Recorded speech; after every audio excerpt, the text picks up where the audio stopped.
Chapter 568. It's not that Hu Xiao has done something shameful, but I suspect that there's a mole among us. This person betrayed Hu Xiao. If Hu Xiao shows up and contacts us now, do you believe that the United States will immediately know his whereabouts? Yin Shixiang was willing to risk it all for Hu Xiao's innocence. He spoke very bluntly and was just short of pointing at their noses and saying, "One of you betrayed Hu Xiao." This accusation was too serious, and all the leaders glared at Yin Shixiang. Even General Ji interrupted Yin Shixiang and said coldly, "Big Xiong, don't say things without evidence. I can guarantee that there's no mole in this room." But he couldn't guarantee the others. Before General Ji could finish speaking, the higher-ups all understood. Their angry expressions slowly faded and were replaced by deep exhaustion and worry. "Then what should we do? Do you have any clues?" Huo Guanshan's heart felt like it was being scratched by a cat. If the son he was so proud of disappeared like this, he wouldn't let the mole off. "If we had any clues, we wouldn't be having this meeting here." General Ji closed his eyes and extended his fingers to give orders. "First, no one knows what's going on with Xiaoheng right now, so everyone here must keep it a secret. If news of him gets out, then the traitor must be among us. When that happens, don't blame me for being impolite." General Ji was usually all smiles and looked like a benevolent Maitreya Buddha.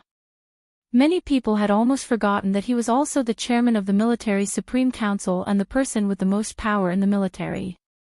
His ruthless methods were feared regardless of whether it was during times of war or times of peace. Second, all domestic media and internet outlets must be completely blocked. No reports of this overseas incident are allowed to appear. Especially the live broadcast, we must ensure that it's deleted from the internet. Third, the Tan Guiren incident ends here. The Tan family is not allowed to create any more news. The Tan family cannot escape the blame for what happened to Xiaoheng. I have reservations about Tan Dongbang. I will make a special report to the Senate and request that they question Tan Dongbang and ask him to explain the cause and effect of his daughter's kidnapping. As a candidate for Prime Minister, I highly doubt his ability as a Prime Minister if he can't even plan for his own family's safety. After General Ji finished speaking, he glanced at everyone in the conference room. "Do you have any other opinions?" "No, General Ji is very thorough." Everyone nodded in agreement and looked at General Ji with respect and fear. "That's good." Meeting adjourned, General Ji said coldly and glanced at Yin Shixiang. "You stay. I have other orders." "Yes, Chief." Yin Shixiang stood upright and saluted. His tall body stood straight and his eyes looked straight ahead.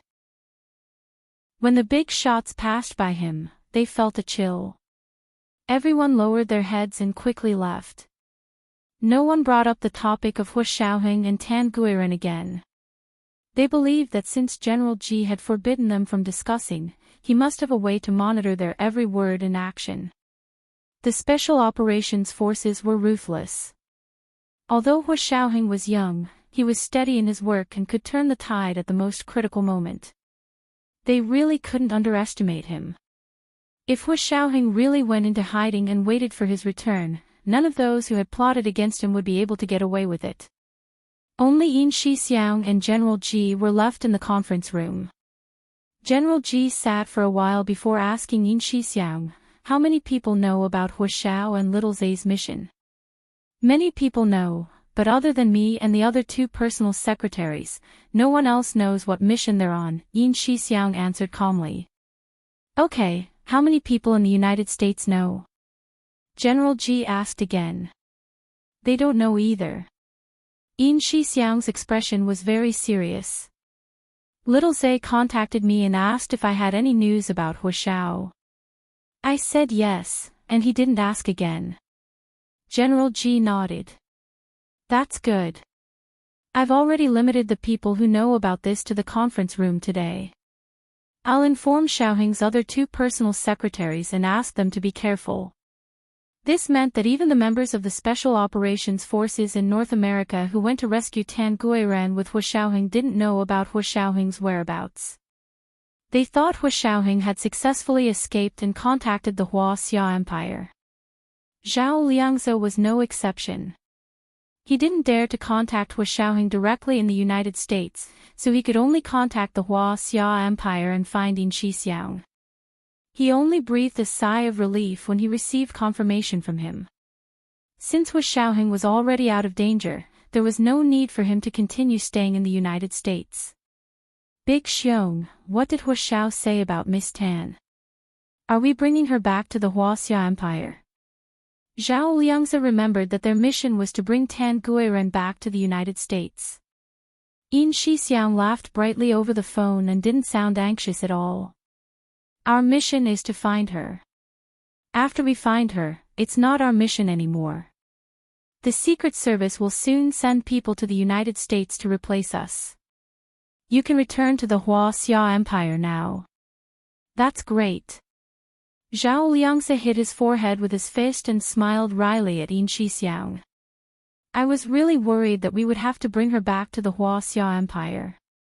This young mistress is really, I don't know what to say about her. We've gone on so many missions and saved so many hostages, but she's the most troublesome. She's willing to sacrifice her own life to go back and save two unrelated children. Yin Shixiang had seen the video and could only laugh at it. He changed the topic and said, anyway, it has nothing to do with us anymore. Come back quickly. There are so many things waiting for you in the Huaxia Empire. I can't handle it all by myself. Zhao Liangze was very happy to know that he was going back to the Huaxia Empire. After setting a time with Yin Shixiang, he went to find someone to book a plane ticket for him. The next evening, Gu Nianji returned to the dormitory from the library and took a quick shower. She and Yin Shixiang had agreed to have dinner together. She hadn't seen them for more than a month, and Gu Nianji still missed them very much. Not only did she miss Hu Shaoheng, but she also missed Yin Shixiang and Zhao Liangze. The three of them had grown up with her and were like family to her. She didn't even have such a strong emotional connection with her sister, Gu Yanran. Although she had already changed to call her sister, it was only out of politeness and not because of feelings. Since it was already proven that she was the youngest daughter of the Gu family, how could she continue to call Gu Yanran Madame Gu? People would think she was rude and uneducated. For more than a month, she hadn't returned to her duplex apartment on the 3rd Ring Road even once. Gu Yanran lived above her and had specially called her several times to invite her back for dinner. However, He Jichu always had things for her to do, so she couldn't make it. After changing, she came out of her room and looked at her watch. It was only 7 o'clock, and she was already very hungry. There was still no news from Yin Shixiang. Suddenly, there was a banging sound in Ma Chichi's room. Gu Nianji knocked on the door curiously and asked, Chichi. What's wrong? Ma Chichi opened the door and said angrily, Nianji. Did you know? That video, it's that American reality show about cops and robbers. I can't find it anywhere. Gu Nianji was speechless. It's true. I even said I would watch it a few more times online, but I can't find it now. I heard it's already been deleted from the internet. Ma Chichi waved her fists a few times. I don't understand what taboo this video is. It's clearly an American matter, and it has nothing to do with us. Why should it be deleted from the internet? Gu Nianji could only persuade her. Maybe it's not deleted from the internet. Maybe no one watches it, so the website took it down. Pfft. How is that possible? I still remember the number of views from yesterday. It beat those idiotic shows. Ma Chichi was almost wailing. Oh my God. Why didn't I download it? Why didn't I save it? It's that good.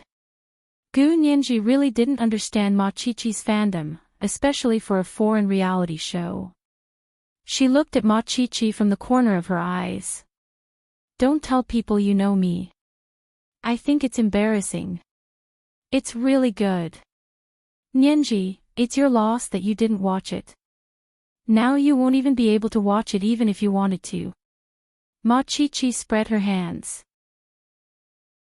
It's really annoying to think about it. I heard that this reality show also ended without any results in the United States. It's probably because their police and soldiers are too weak, so they were too embarrassed to put their stupid faces on the internet for the whole world to see. They're pretty weak. I heard you say that so many people, even helicopters and armored vehicles were deployed, but they couldn't catch a single criminal. I'm relieved to see how weak they are. Gu Nianji almost drew a cross in front of her chest. Go to hell. Ma Chi-Chi smiled and pushed her. At that moment, she heard the voice of the building manager coming from the dorm's loudspeaker. Ma Chi-Chi. Someone's looking for you. Gu Nianji, someone's looking for you. This was the second update, just a reminder for recommendation votes and monthly votes. Moi, everyone. Chapter 569. Could it be that senior brother and brother Xiong are together? Ma Chi-Chi asked curiously. She picked up her backpack and went downstairs in high spirits. Gu Nianji was waiting for Yin Shixiang, so she quickly followed him downstairs. Coming out of the elevator, she saw two men standing in front of the dorm. One was tall and burly with an imposing appearance, while the other was slender and handsome. Both were very eye-catching. As expected, the senior who had been pursuing Ma Chi-Chi and Yin Shixiang had coincidentally come together. Gu Nianji was anxious and quickly walked up to Yin Shixiang. Brother Xiong, you're finally here. If you took any longer, I would have starved to death. Are you exaggerating? Yin Shixiang looked at his watch with a smile. It's only 7. I usually have dinner at 5. I'm already 2 hours late. Gu Nianji pointed at her watch. Let's go. Where are we going to eat? Yin Shixiang shook his head with a smile. Out of the corner of his eye, he saw Gu Nianji's roommate walking over. He nodded at her and greeted, Miss Ma. Ma Chi-Chi was shocked by the Miss Ma and quickly waved her hand. Just call me Chi-Chi. Don't call me Miss Ma. I don't deserve it. Yin Shixiang smiled and readily changed his mind. Chi-Chi, we'll be going now. He turned to follow Gu Nianji down the steps. Who is this? So arrogant. The senior who had been ignored by both Gu Nianji and Yin Shixiang was displeased and tugged on Ma Chi-Chi's arm. Ma Chi-Chi looked away and smiled. It's my roommate's relative.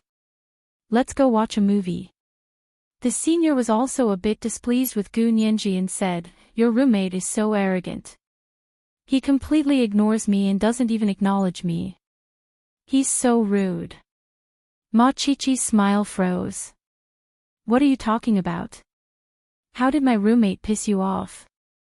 She didn't piss me off, but she ignores me every time. It makes me feel uncomfortable. This senior brother was also an arrogant person with good grades and a good family background. He was the target of flattery wherever he went. Gu Nianji was the only one who treated him coldly. Although it wasn't to say that she ignored him, 8 out of 10 times she wouldn't take the initiative to greet him. Ma Chi-Chi found it strange and said in confusion, I don't think there's a problem. Do you want her to cling to you and not let go? That's not what I meant. The senior quickly explained, I just think that since I'm your roommate and I'm your boyfriend, shouldn't she treat me better? We're all acquaintances, so why don't you even look at me? Ma Chi-Chi pursed her lips and said with a half-smile, I don't think there's anything wrong with her attitude. That's pretty good. But senior brother, when did I agree to be your girlfriend? Ma Chi-Chi had not made up her mind to start another relationship with this senior brother of hers, and she was still in the process of pursuing him. She had yet to recover from the trauma of her previous boyfriend cheating on her. The senior brother raised a brow and took her hand. Fine, fine. Let's go watch a movie. Don't get angry and fight over unrelated people. Ma Chichi opened her mouth and wanted to say that Gu Nianji wasn't unrelated, but then she felt like she wasn't unrelated either. She had nothing to do with their relationship at all. This senior brother's focus was really strange, but since they were already downstairs, she still followed him. She still had to watch the movie at night. Gu Nianji followed Yin Shixiang into the car and went to a Western restaurant outside the school's south gate. They chose this place to eat because it was quieter and had fewer people. It was a place to talk. They didn't ask for a private room. Instead, they sat by the window in the hall. There were very few people in the restaurant, and each table was separated by a variety of bonsai and a small screen that was half the height of a person. Privacy was well protected. Gu Nianji ordered a cheese-fried cod with vegetable salad and mashed potatoes. Yin Shixiang ordered a medium-rare steak with thick crab broth and a small roll. Because Yin Shixiang had driven there alone, he didn't order alcohol. He only ordered lemon water and coconut juice.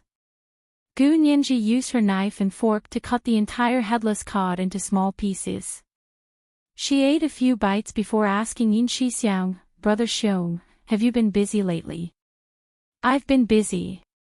They're not here, so everything is piled on me. How can I not be busy?" Yin Shixiang ate his steak in large bites. He was really hungry. After the meeting the previous night, he hadn't slept at all to arrange the follow-up work. He had also been busy the entire day and only had one meal. Now his stomach was rumbling. Gu Nianji saw that Yin Shixiang had such a good appetite and guessed that he must have been so busy that he didn't even have time to eat. She couldn't help but say, "I wonder if Hu Xiaoheng has anything that suits his taste." "Don't worry. When we went on missions in the past, we stayed outside for a year and a half. We could eat fancy meals and eat at street food stalls. Also, we can cook for ourselves, so we're much better than you. You should worry about yourself more." Yin Shixiang took a sip of lemon water and carefully studied Gu Nianji. "You've lost weight. What's wrong? Are you busy too?" "Of course I'm busy." Gu Nianji excitedly explained what she had been doing recently. "Brother Xiong, I'm not only professor, he's teaching assistant now, but I'm also his assistant at the largest law firm in the United States. I'm an official employee of that law firm now." "Oh. Really?" Yin Shixiang was truly shocked. He didn't realize it and asked out of habit, "Then did you tell Hu Xiao?" In the past, Gu Nianji would report everything to Hu Xiaoheng. Gu Nianji tilted her head and said, "How can I report it? I don't even know where Hu Xiao is." Her big, bright eyes turned to look at Yin Shixiang slyly. "Brother Xiong, how can I contact Hu Xiao and tell him this news?" Yin Shixiang's lips pressed into a thin line. His eyes flashed before he finally laughed. "Oh you! I almost fell for your trap. I said I can't say it, so I can't say it. You can't trick me no matter what." "Pfft, then why did you say that?" Gu Nianji rolled her eyes at him. "You made me happy for nothing." Yin Shixiang didn't say anything else. He slowly finished the rest of his steak and rinsed his mouth with lemon water before saying, "Nianji, don't blame me for not reminding you. When you decided to be with Hu Xiao, you should have been mentally prepared. This kind of situation will be a daily occurrence for you and Hu Xiao in the future. He will disappear for a period of time from time to time, and during this time, you can't ask him, you can't look for him, and you can't tell anyone. If you can't do this, then don't be with Hu Xiao anymore." Gu Nianji's nose started to sting from his words. Her nose was slightly dry, and she actually felt like crying. However, she held it in and tried to say in a relaxed tone, "Of course I know. But I thought with Hu Xiao's current status, this kind of situation wouldn't happen often, so how could it be a daily occurrence for me and Hu Xiao in the future?" At most, it would be considered an emergency. Yin Shixiang was rebutted by Gu Nianji and realized that she made a lot of sense. He was actually speechless. He rubbed his nose and chuckled. Nianji is still so eloquent. I can't win against you in an argument. He then asked her, "You're now an employee of the largest law firm in the United States, so what do you plan to do during the summer? Will you work in the United States?" Gu Nianji shook her head and finished the last bite of cod. She took a sip of coconut juice before saying, "I don't think so. This will depend on Professor He's arrangements. He said he'll take on a few cases during the summer for me to try out, but I don't know where." Yin Shixiang nodded again and said casually, "Actually, why don't you take more classes during the summer and try to graduate earlier? Also, if Hu Xiao comes back and you're not in the country, wouldn't that be a pity?" Gu Nianji grunted. "I'll think about it." "But Brother Xiong." Gu Nianji looked up at him. "I can't always wait here for Hu Xiao. He has his own career, and I have my own job." Of course. Our Nianji also has her own job." Yin Shixiang was extremely emotional and looked at Gu Nianji like he was looking at his daughter. "But don't be too tired. You're really too thin. Here, eat some more." Yin Shixiang ordered another dessert for Gu Nianji. "The tiramisu here is very famous. Do you want to try it?" Gu Nianji agreed and shared a plate of tiramisu with Yin Shixiang. After dinner, they chatted in the cafeteria for a while before Yin Shixiang sent Gu Nianji back to her dorm. After watching Gu Nianji enter the dorm, Yin Shixiang drove to the south gate. After exiting the south gate, he drove very slowly. He had something on his mind and didn't know what to do when he got back. He just strolled on the road and thought he was taking a stroll to relax. Not long after, his phone rang. He put on his Bluetooth headset and gripped the steering wheel with both hands. "What's up?" "Chief, we took down the news about the Tan's daughter. The Tans are unhappy and came to our public relations department to ask why we're interfering with their internal affairs. The position of the Special Operations Forces was an organization based abroad. Although they were directly under the military and had all kinds of privileges, these privileges couldn't be used domestically. They also couldn't interfere with internal affairs." Yin Shixiang's forehead twitched uncontrollably. He thought to himself that the Tans must have eaten a bear's heart and leopard's gall. He wasn't even Prime Minister yet, but he was already calling himself Prime Minister. Interfering with internal affairs, did they think they wanted to interfere? If the Tans hadn't desperately wanted Hu Xiao to personally go on missions, would they have caused such a big mess? But now, he couldn't say a single word. If he did, it would be a leak, and General Ji wouldn't let him get away with it. They couldn't even cause trouble for the Tans now. They could only rely on General Ji to pressure Tan Dongbang through the Senate and make him explain why his daughter hadn't returned to the Empire in time. But even this little bit of questioning was used by the Tans to stir up news and imply that the military and the Senate were working together to suppress them. After thinking about it for a while, Yin Shixiang said, "Have the legal department step in and find legal evidence to fight back. If the Tans don't know what's good for them, then go to military court. If something really happened to Hu Xiao, they would eventually go to military court to sue Tan Dongbang and his wife." This is the first update.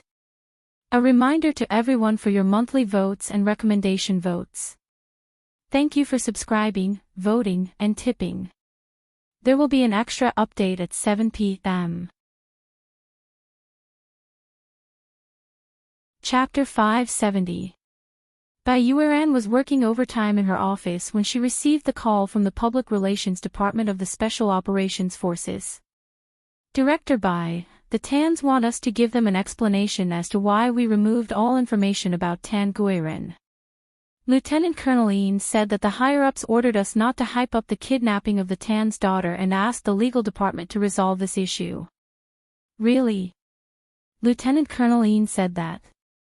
"Okay, I got it. I'll contact him." Bai Yueran put down the phone with a serious expression. She turned on her computer and wrote a memo to send to Tan Dongbang himself. Director Tan, according to the relevant regulations, the family members of the Prime Minister candidates are not entitled to national protection. The Prime Minister's immediate family, including his wife and children, must be elected before they can enjoy the special protection provided by the state. Your wife's previous request was already out of line. The memo was also copied to General Ji, Speaker Long, and the acting Prime Minister and Minister of the Interior, Bai Jianqing. Tan Dongbang's assistant's expression changed when he saw the memo. He quickly took the printed memo to Tan Dongbang and said, "Mr. Tan, look at this. It's from the Special Operations Forces Legal Department." Tan Dongbang took it and read it. His face flushed and paled as he tapped the memo with his finger. "I understand. You can go now." After the assistant left, Tan Dongbang called his wife and said quietly, "Guiren is fine now. Let's forget about this and stop making a fuss about it." "How can we do that?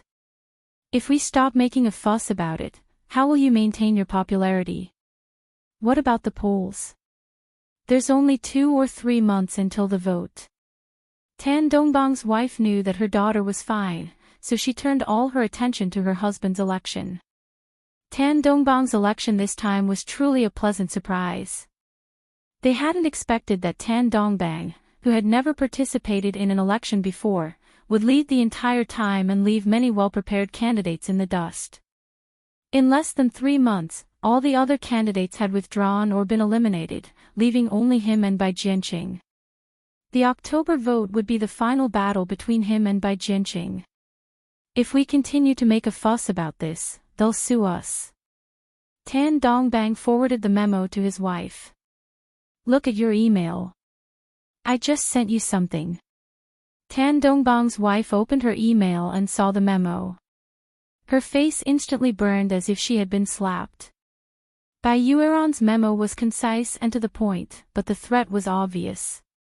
Tan Dongbang's wife hadn't expected there to be such a rule. It was already against the rules for her to desperately beg the Special Operations Forces, especially Hu Xiao of the Special Operations Forces, to personally save her daughter. If this news got out, it would deal a fatal blow to Tan Dongbang's image. She looked at it silently for a while, then finally picked up the phone and called her familiar media friends one by one to take down all the prepared press releases. "Yes, everything's fine now. Don't mention it anymore. My daughter is shy and doesn't want to be mentioned in public." When she said this to her friends, they all expressed their regret, and a few tried to persuade her for a long time. She could only smile, clench her teeth, and remain unmoved. Bai Yueran returned home after working overtime. Seeing that the light in her father's study was still on, she walked to the door and knocked. "Dad, you're not asleep yet." Bai Jianqing was reading an internal affairs report with his presbyopic glasses. Hearing Bai Yueran's voice, he looked up at her and said kindly, "You're back. Very busy. Are you working overtime?" "Yes, I just finished work." Bai Yueran walked in and sat on the sofa in Bai Jianqing's study. "Dad, the Tan family's daughter has been rescued. We can't hype their news anymore." Bai Jianqing nodded. "That's good. They're all citizens of our country, so we can't be too biased." Bai Yueran's heart skipped a beat. She knew that her father must be implying something, so she asked tentatively, "Are you talking about the case in Germany?" "That case? Oh, what happened to that case?" Bai Jianqing seemed to have just remembered. "Our exchange student can't die in vain. I'll follow up." Bai Yueran understood what Bai Jianqing meant. "Tomorrow, I'll get someone to find the students' parents and sponsor them to go to Germany for the lawsuit." "That's right. They're all citizens of the Xia Empire, so we should help them if we can." Bai Jianqing smiled with satisfaction. "It's getting late. Go to bed." Bai Yueran said goodbye and left. The next day, social media and television stations were the first to change. The Tan Guirin case, which had been trending several times before, disappeared without a trace. In its place was the case of the German exchange student that had been a hot topic a while ago. All sorts of details about the case spread like wildfire. The public trial in Germany hadn't even started yet, but the reporters here reported a new detail. According to German law, the male suspect wasn't even 22 years old at the time of the crime, and he was charged with manslaughter. Even if he was convicted, he would only have to go to prison for 7 years. If he wasn't convicted, then he would have to be released in court. As soon as this detail came out, the Xia Empire's domestic internet exploded. Many former German fans and German boosters all expressed, "So that's how Germany is." Or, "So that's what I knew was fake Germany." Ma Chichi, who had been paying close attention to the case, was once again filled with righteous indignation. During lunch, she was still holding her phone in her hand as she continuously went online to argue with people. When Gu Nianji heard about this, she also thought it was ridiculous. Manslaughter. How can they be so shameless? Didn't they already change jurisdictions? Gu Nianji asked in confusion, could it be that the German police are one family, and the victim was only a foreign student, so they don't plan on upholding justice? Ma Chichi shrugged and nodded. I'm guessing that's probably the reason. Sigh, it won't be easy for this family to get justice for their daughter. I heard that their family isn't very well off, so they can't even afford to go to Germany, let alone hire a good lawyer to speak for them. Gu Nianji looked at Ma Chichi's phone. If they really want to go to Germany, they can crowdfund the travel expenses online, right? I'm willing to donate. Ma Chichi exclaimed and slapped the table. That's right. I'll leave a message for them. She excitedly posted a comment under the news. I hope the victim's family can see this. If you want to go to Germany, I'm willing to donate. Her comment quickly became a hot topic. That night, another piece of news immediately appeared. It said that the Minister of the Interior, Bai Jianqing, saw the news and was very concerned. He took out his own money to sponsor the victim's parents to attend the trial in Germany. He also promised to pay for the best lawyer for them to go to Germany to fight the case. As soon as the news came out, Bai Jianqing's popularity shot up like a rocket. Originally, the gap between him and Tan Dongbang in the polls had already widened to 10%, but as soon as the news of his voluntary donation spread, the gap quickly shrank to 1%. He almost overtook Tan Dongbang several times. They were both sensationalizing news, but Bai Jianqing had a better effect than the Tans this time.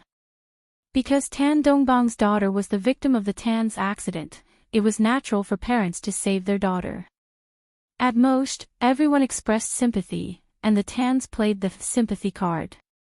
However, Bai Jianqing was helping a family of strangers who had nothing to do with him.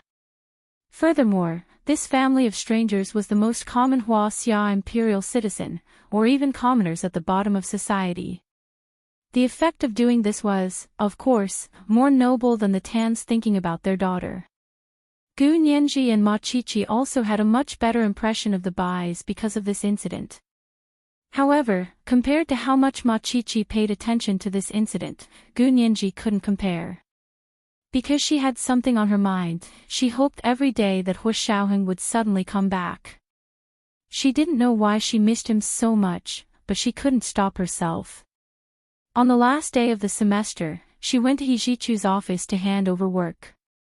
She was in a daze and didn't hear He Zhichu when he asked her several questions. Nianji, what's wrong? He Zhichu noticed something was wrong with her. Is something bothering you? Gu Nianji composed herself and shook her head with a smile. No, I just didn't sleep well last night, so I'm a bit dizzy and dozed off. You didn't sleep well last night? Where did you go? Yesterday was a class dinner, and tomorrow is the summer break, so everyone had a farewell dinner. Gu Nianji smiled. Professor He, your documents are all complete, and I've copied the exam scores and distributed them. Is there anything else? He Ji-chu felt that she wasn't telling the truth, but her words sounded impeccable. What plans do you have for the summer break? He Ji-chu saw that she wasn't willing, so he didn't say much.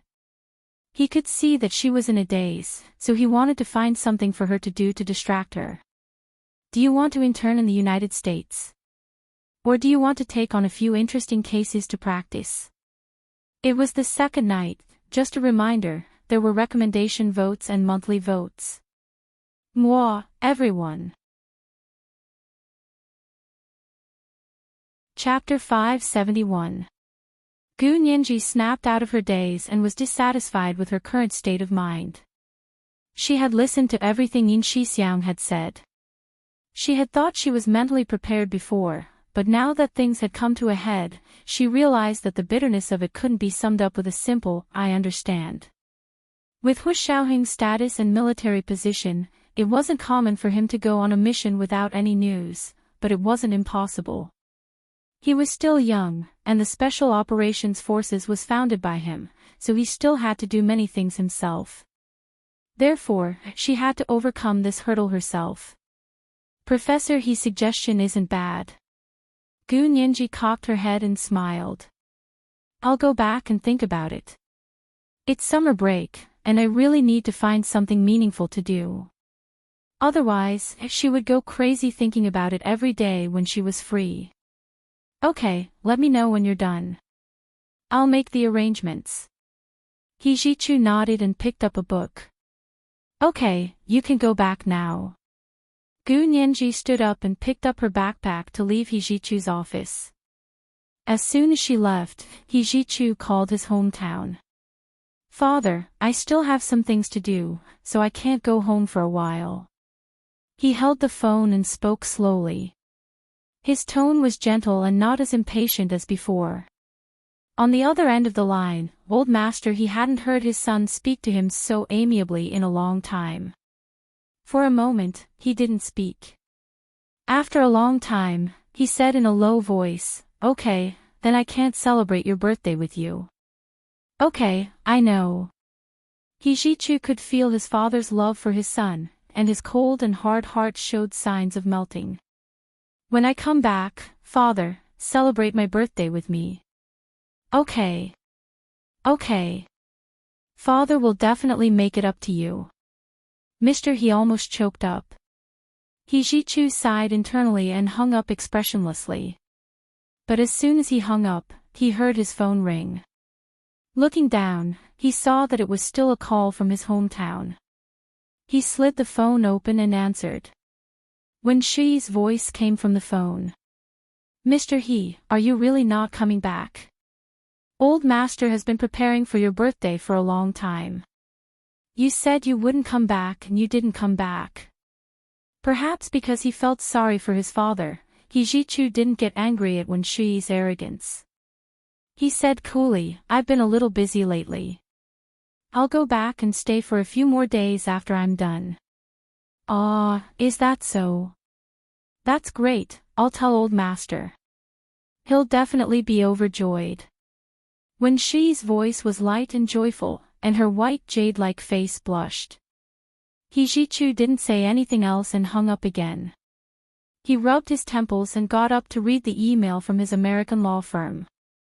Gu Nianji had already sorted out the emails for him so he could read them one by one according to their priority. After reading for a long time, he did not find any interesting cases, so he sent an email to his secretary in the United States and asked her if there were any cases worth paying attention to. Gu Nianji left He Ji-chu's place and walked around the school a few times before finally returning to her dorm. Most of the non-local students had already booked train or plane tickets and would be leaving the school in large numbers tomorrow to go home for the summer vacation. Only a small number of students stayed behind, as well as local students from the imperial capital. Her roommate, Ma Chi-chi, was a local and was looking for a place to intern for the summer. She had already decided to only go home on weekends like usual. Gu Nianji returned to the dorm to see her holding half a watermelon in the living room and eating it with a spoon. The bright red flesh of the watermelon was appetizing. Ma Chichi understood as soon as she saw Gu Nianji's gaze. She quickly pointed to the large fridge in the corner of the living room. There's still half there. Want to eat together? Gu Nianji didn't stand on ceremony. She took the spoon and took the other half of the watermelon from the fridge. She sat next to Ma Chichi on the sofa and scooped it together. Chichi, you're really not going home? Gu Nianji asked curiously. It's the summer vacation. Everyone's going home. Mom and Dad always force me to go on blind dates when I go home. I don't want to go back.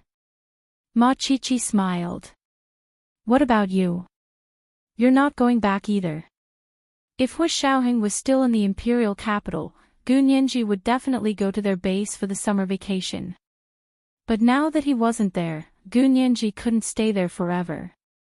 However, it was still necessary to go there every few days. Gu Nianji had a feeling that only by staying there would she have a chance to find out where Hu Shaoheng was and when he would be back. Therefore, she didn't say anything definite. I'm going back. I'll go back after I'm done with my work. Ma Chichi nodded and didn't ask any more.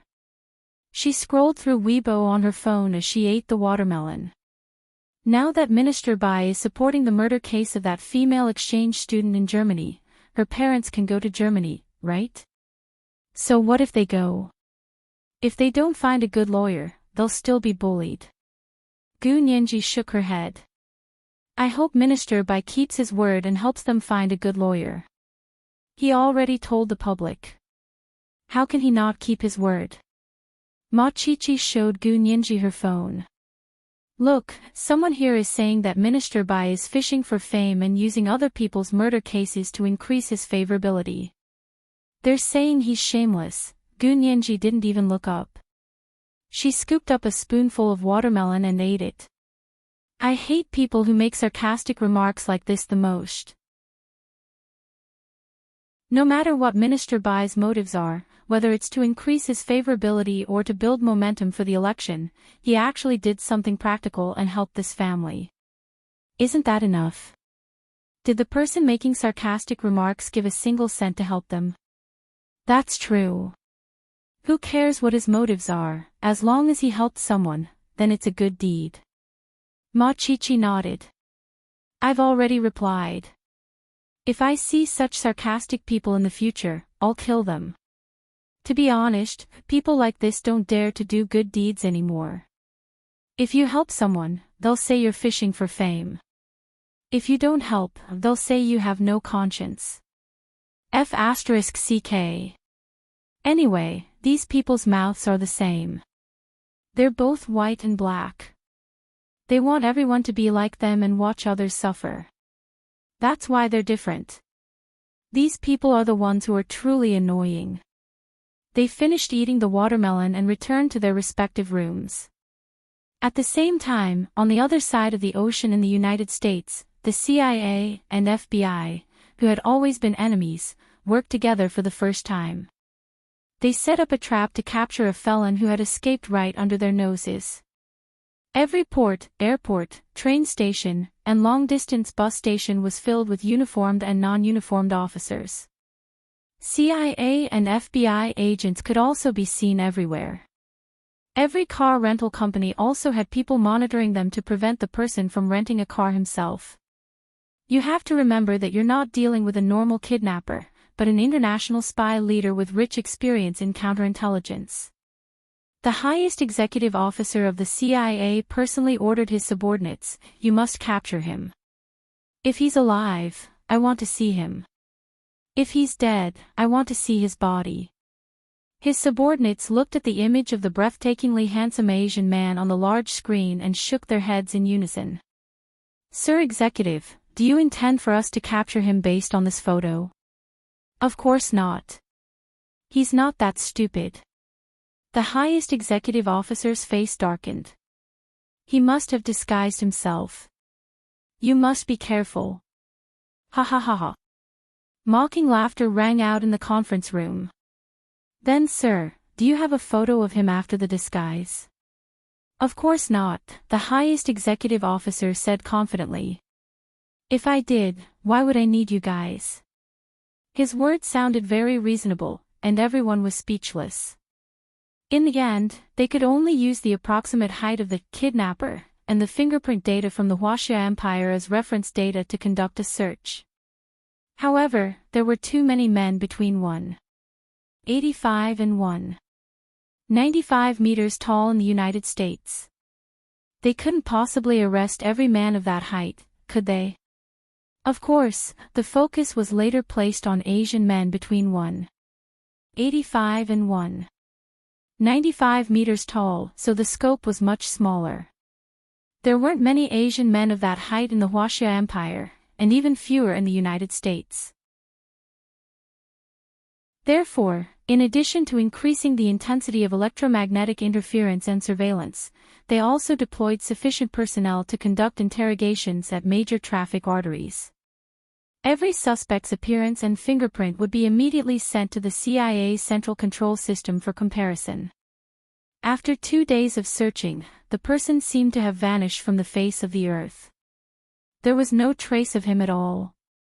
That day, Hu Shaoheng destroyed all the electronic devices that could be tracked by the Huaxia Empire and waited at the beach until dawn. Then he carried the disassembled sniper rifle and semi-automatic submachine gun wrapped in his jacket and returned to the city with the few $1,000s he had on him. He found a famous high-end store and went in to buy a suitcase, a backpack, 2 sets of clothes and some daily necessities, as well as a laptop, a small machine that could be used to make an ID card, and a new phone. The Special Operations Forces always brought cash with them when they went on a mission, just in case. After leaving the store, he found a motel and checked in. After entering, he first took a shower and changed into the clothes he had just bought. Then he took out the gun parts wrapped in his jacket and put them in his suitcase. At the same time, he used the laptop he had just bought to connect to the motel's free Wi-Fi. His computer skills were no worse than Zhao Liang's, so as soon as he connected to the internet, he immediately used the motel's server as a base and used various agents to hide his real IP address. Finally, he logged into a European university server and used the server's IP as his own to test the New York DMV's central database password. The DMV was the Department of Motor Vehicle. It was the department in charge of issuing driver's licenses and identity registration. Voter registration and personal identification were also handled by this department. Hu Shaoheng spent the entire night finally cracking the password and openly entered the New York DMV's central database system. He quickly browsed through it and familiarized himself with the pattern of U.S. citizen data numbers. Then, he made up a social security number for himself and uploaded his disguised profile picture, creating an identity document that was recognized by the official database. He used this data and the ID card machine he had bought to create a New York City driver's license for himself.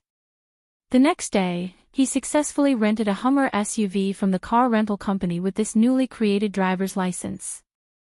The CIA employees waiting at the car rental company did not notice at all that the tall man was the kidnapper they were looking for. Because Hu Shaoheng wore special contact lenses to disguise himself as a blue-eyed, hooked-nosed mixed-race Caucasian. This is the first update.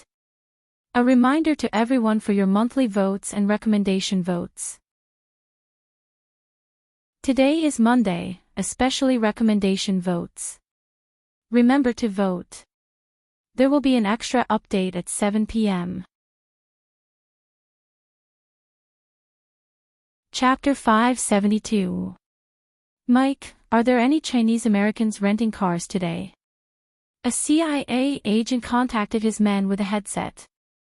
You've been waiting there all day. Any news? There were a few tall Chinese Americans renting cars, but their fingerprints didn't match up. What about their IDs? Did you check them carefully? Yes, they're all legal immigrants and have been in the United States for many years. Hu Shaoheng took the car keys from the employee and signed his fake English name on the rental form. Coincidentally, he heard someone on the phone asking to check the IDs of the Chinese American renters. His lips curled into a mocking smile as he threw down his pen and left with the car keys. From beginning to end, no one suspected him, whether it was the uniformed police guarding the door or the plainclothed agents in the rental car. Although he met the height requirements of the kidnapper, his blue eyes, high aquiline nose, fair skin, and perfect English with an Oxford accent made it impossible to match him with the Chinese-American spy leader, wanted by the CIA.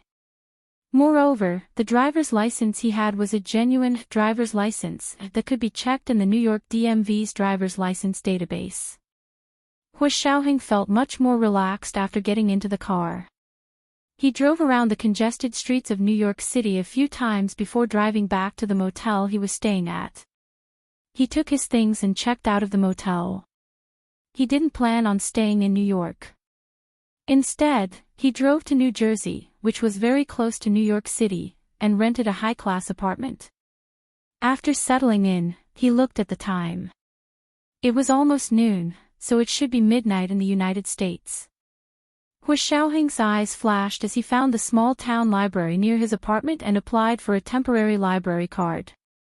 He found a public computer and began surfing the internet. This time, he logged into various proxy websites and kept clearing his login data. Finally, he went to Europe and found a German library server. He easily cracked the external password and used the German library server to make a network IP call. It had only been 36 hours since he had lost contact with the Huaxia Empire. He was still 12 hours away from the military's 48-hour warning. He planned to make 2 calls, one to his father, Wu Guanchen, and the other to General Ji. No matter who wanted his life in the country, he felt that the possibility of both of them wanting his life at the same time was too low. He didn't know who in the country wanted his life, and he couldn't rule out the possibility that one of the 2 people wanted his life. However, the possibility of both of them wanting his life was so low that it was almost negligible. His first call was to his father, Wu Guanchen. The phone rang 3 times before Wu Guanchen picked up. Hu Xiaoheng was silent for a moment before saying, "Father." Wu Guanchen stood up immediately, his voice excited. "Xiaoheng." It was Xiaoheng. "Are you all right? Where are you now?" Hu Xiaoheng could hear the concern in Wu Guanchen's voice, but he was also speechless at the question. After a moment of silence, he said, "I just wanted to let Father know that I'm safe. I'm fine, don't worry." He paused, then said, "Don't tell anyone that I called back." Wu Guanchen snapped back to reality and quickly nodded. I know. Be careful. I will report your situation to General Ji." Hu Xiaoheng replied, "I will personally call General Ji. Father, remember to keep it a secret. Danger is just around us." With that, he hung up. He had timed the call very precisely. Even if the other party had a tracking system, they would not be able to track his exact location within 2 minutes. Based on his IP conversion, it was already very impressive that the other party could track him all the way to the library in Germany. Hu Xiaoheng's second call was to General Ji. "General Ji, it's me." Hu Xiaoheng's voice was calm and steady. In the quiet study in the middle of the night, General Ji's heart immediately calmed down. "You finally called back. We're only 12 hours away from the 48-hour warning line." General Ji was extremely emotional. "How are you? Are you all right?" "I'm fine. I still have things to take care of," Hu Xiaoheng said briefly. "Please take care. I only called you and my father. Also, B2 must die. You must take care of it immediately." B2 was their code name. General Ji only needed to check to know that Hu Xiaoheng was talking about the spy he had personally captured years ago, Yin Yuqin. He was also the hostage the other party had said they wanted to hand over.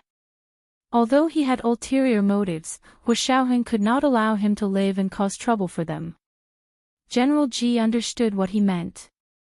"No problem. I'll give the order immediately. I'll definitely give you an explanation. Hu Xiaoheng hung up the phone and sighed deeply. Although he had hung up in time, he was certain that the person hiding in the dark must have known about it. However, even if he knew he would be discovered, he still had to call back. If he lost contact for more than 48 hours, even if he returned safely, he would be subject to the strictest investigation. His future career would basically be halted, and he might even be asked to hand over the Special Operations Forces and be demobilized. The other party had really schemed to deal with him. Even if he did not die, the other party wanted to ruin his reputation, lose the trust of the organization, and destroy his future. If he did not have this unexpected computer skill, their goal would have been achieved. Who did he have such a big grudge against? Hu Xiaoheng thought about it all the way and drove back to his rented apartment. He went to the restaurant downstairs to have lunch alone, then went upstairs to rest. Lying in bed, he could not sleep. He tossed and turned for a while and finally felt that the person probably did not know him very well, so he could rule out the people close to him. Because if it was someone close to him, then this person would have known about his outstanding computer skills and would have given the United States more hints. Then, his fake identity would not have been so smooth. Hu Xiaoheng secretly sighed in relief after ruling out the possibility of someone close to him betraying him. If he had been betrayed by someone close to him, then he was really not doing his job as the head of the Special Operations Forces. Fortunately, it was not. As long as it was not someone close to him, he was completely confident that he could turn the tables. Thinking of this, Hu Xiaoheng perked up and did not want to sleep. He got up and rummaged through his wallet. He realized that he had bought too many things in the past 2 days. After renting the apartment, he had spent almost all his money. He had to go out and get some more cash. After locking the things in the safe in the apartment, he searched online and found the nearest casino in Atlantic City. It took only half an hour to reach the seaside city famous for its casinos. He went directly to the largest Caesar casino there and threw the car keys to the valet in front of the door. With a libertine smile on his face, he strode in with his long legs. The casinos in the United States looked roughly the same. There were slot machines, Pai Gow, roulette, Texas Hold''em, and the simple and crude big by small. Hu Xiaoheng only glanced around the hall and a few flirtatious girls surrounded him. "Handsome, what do you want to play? Let's play together." Hu Xiaoheng was still unmoved by the flirtatious glances. He said something in Latin to show that he did not understand English. The girls immediately lost interest in him. They pouted and went to find other targets. Hu Xiaoheng spread his hands at their backs to show that there was nothing he could do. Then he went to exchange chips and sat down at the big by small. He observed from the side for a while and figured out the pattern. Then he followed the crowd and played. In order to not attract attention, he couldn't keep winning, but he couldn't keep losing either because he was here to earn money. Finally, after careful calculations, he set his goal to win 70% and lose 30%. That way, he could earn money the fastest and not attract attention. The casino was very big. A person like him who played from a few $100s to a big by small didn't deserve the attention of the casino. Even if he won $50,000 in the end, the casino didn't think anything was wrong. Of course, he couldn't just take the money as cash. The casino gave him a bank check. He took the check to a branch of a large bank in Atlantic City and opened an account. He deposited the check and signed up for a credit card with a limit of $10,000. With a driver's license, a car, and a credit card, he could basically move around the United States without any obstacles. Hu Xiaoheng was very careful when doing these things. When he returned to his rented apartment, he drove around 4 or 5 times. Finally, his car was almost out of gas, so he turned to the gas station near the apartment to refuel. It was already evening when he returned to the apartment. He had dinner downstairs before going back up. As soon as he entered the apartment and turned on the TV, he saw the local New York TV station interviewing the CIA and FBI agents, asking them how the fugitive arrest was going.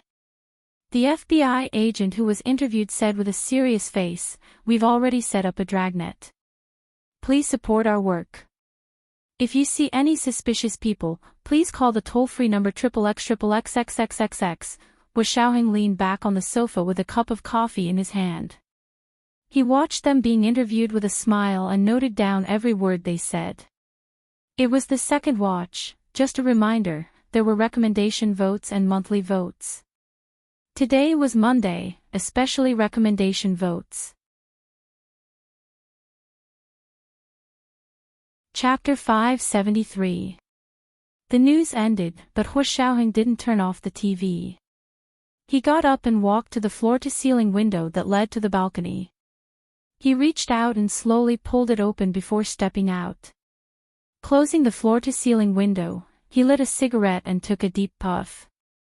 The high-class apartment he rented wasn't a high-rise building. It was only about 20 stories tall. His apartment was on the 18th floor. Standing on the balcony of the 18th floor and looking down, the streetlights in front of the building lit up everything below the 6th floor. However, the floors above were so dark that he couldn't even see his fingers. The smoke flickered between his fingers and seemed to fluctuate according to his mood. However, he didn't panic. After 10 years of high-intensity work and frequent life-threatening situations, he was already used to facing any unexpected situations and quickly finding the most suitable breakthrough point for himself. However, this time, he was caught off guard. When he first learned of Tan Gairen's disappearance, he thought it was just an extension of the domestic political conflict overseas. He didn't expect the other party to go around in circles and sacrifice the only daughter of a prime minister candidate to lure him into the trap. Of course, if the other party hadn't gone around in circles and invested so much, it would have been a dream to trick Hu Xiaoheng. Even at this point, the other party couldn't say they succeeded. Because Hu Xiaoheng hadn't been captured by the United States. His whereabouts were unknown. Of course, his whereabouts were unknown to a certain extent. Most people didn't know what happened to him. Even the mastermind behind the scenes was probably panicking right now. Hu Xiaoheng suddenly disappeared, so they couldn't help but have many speculations. Who was the mastermind behind the scenes? What could he do to force him out? Hu Xiaoheng narrowed his eyes and took another puff. He slowly exhaled a round smoke ring. As he watched the white smoke ring gradually dissipate into the night, Hu Xiaoheng had an idea. Since he couldn't catch that person directly in the Huaxia Empire, why not start from the United States? The other party had to contact the United States. Hu Xiaoheng thought of an internal mole they had captured a few years ago. It was that person who had contacted a person abroad and publicly told the media that he knew about the Huaxia Empire's missile defense system along the southeast coast and clearly pointed out a few bases. Once this news came out, the Huaxia Empire's military leaders almost went crazy. This was the military's top secret information. How did the other party know about it? At that time, Hu Xiaoheng had been ordered to find out who the mole was. It only took him half a day to lock onto his target. After the investigation, it was discovered that there was an important place in the missile defense point announced by the enemy. At that time, only one person from the highest staff of the military headquarters knew about it. This meant that the enemy's higher-ups had betrayed the Huaxia imperial contact who had leaked the information to them. The man he had personally arrested was a second generation with a very strong background, but the military court did not show any mercy and sentenced him to death, which was carried out immediately. Now that this had happened, Hu Xiaoheng felt that perhaps he could try the same method and provoke the American intelligence personnel to see if there would be any unexpected results. After making up his mind, he threw away the cigarette butt and went back to his room to sleep. The next day, Hu Xiaoheng woke up early and worked out in the apartment's gym for half an hour. He went downstairs to the restaurant on the first floor for breakfast before driving out in his rented SUV. Hu Xiaoheng drove to the train station parking lot in New Jersey and boarded the train with his backpack. The train from the train station in New Jersey into New York only took 20 minutes. After he got off the train, he directly entered the New York City subway station. Hu Xiaoheng was alone in the subway station's restroom. He took out the special blue contact lenses in his eyes, modified his nose, and put on a pair of rimmed glasses. The hem of his white shirt was tucked into his straight trousers, and he wore a pair of shiny leather shoes. He also carried a computer bag in his hand. He looked like a common Chinese IT technician in New York. He dressed like this and boarded the subway that passed through the port. As soon as the subway arrived at the station, Hu Xiaoheng walked to the port and pretended to buy a boat ticket before he realized that someone was watching him. Because his current appearance was a perfect match for the characteristics of the kidnapper that the American police had announced on TV. The bounty had already risen from 100,000 to 500,000. Therefore, there were many people watching him. "Sir, please wait a moment." A short CIA agent saw Hu Xiaoheng enter the port and had his eyes on him. The more he looked, the more he felt that this person looked like the kidnapper that had escaped from the video. Hu Xiaoheng's footsteps paused as if he didn't hear the person behind him. Instead, he walked faster and faster until he was almost jogging. "Stop. The person in front, stop. Otherwise, we'll shoot." The CIA agent saw that the tall Chinese man in front of him not only didn't stop to be interrogated and searched, but also ran faster and faster. He instantly knew that this was a game. This person might be the fugitive they were trying to capture. He quickly called the police on duty at the port and had them fire a warning shot. Hu Xiaoheng ducked behind a large iron anchor that was used as a decoration in front of the port and looked around. He was very familiar with the American ports. There were many criminals gathered here, and soon, all the contraband transactions were carried out at the port. His eyes quickly scanned the crowd at the port and saw two black men in a corner not far from him, trading contraband. He raised his pistol and quickly fired a shot at the black man who was trading. The other person fell to the ground, and the other person immediately panicked. He poked his head out just in time to see the police running over with their guns raised and firing continuously. He thought he had been discovered, so he immediately pulled out his own gun and fired back at the police while shouting, "The police are here. Run!" His accomplices immediately ran in all directions and continuously took out their guns to shoot back at the police. The previously orderly port immediately became a pot of chaos. The United States was a country that didn't prohibit guns. Good people had guns, and so did bad people. The police had guns, and so did the criminals. Once the police caught a thief, it would often lead to a gunfight.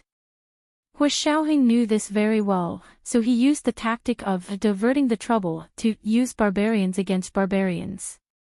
The gangs at the New York port were very powerful, so the police usually didn't care and let the gangs solve their own internal problems. As long as there weren't large-scale fights and gunfights, it was good for everyone. But this time, because they were chasing after Hu Xiaoheng, this police officer and the CIA agent entered the gang's territory and even fired a warning shot. Plus, Hu Xiaoheng took advantage of the situation by hiding in the dark and killing a gang member. The armed police officer took the blame, which poked the hornet's nest of impulsive and easily angered gang members. Hu Xiaoheng immediately changed his location after firing a shot and quickly retreated with the crowd in the port. Seeing the short CIA agent and the police officer being chased by the gangs, he curled his lips and jumped on the light rail that had just arrived, heading in the direction of the airport. With Hu Xiaoheng's many years of experience, he concluded that the port, the airport, the train station, and the car rental company must have people planted in these four places. Only by following the routine could he counter it. When the New York police gathered at the port to deal with the gunfights and fights between the gangs and the police, Hu Xiaoheng had already taken the light rail to New York City's JFK International Airport. Just like at the port, His appearance in front of the CIA and FBI agents at the airport immediately attracted their attention. Because of 911, the security at the airport was much stricter than at the port. As soon as Hu Xiaoheng showed himself, the CIA and FBI agents chasing him swarmed over from all directions. The airport security personnel were also mobilized to operate. Hu Xiaoheng kept moving through the crowd and found it difficult to deal with this time. The airport security was much stronger than the New York police. He was almost grabbed by the arms several times and had to rely on his years of training to get rid of them. Also, the airport was different from the port. There were no gangs here, so he couldn't use his gun to create a diversion. Of course, the other party didn't open fire either because there were too many civilians in the airport. They couldn't bear the responsibility of a large-scale gunfight here. Hu Xiaoheng started running.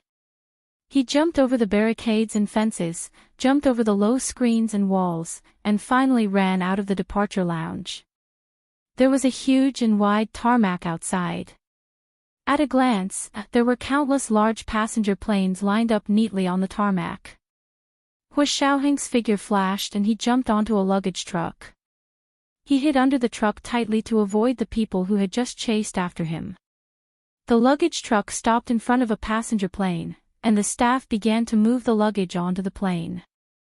Hu Xiaoheng jumped off before they came up. There was a lot of luggage piled into a small mountain, so he hid from the luggage staff's sight. He jumped over the low wall of the tarmac, completely ignoring the chaos he had caused at JFK International Airport. He found a quiet place and took off the framed glasses on his face, then put on the special blue contact lenses. His aquiline nose returned to his face, and he raked his hair with his fingers. His neat and shiny hairstyle was now messy, and a few strands fell on his forehead. He looked decadent and sexy, a world of difference from the reserved and introverted Chinese-American IT engineer. He also took off his white shirt and took out a dark red tights he had prepared in advance from his laptop bag. The buttons at his neck were loosened, revealing his exquisite collarbone. His gaze was clear and cold, and he had a sense of desolation that kept people at arm's length. Walking on the streets of New York like this, the passionate girls kept turning back and whistling at him. Hu Xiaoheng ignored them, waved for a taxi, and returned to the New York subway station. There were significantly fewer police and agents here. After receiving the tip-off, the military and police rushed to the port and JFK International Airport. With Hu Xiaoheng's current appearance, no one would think that he was the Chinese-American kidnapper who had just been photographed. He smoothly got on the subway, returned to the train station, and then took the train to the parking lot of the New Jersey train station. He took the Hummer SUV that he had parked there that morning and left. It was 5 in the afternoon when he returned to the high-end apartment he had rented. He worked from 9 to 5 every day, so he was an office worker. A mocking expression flashed across Hu Xiaoheng's face. After opening the door to his room, the first thing he did was to take a shower. After running around for the whole day, he was travel-worn, and his hair was greasy with too much hair gel. It took a lot of effort to clean himself up and make a cup of coffee. He sat on the sofa and began to admire his masterpiece for the day. As expected, the TV was focusing on his great achievements at the port and airport today. Hu Xiaoheng raised his coffee and toasted the stern-faced director of the CIA's Asian Military Intelligence Division on the TV, then downed it in one gulp. The tracking report that had caused a sensation in the United States was completely silent in the Xia Empire. Under the request of the Supreme Military Council, all news related to the Tan Guiren case could not be reported in the Xia Empire, including the follow-up report on the kidnapper. If someone leaked any information on social media, it would immediately be deleted from the internet, and the account and IP address would be blocked. The most popular report on the Xia Empire's social media right now was the case of a female exchange student in Germany being tortured and murdered. Because of the support of the Minister of the Interior and one of the candidates for Prime Minister, by Jianqing, the female exchange student's parents were finally going to Germany. Ma Qiqi, who had been following the case, happily shared the news with Gu Nianji. Gu Nianji only had time to like it.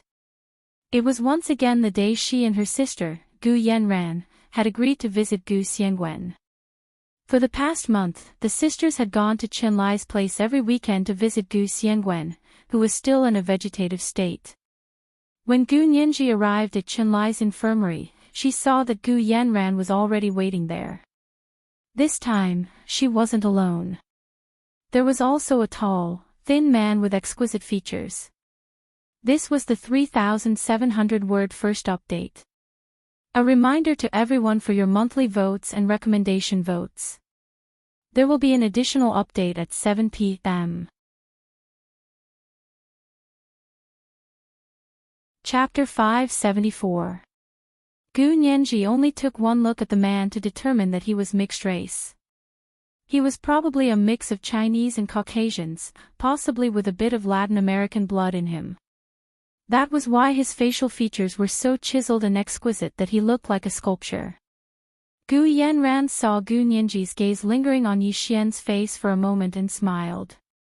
She walked over to take her hand. Nianji, this is Yi Xian. Do you remember him? Gu Nianji was speechless. You don't remember. He played with us when you were young. After he went to boarding school in the United States, he often wrote to us.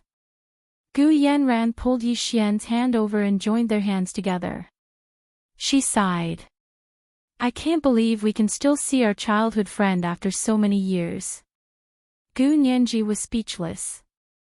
She didn't know what to say. She just pulled her hand out and murmured. Is that so? Yi Xian had been studying Gu Nianji since she came in. This beautiful girl with a pair of sparkling black eyes was the chubby and bad-tempered Gu Nianji from all those years ago. Yi Xian thought it was strange.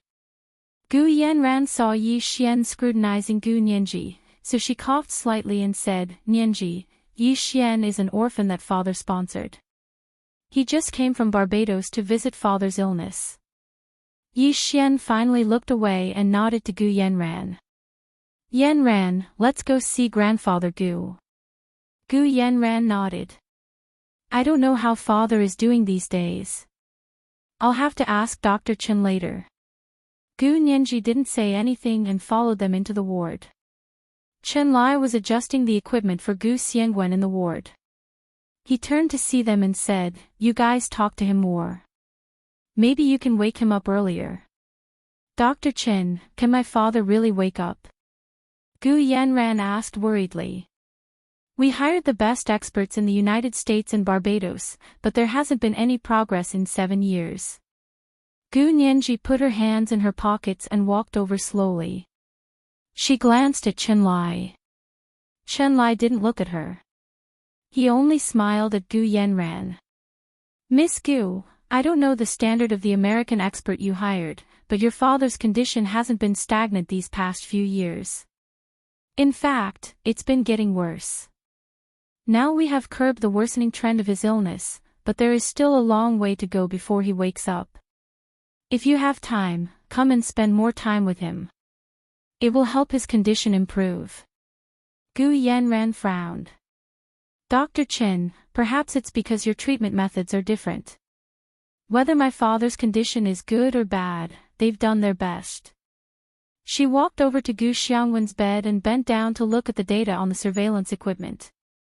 She then smoothed Gu Xiangwen's blanket and said, Doctors are supposed to treat patients and save people. If they can't treat patients and save people, and even worsen the patient's condition, I don't think the word, try their best, can wash away their incompetence and malfeasance. Gu Yanran froze, then covered her mouth and laughed. Nianji, you're still so sharp-tongued. She walked over to take her arm and advised her earnestly, Nianji, big sister and father haven't been by your side for so many years. It's not good for you to develop such an unforgiving personality. Remember, let people go when possible. Don't be too harsh on others. Gu Nianji's memory hadn't recovered, so she hadn't established a familial bond with Gu Xiangwen and Gu Yanran. Of course, she didn't like hearing Gu Yanran talk to her like that. She turned her head to avoid Gu Yanran's smiling eyes and said bluntly, "If asking doctors to do their job is harsh, then big sister, you're a bit of a saint." Gu Yanran's expression changed. She couldn't accept Gu Nianji calling her a fake saint in front of all these people. But before Gu Yanran could refute Gu Nianji's words, Yi Xian had already spoken up to defend her. "Gu Nianji, how can you speak to Yanran like that? How impudent!" Yi Xian stopped Gu Nianji before Gu Yanran could retort. "I'm telling the truth." Gu Nianji spread her hands. "Also, Yi Xian, I'm talking to my sister. What right do you, an outsider, have to shout at me?" Yi Xian's expression darkened. All these years, no one had dared to use such a tone to remind him that he wasn't a member of the Gu family, whether it was boarding school or when he returned to Barbados. Yi Xian clenched his fists and stopped a step away from Gu Nianji. "Gu Nianji, you've always liked to oppose me since you were young.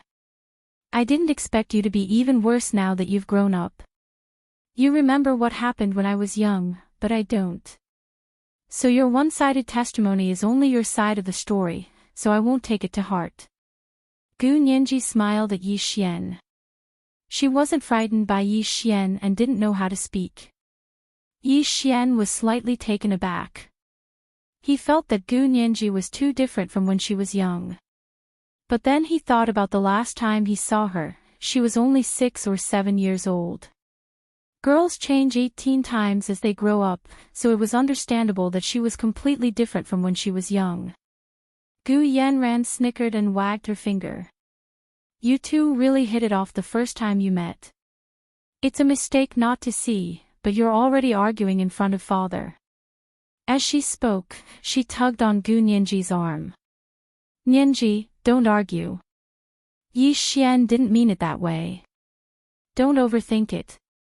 She then said to Yi Xian, "You're a man.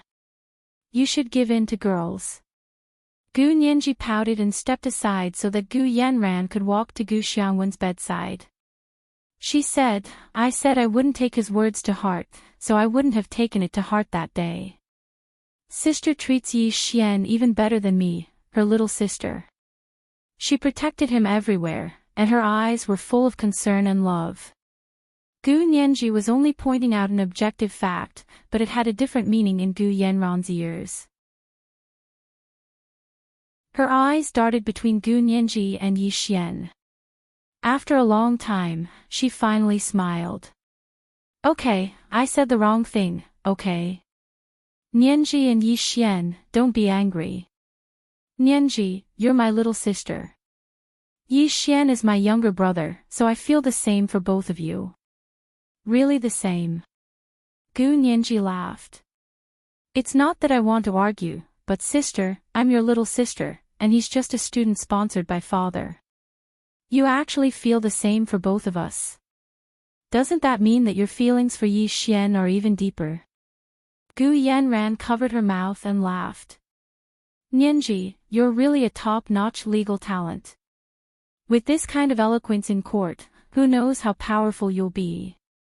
Gu Nianji could tell that Gu Yanran was changing the topic, but she didn't expose her. She turned around and walked out of the room. She stood in the hallway by the window and silently pondered. Chen Lai followed her out and saw Gu Nianji standing in the hallway with nothing to do. He asked her curiously, "Why aren't you going in?" "That's your father." This was the second night, just a reminder, recommendation votes and monthly votes. Chapter 575. I know. Gu Nianji looked at the scenery in the distance gloomily. "I'll go in after they leave." Gu Yanran, Yi Xian, and Gu Xiangwen looked like a family when the three of them were together. Gu Nianji instinctively felt isolated, but she didn't want to tell anyone about this feeling. Because she felt a little embarrassed. "You don't like them?" "It's not that I don't like them, but I don't really like them." Gu Nianji answered honestly and turned to look at Chen Lai. Her large, black eyes were like two black grapes, sweet and tempting. She shook her head. I don't know them well. You'll get to know them slowly. Chen Lai could only comfort her like this. He patted her shoulder and turned to leave. Gu Nianji called out to him softly. Brother Chen, how is my father's illness? Chen Lai turned to look at her and deliberated on how to phrase his words. The hallway was quiet. The midday sun shone through the transparent windows, and the dust could be seen dancing in the golden light. Gu Nianji stared at Chen Lai intently, waiting for his answer. Chen Lai hesitated for a long time. Just as he was about to speak, they suddenly heard uniform footsteps from the other end of the hallway. Chen Lai and Gu Nianji looked up together to see a group of men in military uniforms with stars shining on their epaulets walking over. They weren't actually walking in a line, but years of military habit made them involuntarily line up even when they were walking casually. Chen Lai's eyes widened, and his mouth opened even wider. Gu Nianji was also shocked. She didn't recognize the others, but she recognized General Ji, who was leading them. She quickly stood up straight with Chen Lai, like they were standing in a military stance. Her military stance was trained by Hu Shaoheng, so it wasn't much worse than a regular soldier. It was even better than Chen Lai, a half-baked soldier. Greetings, Chief. Chen Lai and Gu Nianji said in unison. Chen Lai was a soldier, so he saluted properly. Gu Nianji wasn't a soldier, so she obediently stood beside Chen Lai. Her small face was tense and solemn. General Ji looked up to see Gu Nianji. She was tall, and her beautiful face still had a trace of innocence, but she was also extremely serious. There was a maturity that didn't match her age. General Ji raised his hand to greet Chen Lai. Thank you for your hard work, Dr. Chen. Chen Lai was so excited that he almost shouted, to serve the people. Gu Nianji watched from the side as Chen Lai opened his mouth and coughed lightly.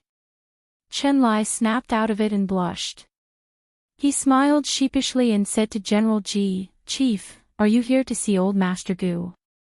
There was only one patient on this floor, and that was Gu Xiangwen. His location was on high alert. General Ji nodded and stood in front of Gu Nianji.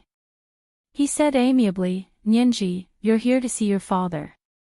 Gu Nianji quickly replied with a smile, I visit him every week. Thank you for thinking about my father, Chief. I should have come to see him sooner. General Ji turned around and pointed at the group of soldiers who had come with him. They were all in their 40s, and most of them were senior colonels. I brought them here to see old Master Gu.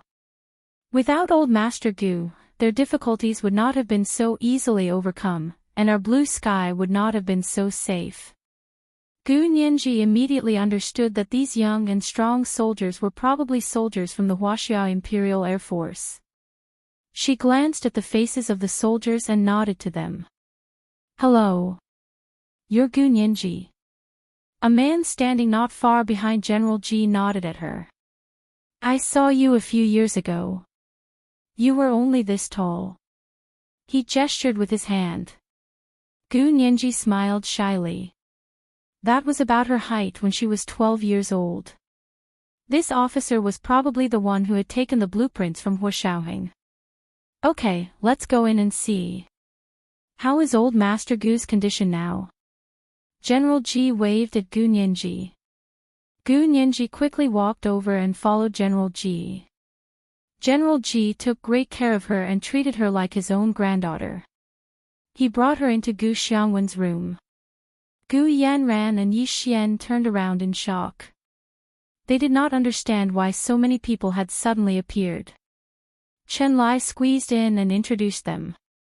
General Ji, this is Gu Yanran, old Master Gu's eldest daughter. This is... Chen Lai paused and looked past Yi Xian. Miss Gu Yanran's attendant. Yi Xian's brows furrowed. He glanced at Gu Yanran but realized that she didn't try to defend herself. Instead, she happily walked up to General G and extended her hand. "You're General G. It's an honor to meet you." General G did not shake her hand. He only nodded politely and turned to Gu Nianji. "Nianji, how is your father's condition?" Gu Yanran's hand froze in midair. She looked at Gu Nianji awkwardly. Gu Nianji did not look at her. She looked at General G calmly. "General G, my father is still in a vegetative state. However, he's much better than when he was in Barbados. At least he's not malnourished." The young officers behind General G sneered, but they quickly restrained themselves. Gu Yanran froze. She felt like she had been slapped in the face. She sheepishly retracted her hand. "It's not that serious. I was just too busy at that time and didn't go to the hospital. That's why I was fooled by the nurses. Yeah, no one said it was Big Sister's fault."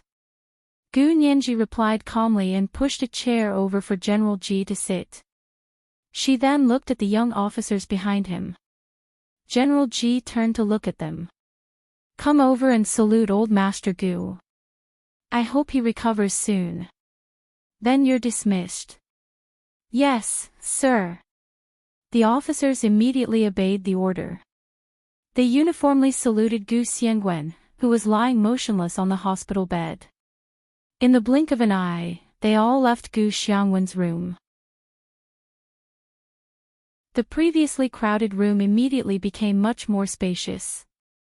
Only General G, Gu Nianji, Chen Lai, Gu Yanran, Yi Xian, General G's 2 personal secretaries, and 4 armed guards were left in the room. General G finally sat down. He pulled Gu Nianji to sit as well. General G had never treated Gu Nianji so well before. Gu Nianji was flattered and quickly asked, "General G, would you like some tea? Or coffee? You're not a soldier. You don't have to address me so sternly." General G laughed heartily. "You're so close to Xiaoheng. Just call me Uncle G." Gu Nianji's heart skipped a beat. She quickly glanced at Chen Lai anxiously. However, she saw that he had turned his head to look at Gu Xiangwen's monitor. He wasn't looking at her. Gu Nianji became even more uneasy. However, she didn't show it. She obediently sat down. Before she could say anything, Gu Yanran had already sat beside her. She smiled. "Nianji, it's rare for General G to treat you so well. Why don't you call him Uncle G?" Gu Nianji could only call out softly. "Uncle G, please take care of me in the future." "Yes, no problem. Your business is my business. Your father, Gu Xiangwen, has made great contributions to our country. Our country and our people will always remember that. You have to take good care of your father. I hope he recovers soon." General G enunciated each word with a serious expression. He called Chen Lai over to ask about Gu Xiangwen's condition in detail. Chen Lai had been taking care of Gu Xiangwen for more than a month now. He knew his condition like the back of his hand. When he heard General G's question, he calmly explained, his brain activity is basically normal. There are no blood clots. We still can't find the reason why he's still in a coma. He then glanced at Gu Yanran. "I still have some things that I'd like to understand from Miss Gu Yanran. After all, Old Master Gu was saved by Miss Gu Yanran. I hope you can tell us exactly what happened at the time so that we can understand Old Master Gu's condition and find the right medicine." Gu Yanran nodded very cooperatively. Of course. Please ask me anything, Dr. Chin. I'll tell you everything I know." "That's good. I'm relieved." General G nodded with satisfaction. He stood up and walked to Gu Xiangwen's bed to look at him carefully. He even adjusted his blanket for him. Gu Nianji stood up as well. Her emotions were as tangled as a ball of yarn. It was already twisted to the point where it couldn't be untied. Chen Lai breathed a sigh of relief.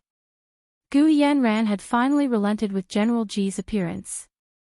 He hoped he could get something useful out of her this time. After visiting Gu Xiangwen, General Ji had to rush to a meeting. Gu Nianji knew that with General Ji's status, it wasn't easy for him to take more than 10 minutes to visit Gu Xiangwen and follow the progress of his treatment. She was so touched that she walked General Ji downstairs. General Ji was very polite to her along the way. His attitude was almost too good. For some reason, the more polite General Ji was, the more uneasy Gu Nianji felt. However, Gu Yanran had been quietly following beside her the entire time. There were some things that she was too embarrassed to ask. When General Ji was about to get into the car, Gu Yanran's phone suddenly rang. She walked to the side to answer it. Gu Nianji quickly lowered her voice and asked General Ji, "General Ji, do you know when Hu Xiao will be back?" Logically speaking, she shouldn't ask, but General Ji's attitude today made Gu Nianji's hair stand on end. General Ji's expression didn't change at all. He laughed and said, "What's wrong? Nianji misses your boyfriend." General Ji's personal secretaries laughed as well. Gu Nianji was too embarrassed to continue asking. She watched as General Ji got into the car and left the hospital building. Gu Yanran walked over after the call and said leisurely, "General Ji treats you really well. Are you close to him?" "No." Gu Nianji looked away and said with a smile, "General Ji is concerned about father's health. As for me, it's because I love the house and its dog." However, Gu Nianji wasn't very sure if the house was Gu Xiangwen or Hu Xiaoheng. Gu Yanran naturally thought it was Gu Xiangwen. She silently watched the direction General Ji's car disappeared in.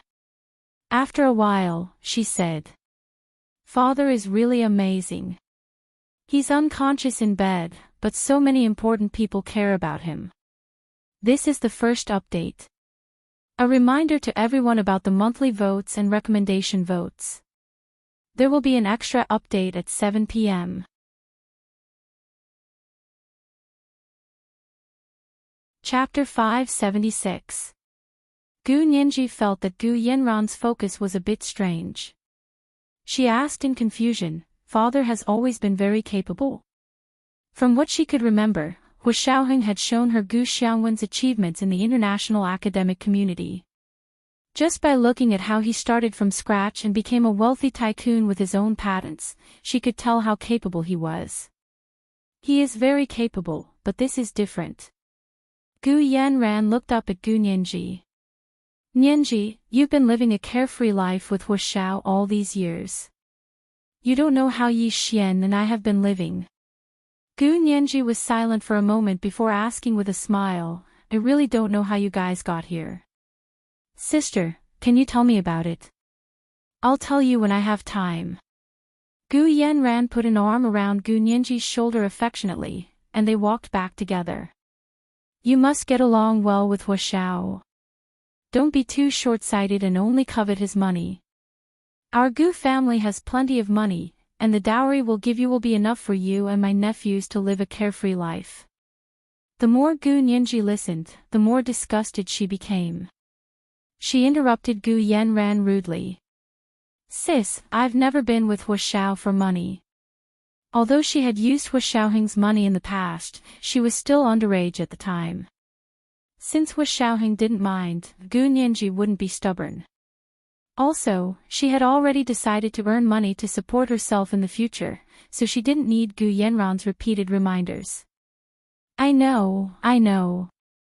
Our Nianji is not a greedy person. Our Nianji must be with Hu Xiao for love." Gu Yanran coaxed Gu Nianji like a child. It was getting more and more ridiculous. Gu Nianji pursed her lips and stopped in front of the elevator. Her hands clenched into fists as she resisted the urge to punch Gu Yanran's smiling face. She frowned. "Sis, am I such an unbearable person in your heart? Someone who would sell herself for money?" Gu Yanran's smile froze on her face. She asked in confusion, Nianji, why must you be like a porcupine sticking out all your spikes at me? You know that's not what I meant. I don't know what you mean. Gu Nianji unclenched her fist and pressed the button to go up. Her expression was indifferent. The elevator door opened, and Yi Xian was actually standing inside. He saw the two sisters standing in front of the elevator and the atmosphere seemed to be a little tense. He raised his handsome brows. Yanran, we have an appointment with Mr. Shui. Gu Yanran seemed to have just remembered this. She slapped her forehead and said apologetically, Nianji, I still have some business to discuss with Shui Jingjiang. I'll leave father in your care. It's my job. You don't have to be so polite. Gu Nianji walked into the elevator without looking at Yi Xian. Yi Xian also glanced at Gu Nianji with disdain and walked out of the elevator. The two of them stood side by side in the elevator, and Yi Xian's eyes never left Gu Yanran's face. They looked like a perfect match. As Gu Nianji pressed the button for the floor, she looked at Gu Yanran thoughtfully and then at Yi Xian. Suddenly, she smiled meaningfully at them with a look that said, I know you and I know each other. Gu Yanran, who had been calm all this time, found Gu Nianji's smile very irritating. She quickly glanced at Yi Xian and saw that he was staring at her. His gaze was extremely focused, as if she was the only person in his eyes. Everything else was in the background. Gu Yanran pursed her lips and turned to leave the elevator. Yi Xian turned around to glare at Gu Nianji. Gu Nianji smiled and raised her hand to make a heart gesture at Yi Xian. Her exquisite chin lifted in Gu Yanran's direction. Yi Xian froze and blushed. He suddenly felt that Gu Nianji wasn't as annoying as before. He turned to look at Gu Yanran in front of him and chased after her with a smile. The elevator door slowly closed in front of Gu Nianji. Gu Nianji's smile disappeared almost instantly. She covered her face with both hands and sighed heavily. When the elevator reached Gu Xiangwen's floor, she finally put her hands down and walked out. When she arrived at Gu Xiangwen's ward, Chen Lai was changing Gu Xiangwen's drip. He turned around and saw Gu Nianji's sullen face. He sighed internally. These days, he had also noticed the estrangement between Gu Nianji and Gu Yanran. Although they were sisters, and Gu Nianji had tried hard to get close to her only sister, it didn't go her way. Who asked them to not be biological sisters? This kind of situation was understandable, right? Chen Lai changed the drip and was about to comfort Gu Nianji when he suddenly thought of a problem. Did Gu Yanran know that Gu Nianji wasn't her biological sister? Then he thought about the method Hu Xiaoheng used to prove Gu Nianji's parentage, and Gu Yanran also agreed to this roundabout method. Did this mean that Gu Yanran already knew that Gu Nianji wasn't Gu Xiangwen's biological daughter? If that was the case, it would explain why Gu Yanran treated Gu Nianji and Yi Xian the same way. Since they weren't related to her by blood, it was only because they had been together for a long time that their relationship deepened. Just like Gu Nianji, she wasn't related to Hu Xiaoheng and the others by blood, but because she had grown up with them, she was closer to them than to others. Even Gu Yanran, her nominal sister, wasn't as close to them as she was to them. Chen Lai took off his gloves and threw them into the trash can. He waved at Gu Nianji. Nianji, come sit here. Gu Nianji sat on the sofa across from him and said listlessly, Brother Chen, what's up? Don't pull a long face. Chen Lai cheered her up with a smile. You didn't grow up with Gu Yanran, and you're not biological sisters either. Why do you care so much about her? I don't care. Gu Nianji looked at Chen Lai in shock. Why would Brother Chen say that? You don't care. Then why are you pulling a long face? Chen Lai didn't expect his guest to be wrong. I thought you were unhappy that Gu Yanran didn't treat you like a sister, huh? You think so too? Gu Nianji's interest was piqued. She rested her chin on her knees with both hands, her large eyes sparkling. I really don't think she treats me like family. She treats me like an outsider every time we talk. I'm not an idiot. How can I not understand what she's trying to say? She didn't expect Gu Yanran to be intimate with her right from the start. Also, she wasn't related to Gu Yanran by blood. They hadn't seen each other for so many years, so she had no idea how much sisterly love Gu Yanran still had for her. But regardless of whether they were related by blood or not, she was legally a member of the Gu family. She was Gu Xiangwen's youngest daughter. There was no doubt about that. But Gu Yanran still treated her like an outsider, both openly and secretly. She kept talking about dowry and dowry. Pfft, as if she cared about it. If she doesn't treat you like family, then don't treat her like family. You and Hua Xiao are family. Who cares about other people? Chen Lai comforted Gu Nianji with a smile. His words really touched the bottom of Gu Nianji's heart. Of course, it also made her miss him even more. Gu Nianji couldn't help but ask, Brother Qin, do you know when Hua Xiao will be back?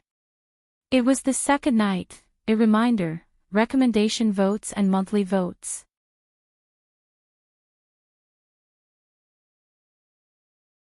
Chapter 577. Speaking of when Hua Xiaoheng would return, Chen Lai really didn't know. Of course, even if he knew, he couldn't say it. At this time, he could only vaguely change the topic. I'll come back when it's time. But you and your sister have to be careful. I see that she's doing a good job on the surface. If I wasn't familiar with you, I would have thought that you're ungrateful. How am I ungrateful? Brother Qin, you know I haven't recovered my memory, so I don't remember them at all. You guys said she was my sister, and Gu Xiangwen was my father, so I listened. I believed you and Hua Xiao, and I also thought about treating her as my real sister. In the beginning, I listened to everything she said that made sense. But she keeps talking about money, like she's never seen money in her life. She's nothing like the heiress of the Gu family, who's as rich as a nation. Gu Nianji pouted and complained to Chen Lai. She only said these things in front of Chen Lai and Hua Xiaoheng. She wouldn't mention it in front of anyone else. Chen Lai secretly sighed in relief when he saw that Gu Nianji's thoughts had shifted away from Hua Xiaoheng. However, when he heard Gu Nianji say that Gu Yanran was always talking about money, he suddenly understood Miss Gu's intentions. Gu Nianji and Gu Xiangwen's DNA didn't match, so they weren't related by blood. Gu Nianji and the military didn't know this. Other than He Zhichu and Gu Yanran, only Hua Xiaoheng and Chen Lai knew. He Zhichu hadn't mentioned this for so long, so he probably wouldn't tell anyone. But Gu Yanran didn't mention a word either, so Chen Lai couldn't help but feel strange. He originally thought that Gu Yanran and Gu Nianji were close sisters and wouldn't mention such hurtful topics. But hearing Gu Nianji say that Gu Yanran seemed to be guarding against her at all times. Connecting this to their situation, Chen Lai seemed to understand why Gu Yanran would do this. She didn't mention that Gu Nianji and Gu Xiangwen weren't related by blood, probably because Gu Nianji was Hua Xiaoheng's girlfriend. In order to cozy up to Hua Xiaoheng, Gu Yanran definitely wouldn't tell anyone that Gu Nianji wasn't related by blood. Therefore, as long as Gu Nianji was with Hua Xiaoheng, Chen Lai felt that there was nothing to worry about. Gu Yanran couldn't wait to flatter Gu Nianji, so why would she cut off her own path of retreat? He remembered that when Gu Yanran wanted to find a backer in the Hua Xia Empire, she had her eyes on Hua Xiaoheng. Chen Lai grinned and said to Gu Nianji, "All right, you can go back now. There are special nurses taking care of things here. You won't be able to help much even if you stay here." Gu Nianji stood up and glanced at Gu Xiangwen on the bed again. He was thin and haggard. It was said that he used to be very handsome and elegant. After 7 years in a vegetative state, even a man made of iron would not be able to endure it. This was his own father, and he was so sick. She lowered her voice and asked Chen Lai, Brother Chin, is there really no other way? Why didn't they perform a craniotomy? I heard from my sister that father became like this because of the plane crash. I was also thinking about this, but your sister never had the time, so there was nothing I could do. Chen Lai's eyes lit up and thought that this was how a daughter should behave. On the other hand, Gu Yanran was much more perfunctory. He didn't know if it was because she didn't believe in his medical skills or because she didn't want him to treat her, but she had asked her to talk about the plane crash for a long time. It wasn't easy for General Ji to come today. Gu Yanran finally agreed readily in front of General Ji. Chen Lai was also a shrewd person, so he already had some complaints about Gu Yanran. Gu Nianji's eyes narrowed as she understood what Chen Lai was implying. She turned around and glanced at the unconscious Gu Xiangwen. Why don't I try? You?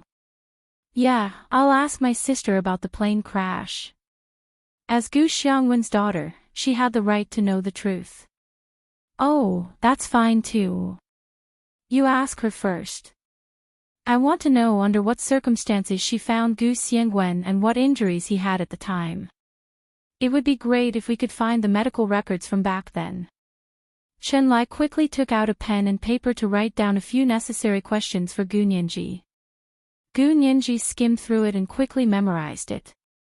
She returned the note to Chen Lai. Okay, no problem. I'll ask today. After leaving Chen Lai's place, Gu Nianji returned to the apartment that she hadn't been back to for over a month. Ever since Gu Nianji found out that Gu Yanran had moved upstairs, she didn't ask the hourly cleaner to clean. Although it had been a month without anyone, there was still some dust in the house. When Gu Nianji was in a bad mood, she liked to do housework to distract herself. She put on long plastic gloves, carried a bucket of water and a rag, and began cleaning. She wiped the doors and windows until they were shiny, changed the bed sheets, and stuffed them into the washing machine. She also wiped the blinds carefully with a rag. After working all afternoon and sweating profusely, she felt much better. Opening the fridge, she saw that there wasn't even a bottle of water. Hungry and thirsty, she took her wallet, keys, and phone and put them in her bucket bag. Then, she went downstairs to the large warehouse supermarket nearby to buy something.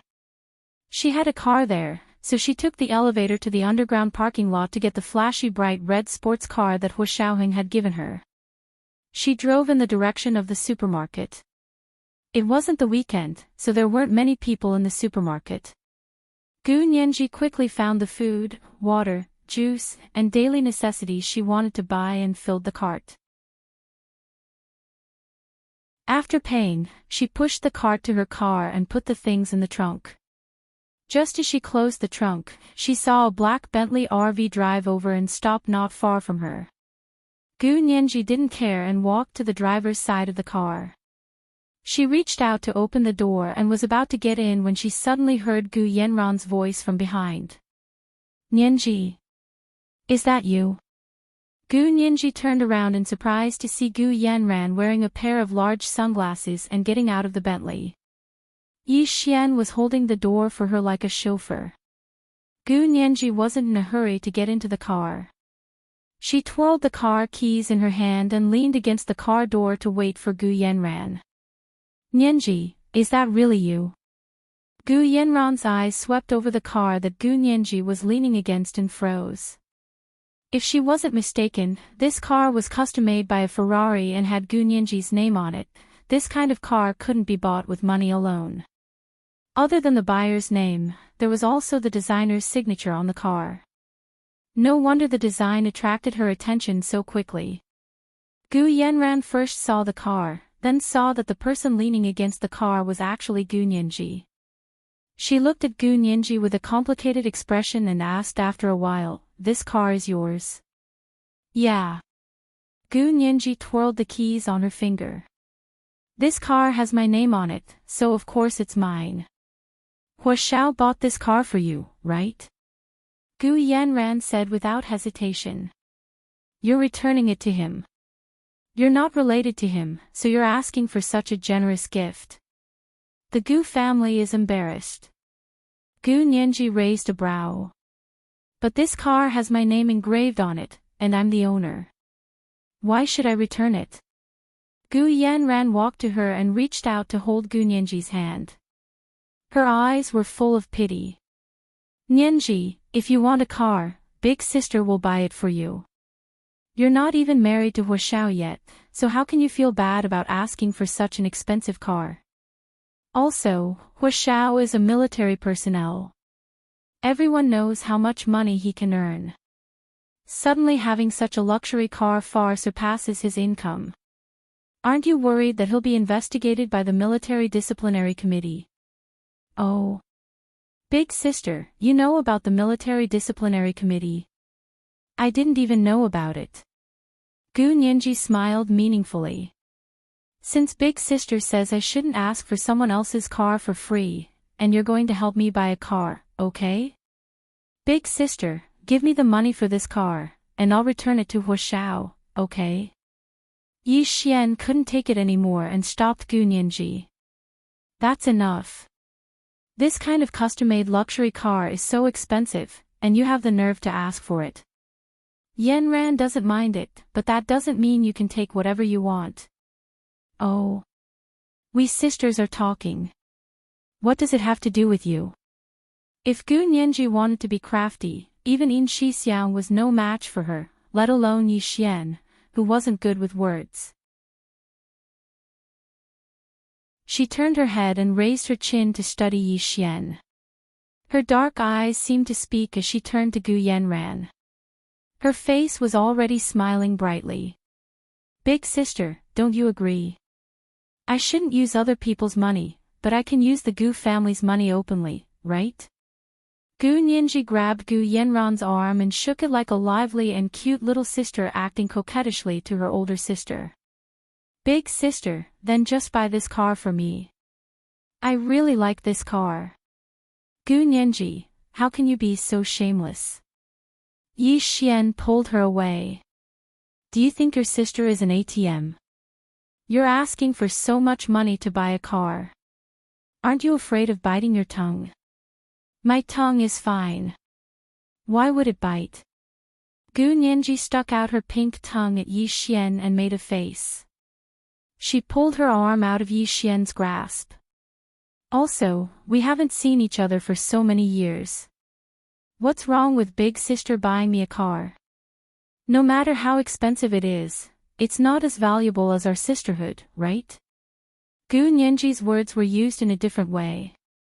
Gu Yanran knew there was something wrong with her words, but she couldn't refute them. She smiled bitterly and poked Gu Nianji's forehead. You only know how to be naughty. Okay, go back first.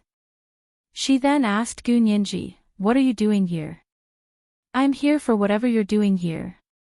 Gu Nianji's eyebrows curved. This is a supermarket.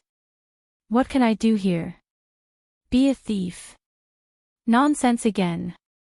Gu Yanran's tone was full of affection. Okay, since you're back today, go eat at Big Sister's. She then asked casually, where's Huashao? Will he be eating with you today? Of course, Gu Nianji couldn't say that Huashao was on a mission. She chuckled and purposely didn't answer Gu Yanran's question. She pursued the previous topic. Big sister, I'll take your silence as a yes. I'm going to tell Huashao that my sister wants to buy this car for me. Oh my god. My Huashao is rich. He's rich. This is the first update. A reminder to everyone about the monthly votes and recommendation votes. There will be an extra update at 7 p.m.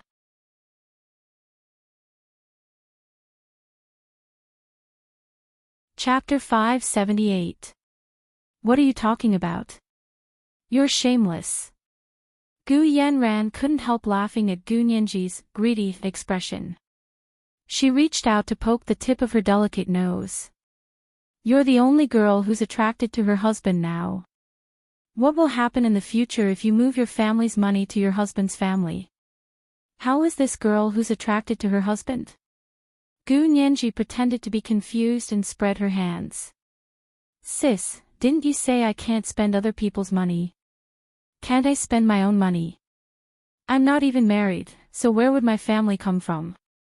This logic was so logical that Gu Yanran didn't know how to respond. Yi Xian crossed his arms and snorted.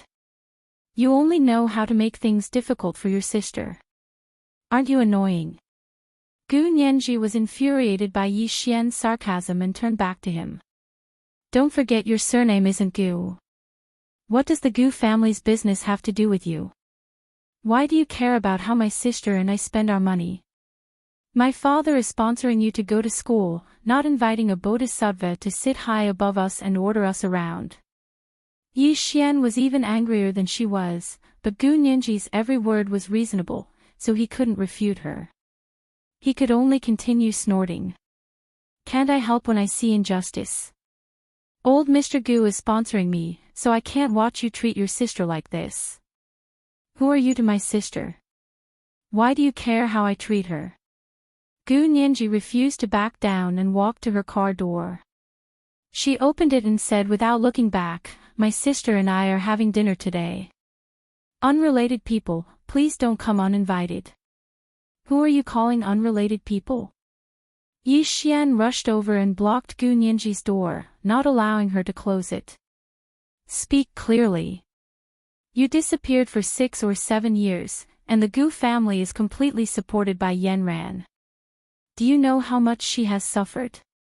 Do you know how much she has been through? How can you treat her like this?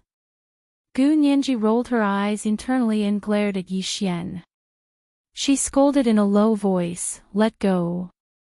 Her brows were solemn, and her bright black eyes looked over, flashing with a stern light.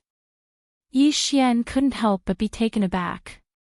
I really don't know how you studied in the United States. Gu Nianji pouted. I think you have a limited IQ. Is this how you fight for justice? Besides, I've been missing for 6 or 7 years, but has my sister had a hard time? How was it difficult? Should he eat less and wear less, or should he sleep on the streets? None, right? The Gu family in Barbados is extremely wealthy, and my sister is the only one in power in the family. Tell me, if she's not doing well, shouldn't everyone else just kill themselves? What do you know? Yi Xian almost scoffed. All you know is money, hee. I thought it was you and my sister who were talking about money. Gu Nianji snickered. I only drove a car. One of you wants me to return it, and the other won't let me buy it with my own money. My own money? You. Yi Xian couldn't help but blurt out something. Yi Xian. This is between me and my sister. Don't interfere. Gu Yanran suddenly shouted at him to stop him from continuing. Yi Xian slammed the car door shut with great force and walked back to his Bentley. He asked Gu Yanran, are we still going to the supermarket? No need. Ask the restaurant to send a table of food over. Gu Yanran watched Gu Nianji drive away, and her eyes dimmed. She returned to the car and sat down. Yi Xian drove in the front seat and occasionally looked at Gu Yanran's expression in the rearview mirror. Gu Yanran's face was full of exhaustion and blankness. Yi Xian felt his heart wrench. Yanran, what's wrong? Don't take Gu Nianji's words to heart. She's been heartless since she was young. Did you forget that when you were young, she almost caused you to drown in the swimming pool? Yi Xian comforted Gu Yanran softly. People are fated to meet. You've worked so hard to find her for 6 or 7 years, but she doesn't appreciate it at all. Yi Xian, I won't allow you to talk about her like that. No matter how bad she is, she's still my sister and a member of the Gu family. I'll educate her well. Gu Yanran didn't seem to want to talk about this topic anymore. She propped up her head with one hand and leaned against the window. She looked at the scenery outside in silence. It was midsummer, and the weather was very hot. The afterglow of the setting sun shone on the ground and roasted the asphalt roads until they were soft. There was air conditioning in the car, so it blocked the scorching sun outside. There was only a refreshing coolness in the car. Yi Xian drove and saw Gu Nianji's flashy red custom-made Ferrari flash in and out of view in front of him. It drove like lightning, constantly overtaking other cars and changing lanes. He couldn't help but hate her even more. He frowned and said, although Gu Nianji wasn't likable in the past, she wasn't as annoying as she is now. How did she get through all these years? What else could it be? She's just lucky. Gu Yanran smiled, and her voice became softer. She's always been very lucky. What did you say? Yi Xian didn't hear Gu Yanran clearly from the driver's seat and asked. Nothing. I said Nianji is very good. Gu Yanran nodded with a smile. Focus on driving. I'll order. As she spoke, she swiped open her phone and found a 3 Michelin-starred restaurant. She ordered a table of seafood and had it delivered to her apartment. Gu Nianji first returned to the parking lot downstairs. She carried a few bags of things back to her apartment. She had just finished packing when she received a call from Gu Yanran. Nianji, come up for dinner. Gu Nianji agreed and said, I'll be right there. However, she asked, is Yi Xian still there? He's here. Gu Yanran smiled very kindly. Nianji, Yi Xian grew up with us. He's even your childhood friend. Don't be too harsh on him. He's not a bad person, and he's very loyal to the Gu family. Even if you don't want to give him face, just give him face. Let's have a good meal today, okay? Gu Nianji was very disgusted by the words, childhood friend. She took her phone and keys and walked to the door. She said unhappily, Sis, you can't use the term childhood friend carelessly. He's your childhood friend, not mine. Don't get it wrong. Gu Yanran chuckled. Nianji, it looks like you've really forgotten. When we were at home, you really liked Yi Xian. Stop. Gu Nianji couldn't help but roll her eyes internally. Sis, I already said that I don't remember the past, especially when I was young. Can you stop talking nonsense like this? How is this nonsense? Gu Yanran leaned against the window and spoke to Gu Nianji gently and patiently. Yi Xian had gone downstairs to get the food, so he wasn't in the apartment. Gu Yanran was the only one in the apartment. She looked up at the warmly and elegantly decorated apartment and sighed softly. Fine, Nianji. If you don't like to hear about the past, then I won't talk about it. I know you have someone else in your heart now. I don't blame you, but people can't forget their roots. Gu Nianji also sighed and said earnestly, Sis, if you keep acting like this, I'm really going to suspect that you've mistaken someone else for my sister. Oh. How can you say that? Gu Yanran was obviously stumped by Gu Nianji's words. Did I say something wrong? Of course not. I was only 12 years old when I went missing 7 years ago. Sis, what right do you have to say that I've fallen in love with someone else? Don't tell me that I've fallen in love before I was even 12 years old. This was the second night, just a reminder, recommendation votes and monthly votes.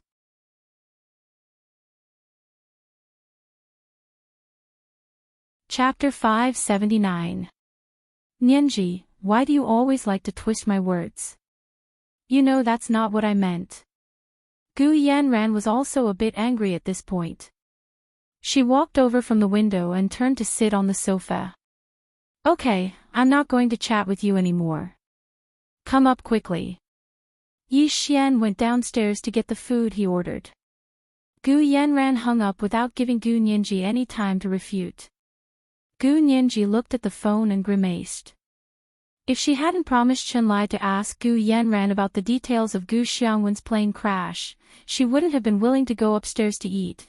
After entering the elevator and arriving at Gu Yanran's apartment, Gu Nianji pressed the doorbell and waited for Gu Yanran to open the door for her. Come in.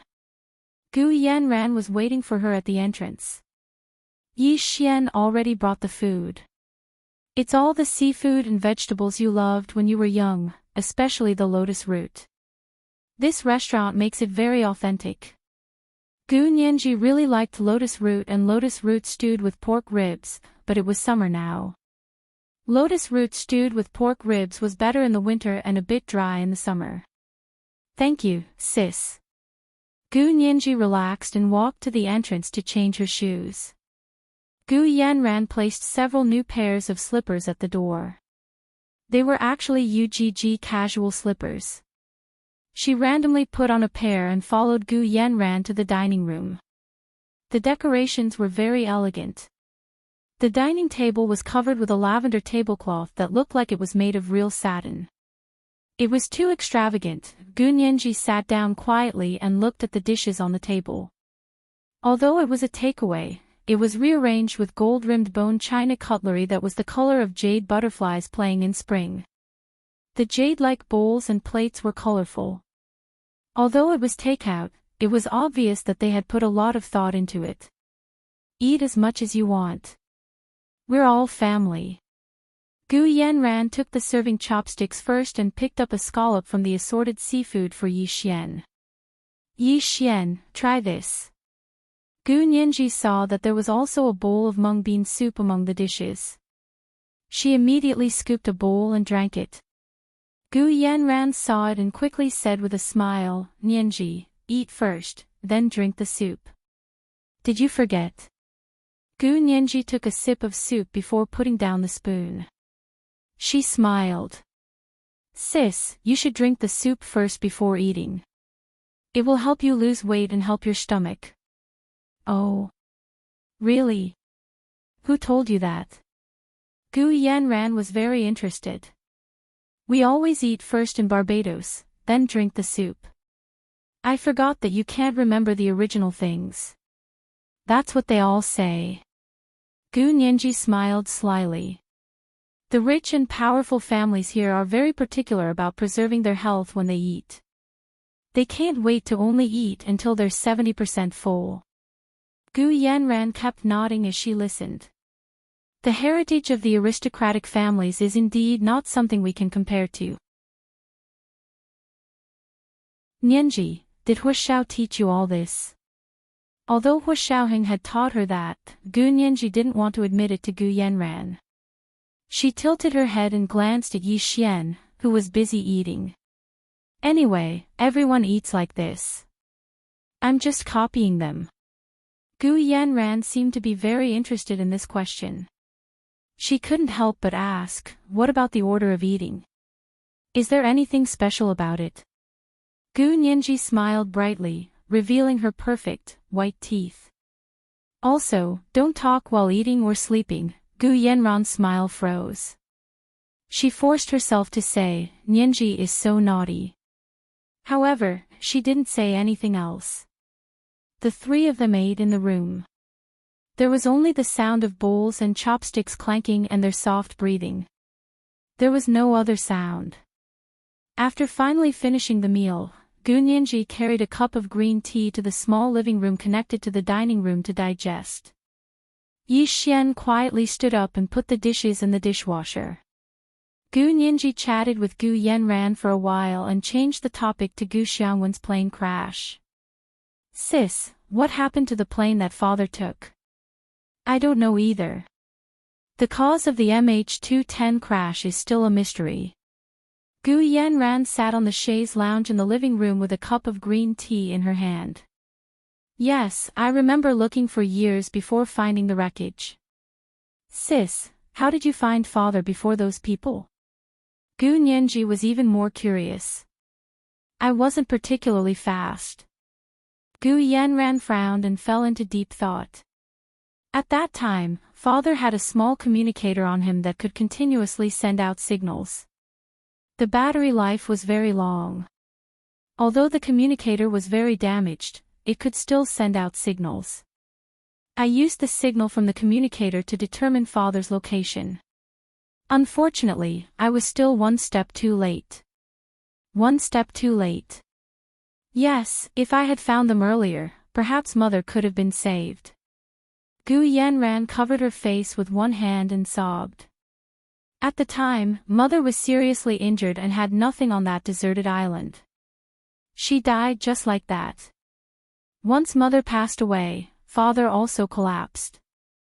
When I found them, Father was hugging Mother's body tightly. I thought both of them had died. But I didn't give up and asked the doctor to check. In the end, Father was still alive, but he had become a vegetable. Mother, however, passed away an hour before we found them. Gu Nianji's heart wrenched. Do you still remember what Father looked like at the time? I mean, did he become a vegetable because of a head injury or some other injury? When you saw him, what clothes did he wear? Gu Yanran thought about it for a long time and shook her head. I really don't remember what he was wearing. I searched for them for nearly a month, and when at last I saw them, and found my father still alive, I was wild with joy, and fainted on the spot. When I woke up, Father had already been moved to the helicopter. Mother was buried on the spot. That meant she didn't remember the details of Gu Xiangwen's injuries.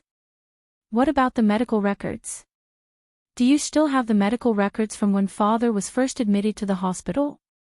Medical records. Gu Yanran laughed.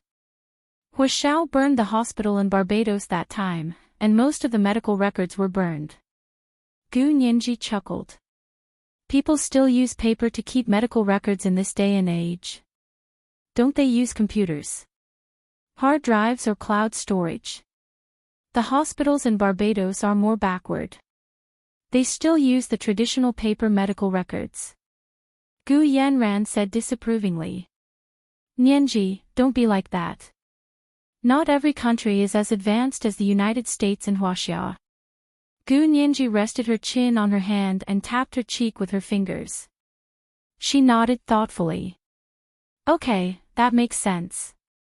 But if that's the case, it might be even more difficult for Father to recover. You're not a doctor. Why are you worrying about this? Gu Yanran comforted her with a smile. Nianji, let the professionals do the professional stuff. We just have to wait for the results. Gu Nianji had no choice. Although she didn't think it was a coincidence, she couldn't find any flaws in Gu Yanran's explanation. The law had always been about presumption of innocence, so she'd just assume what she said was true. After dinner and questioning, Gu Nianji felt very tired, so she got up to leave. Gu Yanran walked her to the door reluctantly. Nianji, you don't want to stay a bit longer? It's not easy for you to come, and I still want to talk to you. There's plenty of time. Gu Nianji nodded with a smile. Sis, I'm really tired from cleaning this afternoon. Let's talk tomorrow. Gu Yanran turned to call Yi Xian over. Yi Xian, see Nianji out. Gu Nianji quickly waved her hand. What for? I live downstairs. But... She rolled her eyes and smiled as she moved closer to Gu Yanran. Sis, is Yi Xian your boyfriend? Oh. Him. Gu Yanran quickly shook her head. Of course not. He's younger than me. I don't look for boyfriends younger than me. Oh, that's a shame. Gu Nianji shrugged regretfully. I think he's a bit interested in you. Not at all. He treats you as well as I do. Gu Yanran refused to admit Yi Xian's feelings and attachment were written all over his face. Gu Nianji didn't say anything else. It was someone else's business anyway, and she didn't have that much time to gossip. Then I'll go. Sleep early, sis. Gu Nianji turned to walk to the elevator. Yi Xian was pushed out by Gu Yanran and had no choice but to go downstairs with Gu Nianji. In the elevator, the two of them kept their heads down and ignored each other. When the elevator stopped at Gu Nianji's floor, she didn't even say hello and directly walked out of the elevator to go back to her apartment. Yi Xian didn't even get out of the elevator. He directly pressed the up button and went back to Gu Yanran's apartment. Gu Nianji went back to her bedroom and slept soundly. She didn't even dream. It was 8 or 9 in the morning in the United States on the other side of the ocean. After the last attack, Hu Xiaoheng had rested in his rented apartment for a few days. Today, he planned to go out again. It was the same route as the last time. He transferred from the train station in New Jersey to the subway and then the light rail into the city. This time, although he had blue eyes and a hooked nose and hadn't changed to the Chinese IT guy look, he discovered that someone was already following him. It wasn't just him. Almost all the men on the street who were about his height were carefully questioned.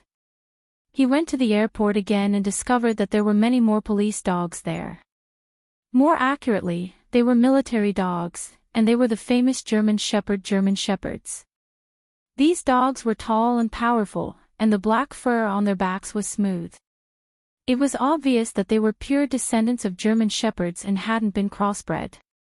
Hu Xiaoheng remembered that although there were some police dogs at the airport the last time he was here, most of them were drug-sniffing dogs, unlike the ones now. They were obviously not police drug-sniffing dogs, but military dogs. They might even be military dogs specially trained by the special forces. Were they here to deal with him? This was the first update. A reminder for everyone's monthly votes and recommendation votes. There will be an extra update at 7 p.m. P.S. Thank you to Raindrop6868 for kissing the 2 golden pigs yesterday. Mwah.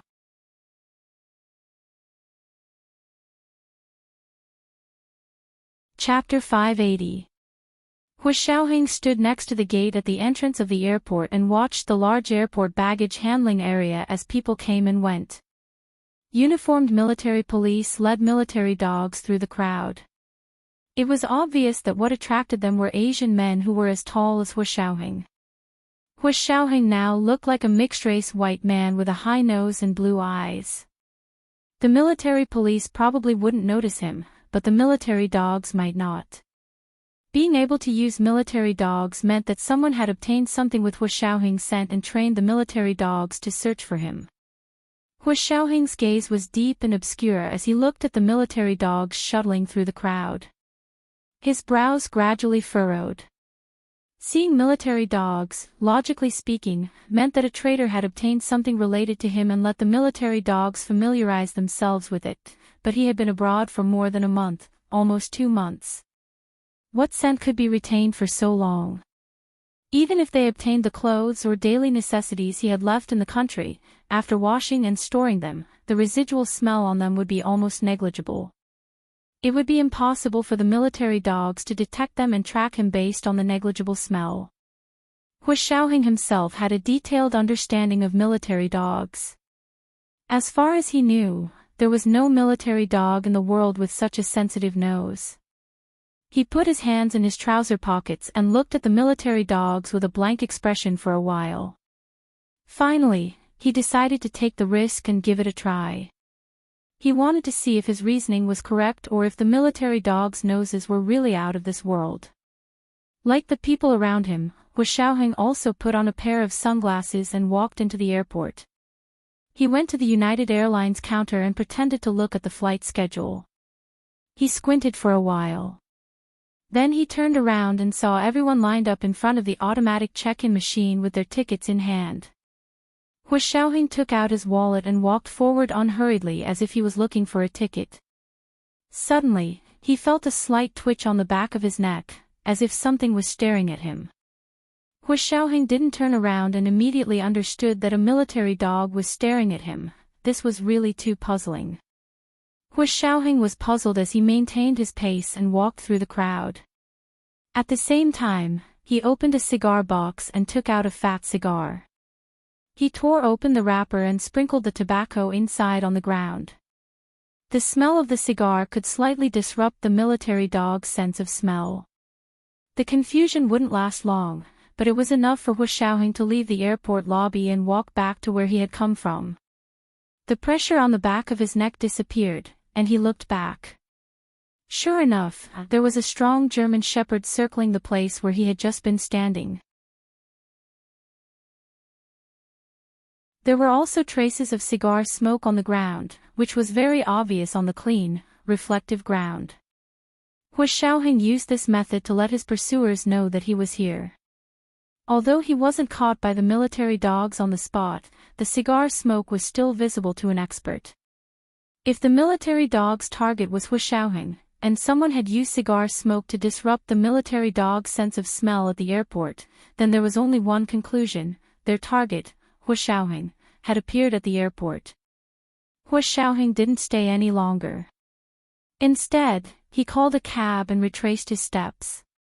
He picked up his car from the train station parking lot in New Jersey and drove back to his high-class rented apartment.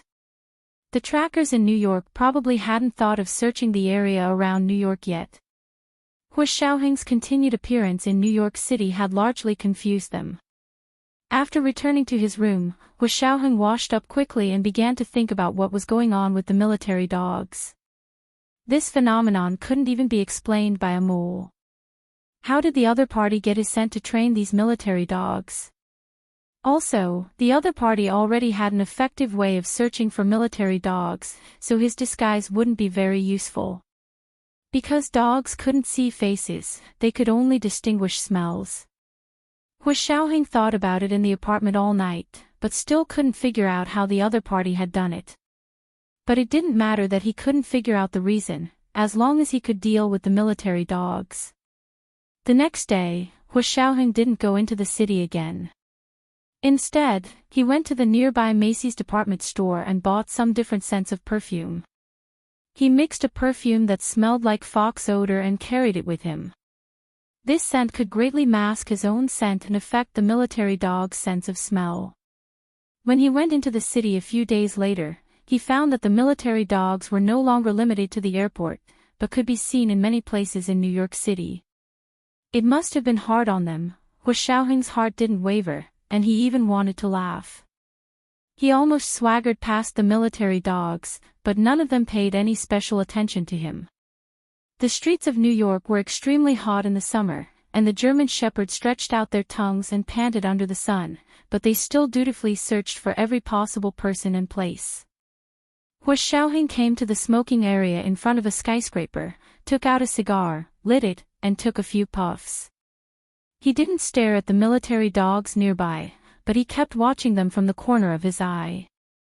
Not long after, the uniformed military police left the block with the military dogs and continued to search other blocks. Hu Xiaoheng blew out a smoke ring in the direction they left, almost wanting to whistle. But it was just a thought. Making a sound at this time would be asking for trouble. He threw the cigar into a nearby trash can, put his hands in his trouser pockets, and slowly walked the streets of New York in the middle of summer. Manhattan's Fifth Avenue gathered the world's top luxury stores. Half of the people who came and went here were rich and powerful, and the other half were people who served these rich and powerful people. Hu Xiaoheng stopped in front of the Hermes flagship store. He still remembered Gu Nianji's favorite Hermes scarves. There were only 2 months left, and it would be her birthday again.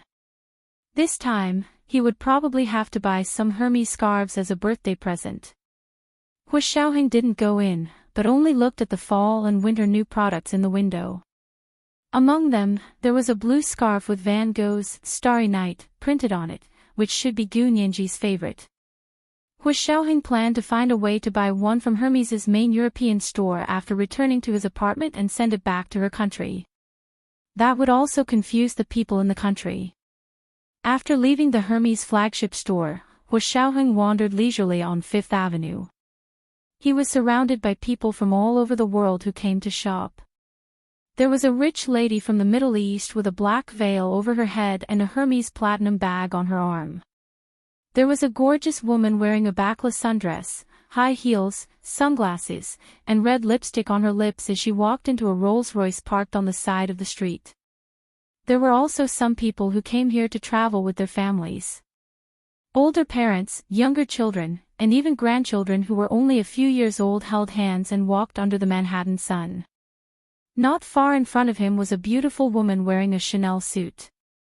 She was holding a pretty little girl who looked like a doll in one hand and pushing a stroller in the other. The woman's Chanel suit was somewhat similar to the one Gu Nianji had bought before. Her figure was also as slender and delicate as Gu Nianji's. Hu Xiaoheng couldn't help looking at her a few more times. This was the second watch, a reminder for recommendation votes and monthly votes.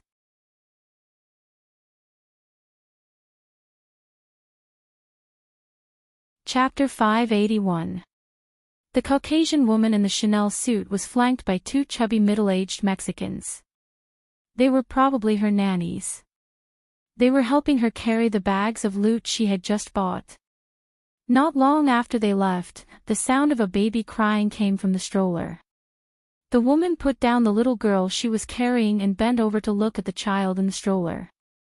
The two middle-aged Mexican women stopped and looked around.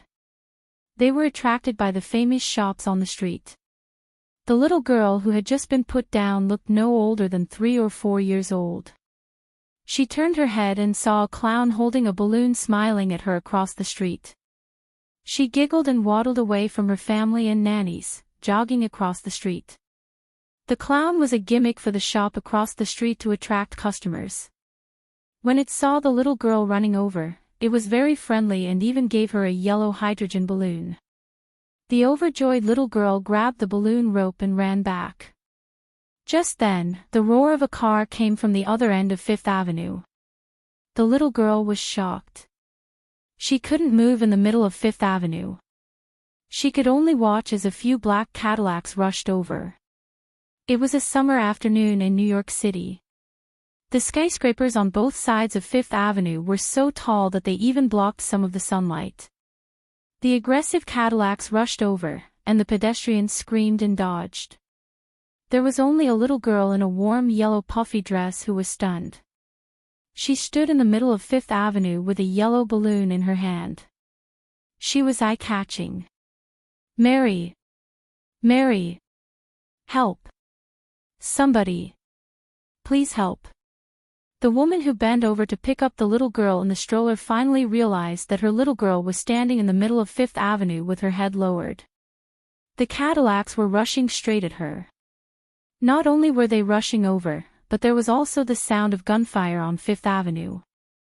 A few arms with pistols stretched out from the Cadillacs and shot at each other. The pedestrians on the street immediately understood. It was a gunfight between the New York gangs.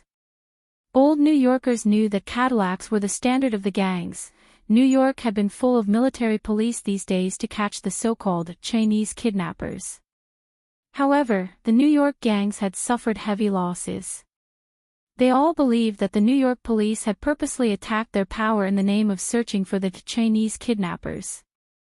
Therefore, the gangsters who had been holding back for the past few days were finally going to let go of their courage and do something. Hu Xiaoheng had already hidden behind a phone booth on the side of the road the moment he heard the sound of the car, and the little girl was right in front of him.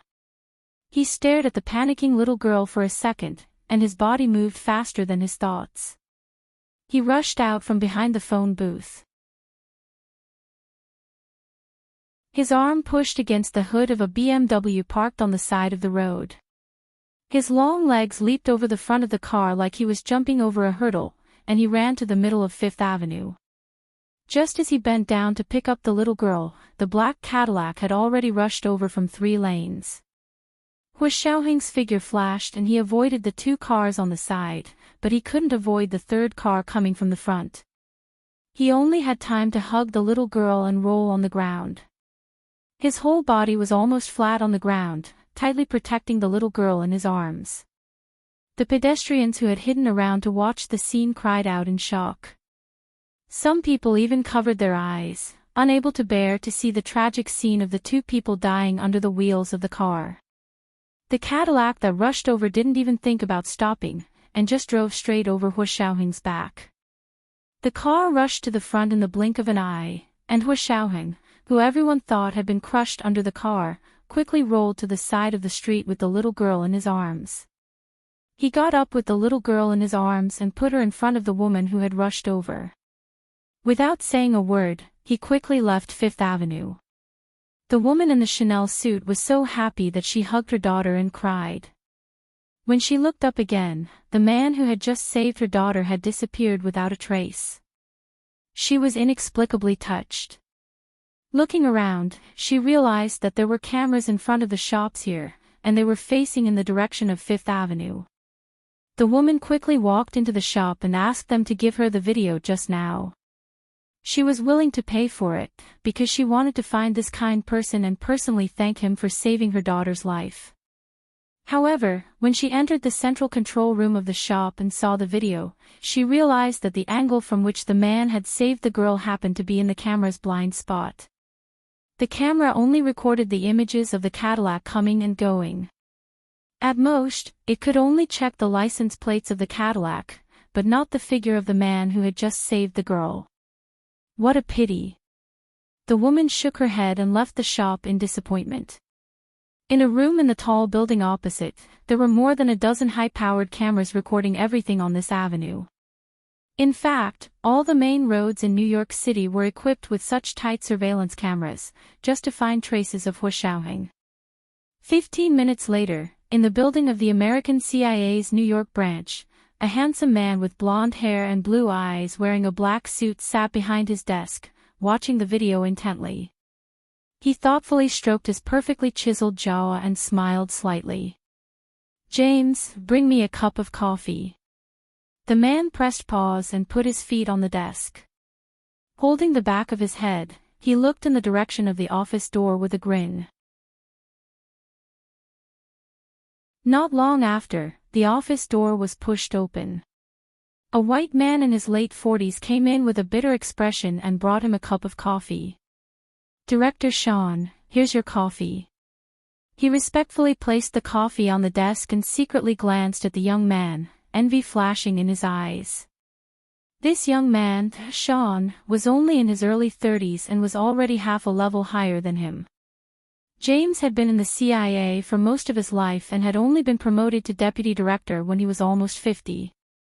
He had originally thought that he would be promoted to director of the Asian Intelligence Department this year, but in the end, a particularly famous person had appeared out of nowhere, Sean.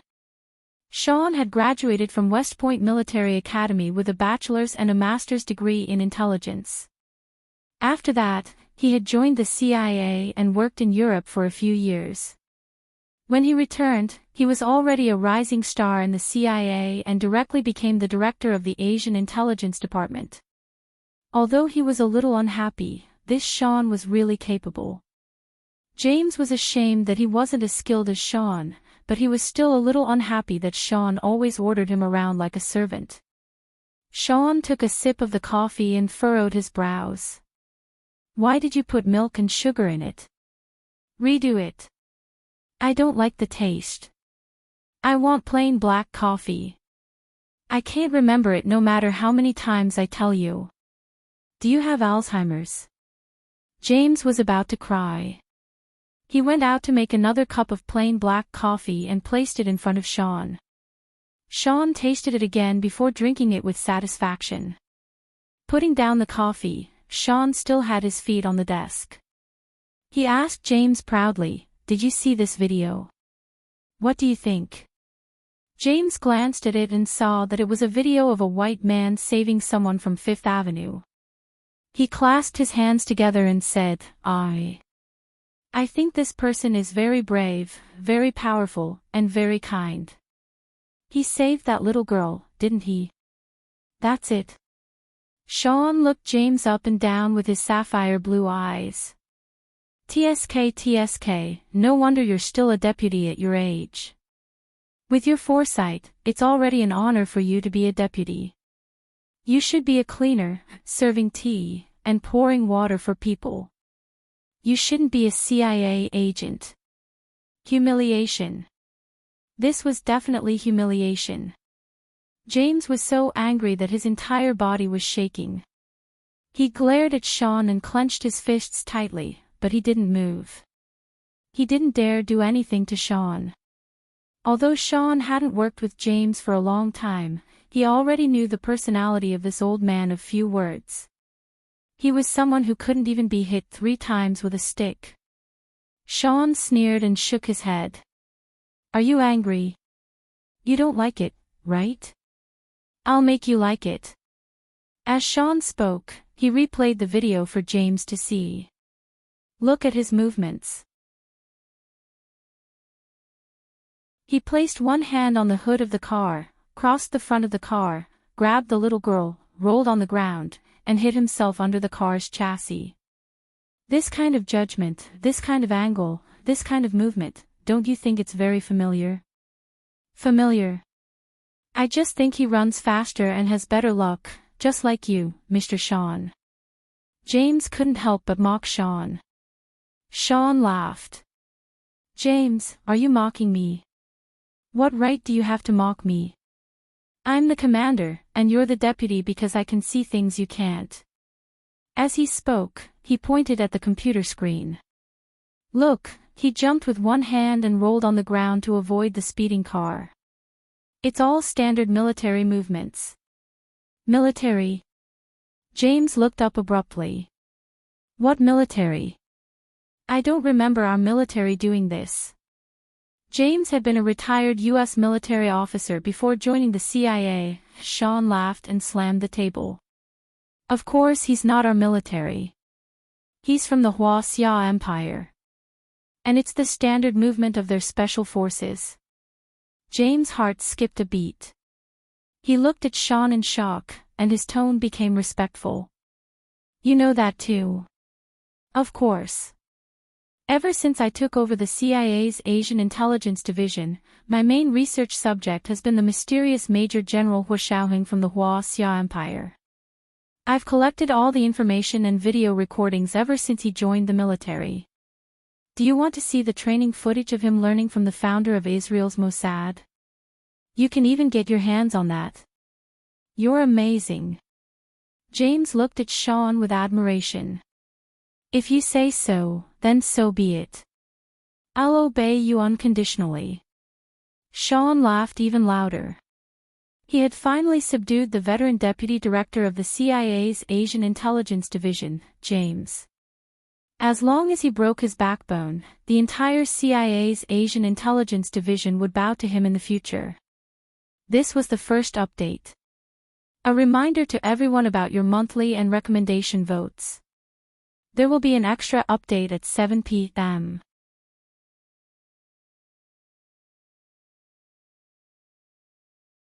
Chapter 582. James stood behind Sean and watched intently as the computer replayed the tall white man's lightning-fast movements over and over again.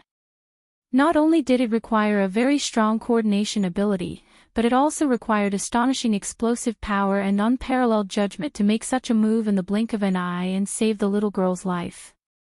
Look, his rolling and lying flat on the ground is actually a standard movement of the Xia Imperial Army Special Forces. It's what snipers do when they lie in the trenches to hide themselves from battle tanks. After Sean finished laughing, he explained his discovery to James.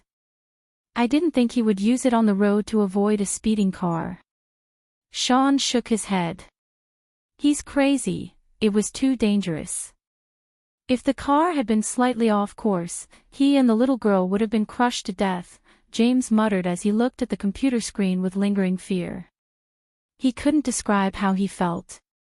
Yes, so he's crazy. A normal person wouldn't make this kind of judgment, and they wouldn't try to save someone when they're on the run. Sean scoffed. Isn't he giving himself away now? You still think he's the Xia Imperial Major General. But he's white. James pointed at the man's obvious blue eyes on the HD video. Sean sneered. James, I think you should retire. You don't know anything about current technology. Go to the lab and find special contact lenses for blue eyes like that. Forget blue eyes, you can even get red and white eyes. So it's special contact lenses. James exclaimed again. He was very excited. That's good. It proves that this person is the person we're looking for. What's the point of proving it? Sean suddenly understood. He was furious and pushed everything on his desk to the ground. I don't know where he is. I don't know where he's going. There are more than 10 million people in New York. How are we going to find him? Are we really going to search every house? Do you know why he suddenly jumped out to save someone? He's provoking us. Provoking us. Sean had never felt so aggrieved ever since he joined the CIA. He had always been a cat, watching coldly as a mouse ran away in front of him. He didn't expect that this time. He felt like he was a mouse and the other party was a cat. Moreover, he felt like he was being toyed with. New York was their home field, their home base, but a Huaxia imperial soldier had turned it upside down. They should all die. Was there anything more infuriating and hateful than being able to see it but not catch it? These videos don't record the direction he left in. James asked, puzzled. We've installed HD cameras on all the main roads. What's the use of that? Sean practically roared right into James's face. His saliva flew everywhere, but James didn't dare wipe it away. He could only endure it. You think he is as stupid as you? He knew he was being watched, but he still led you back to his place. I'm telling you. The direction in which he left definitely isn't where he's hiding. Sean waved his hands and roared like a madman in the office. James hung his head. A man in his late 50s was being lectured like a grandson by a man of 30. Scram! Send me the footage from all 4 directions. I'm going to find out where he went even if I don't sleep tonight. Sean kicked James one last time before ending today's lecture. James walked out of Sean's office and felt like he had aged 10 years. He returned to his office and turned on his computer. He stared blankly at the image of him entering his password on the screen.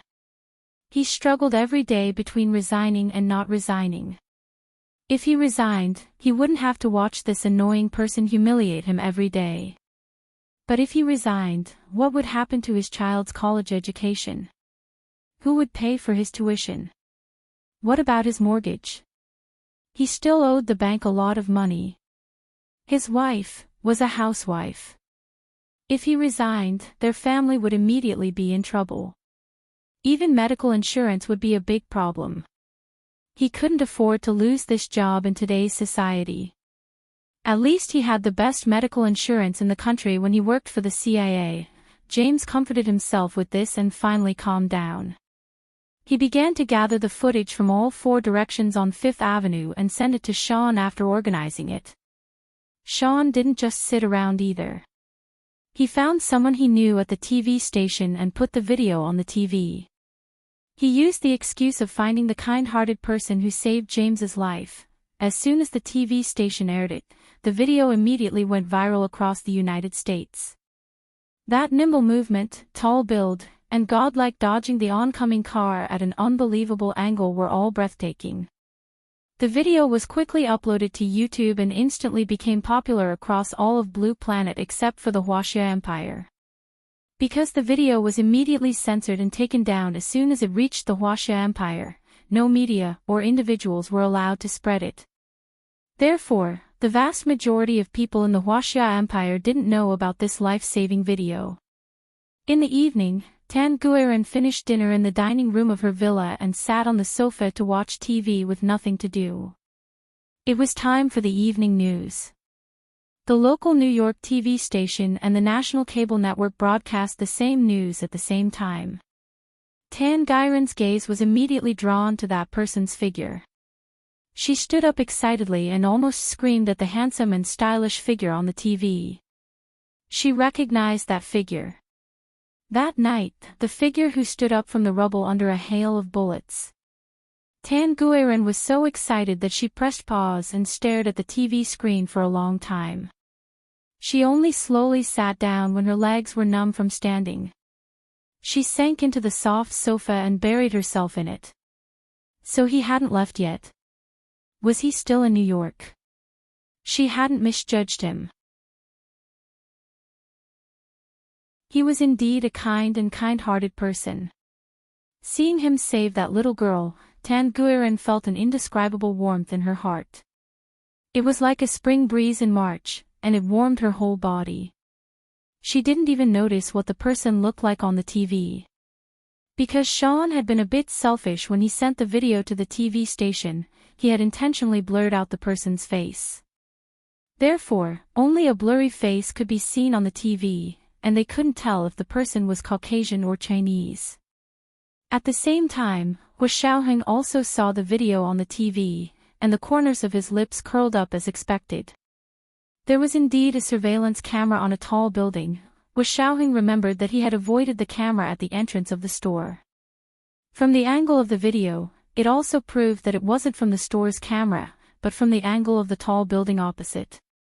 Other than the CIA, no one else would have done something like this. Using this method, Hu Xiaoheng confirmed his conjecture. This was the second update. Just a reminder, there were recommendation votes and monthly votes.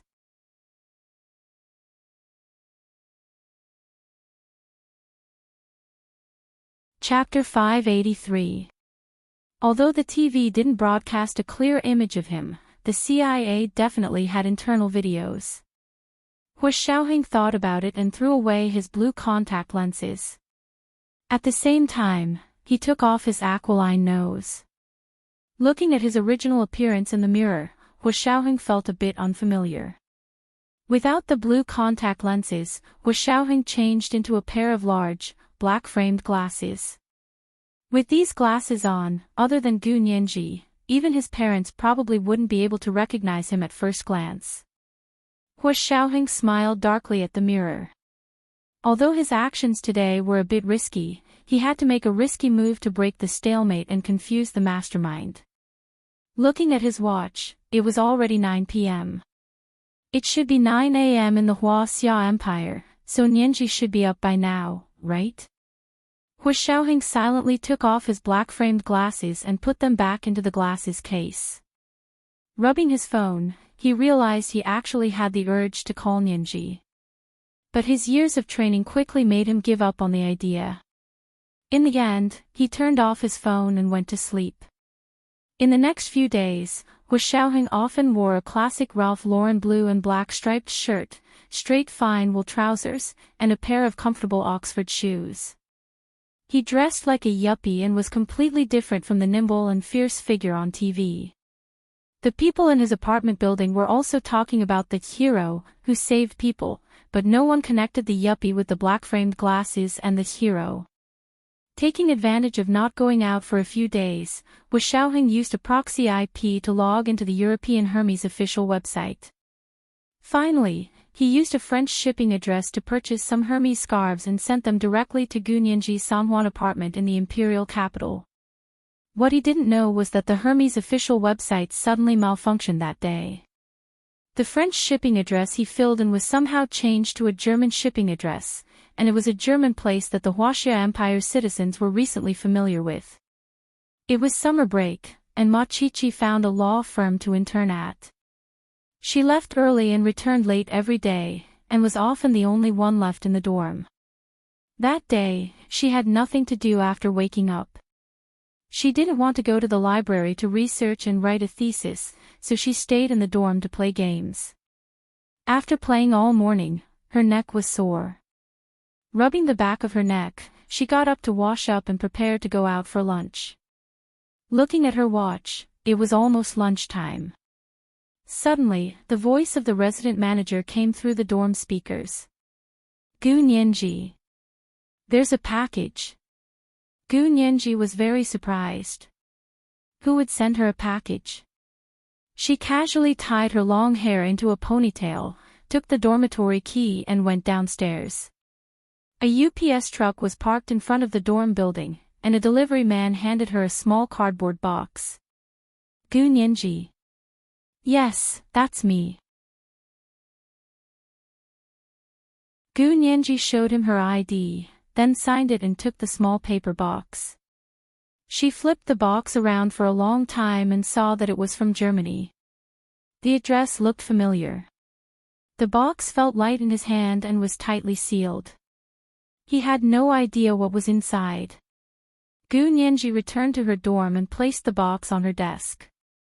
She stared at it silently for a while before putting on gloves and using a paper cutter to cut the tape on the box. She tore open the packaging and revealed the familiar orange-red Hermes packaging inside the carton. Hermes scarves. It was from Germany. Gu Nianji's heart was pounding. Her first reaction was that Hu Xiao had sent it to her. Only Hu Xiao liked to buy her Hermes scarves for her birthday. Although her birthday was still 2 or 3 months away, it didn't stop Hu Xiao from planning ahead and preparing for everything. Was Hu Xiao using this method to make her feel at ease? Although he couldn't tell her where he went or what he was doing, a scarf mailed from afar could subtly tell her that he was doing well. Gu Nianji hugged her silk scarf as she sat in front of her desk. Her heart was warm, like a traveler who had finally found a warm fire after trekking through a world of ice and snow. She wanted nothing more than to throw herself into the fire, even if it burned her to ashes. So Hu Xiao was in Germany. Gu Nianji took the box and carefully looked at the address on it. She entered the address into the computer and finally found the place. When she saw the German city that Huaxia Empire's citizens had recently heard of, Gu Nianji couldn't help but widen her eyes. She suddenly felt like all her doubts had been answered. Hu Xiao must have gone to Germany, right? Because of the murder of the Huaxia female exchange student in Germany.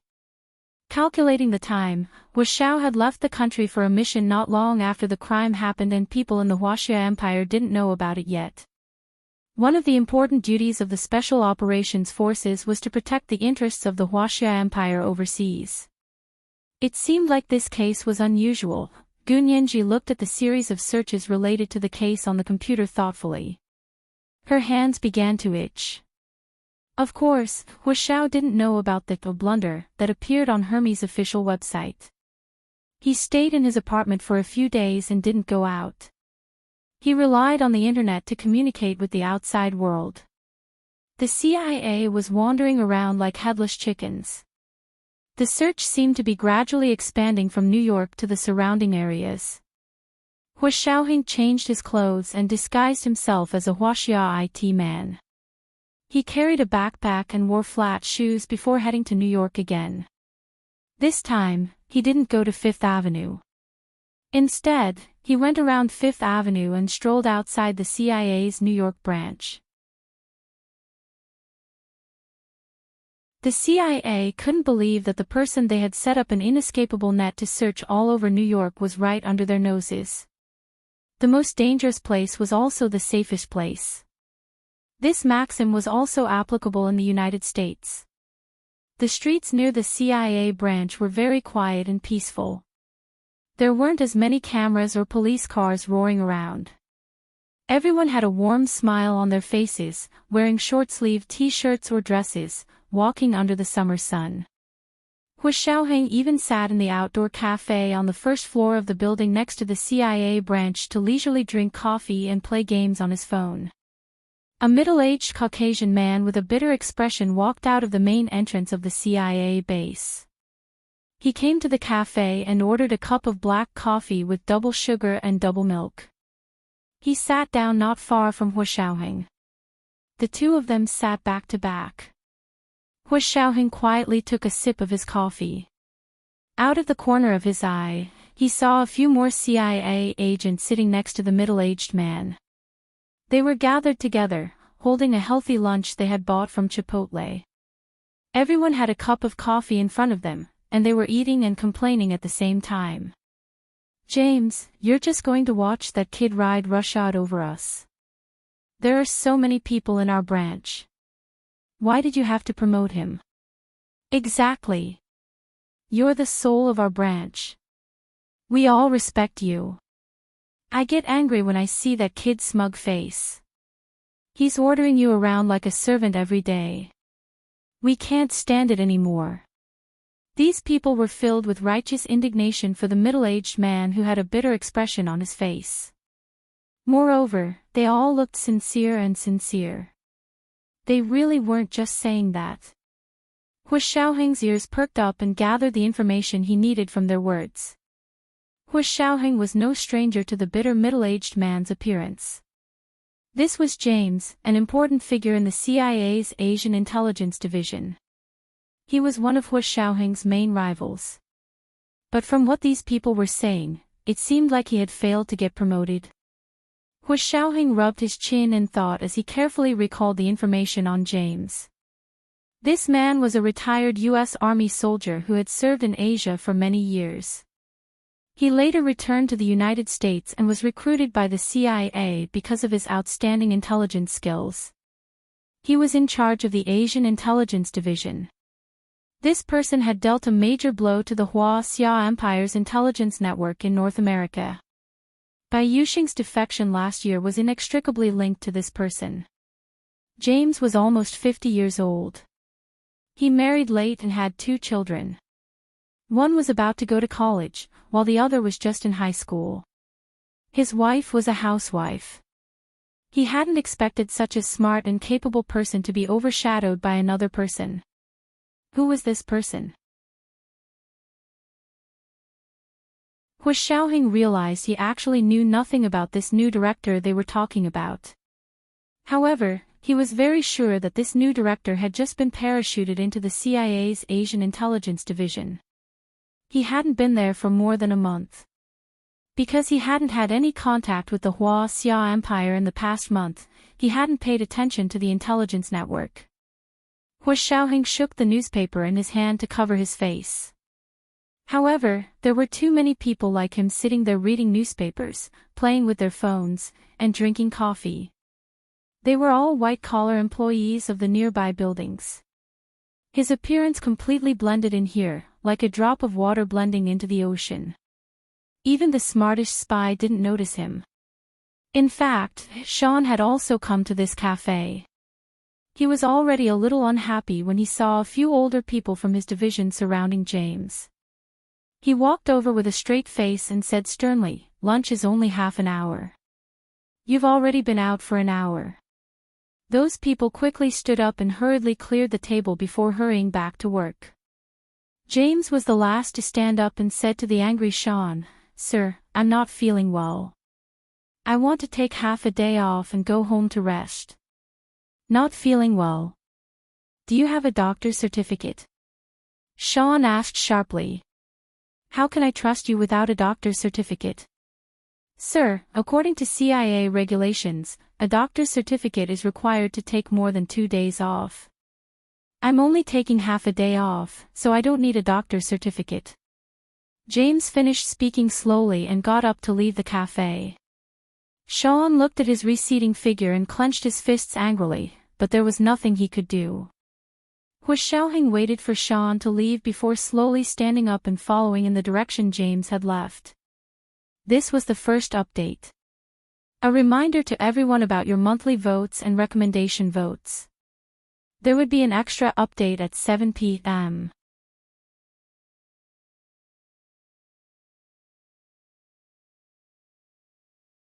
Chapter 584. James didn't know what was wrong with him. Perhaps it was because his colleagues' words made him feel even more indignant, or perhaps it was because the weather was too hot, but he was very agitated. For the first time ever, he argued with Sean a few times and almost quit. However, his rational mind told him not to quit too impulsively, so he only took half a day off to go to the beach to relax before coming back to do these increasingly unfulfilling jobs. Last year, Bai Yuxing, the deputy director of the Hua Xia Imperial Secret Service who had defected, had been killed. The agency considered his merits to offset his faults, so he was originally going to be promoted to director, but just like that, Sean, who had parachuted in from outside, became director. He wasn't happy. Although he didn't say it, he knew he wasn't happy in his heart. He walked aimlessly on the street and didn't know how many blocks he had walked. After another turn, he would be at the beach. James suddenly realized that the back of someone not far in front of him looked very familiar. It was a tall man dressed casually in a simple white shirt with the sleeves rolled up, khaki trousers, white Oxford shoes, and black hair. When he turned his head, he could see that the man was wearing a pair of sunglasses that covered most of his face. It was a very ordinary outfit, but there was something unusual about it. James's eyes narrowed. 2 years of intelligence work had trained him to have sharp instincts. Although he wasn't as good as Sean in some areas, his age and experience were there for all to see. High IQ couldn't make up for that. Experience required time. The only thing he had more than Sean was that he had lived a few more years. But that wasn't something to be happy about. James felt dispirited just thinking about it. However, he still followed with great professionalism. He was the deputy director of the CIA's Asian Intelligence Division. This was his job, and he had to do it. Hu Xiaoheng walked leisurely in front and looked around the place. He had purposely exposed himself in front of James in order to beat him at his own game and catch the mole hidden within the Hua-Xia Empire. In order to find the mole the CIA had planted in the Hua-Xia Empire, Hu Xiaoheng had thought about it for a long time.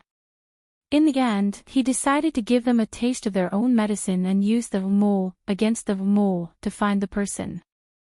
After careful observation and consideration, Hu Xiaoheng felt that James was a good mole candidate.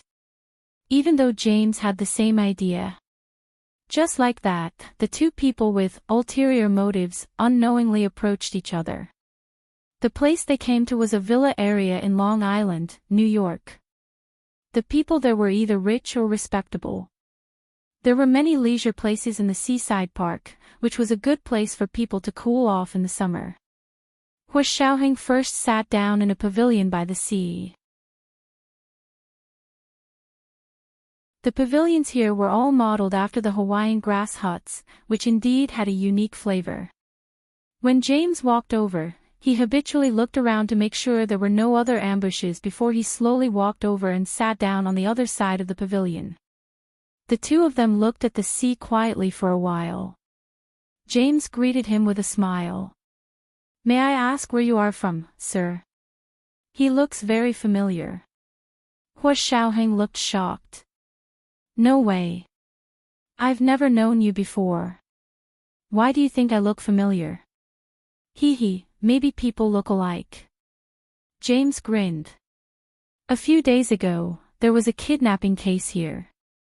Have you seen the news? Do people still watch TV these days?" Hu Xiaoheng also laughed. "I only surf the internet. I'm not interested in TV." "Oh, there's a video online too. Didn't you watch it?" James took out his phone and secretly wanted to take a photo of Hu Xiaoheng. Hu Xiaoheng seemed to turn around unconsciously, leaving only a view of his back for James. James didn't manage to take a photo, and Hu Xiaoheng had already turned to look at his phone. James could only give up on the idea and show Hu Xiaoheng the video. Hu Xiaoheng rubbed his chin and watched it calmly. He smiled. "Not bad. It's quite interesting." "Not only is it interesting, but it's also valuable," James said meaningfully. "Actually, I think this person is very impressive and powerful.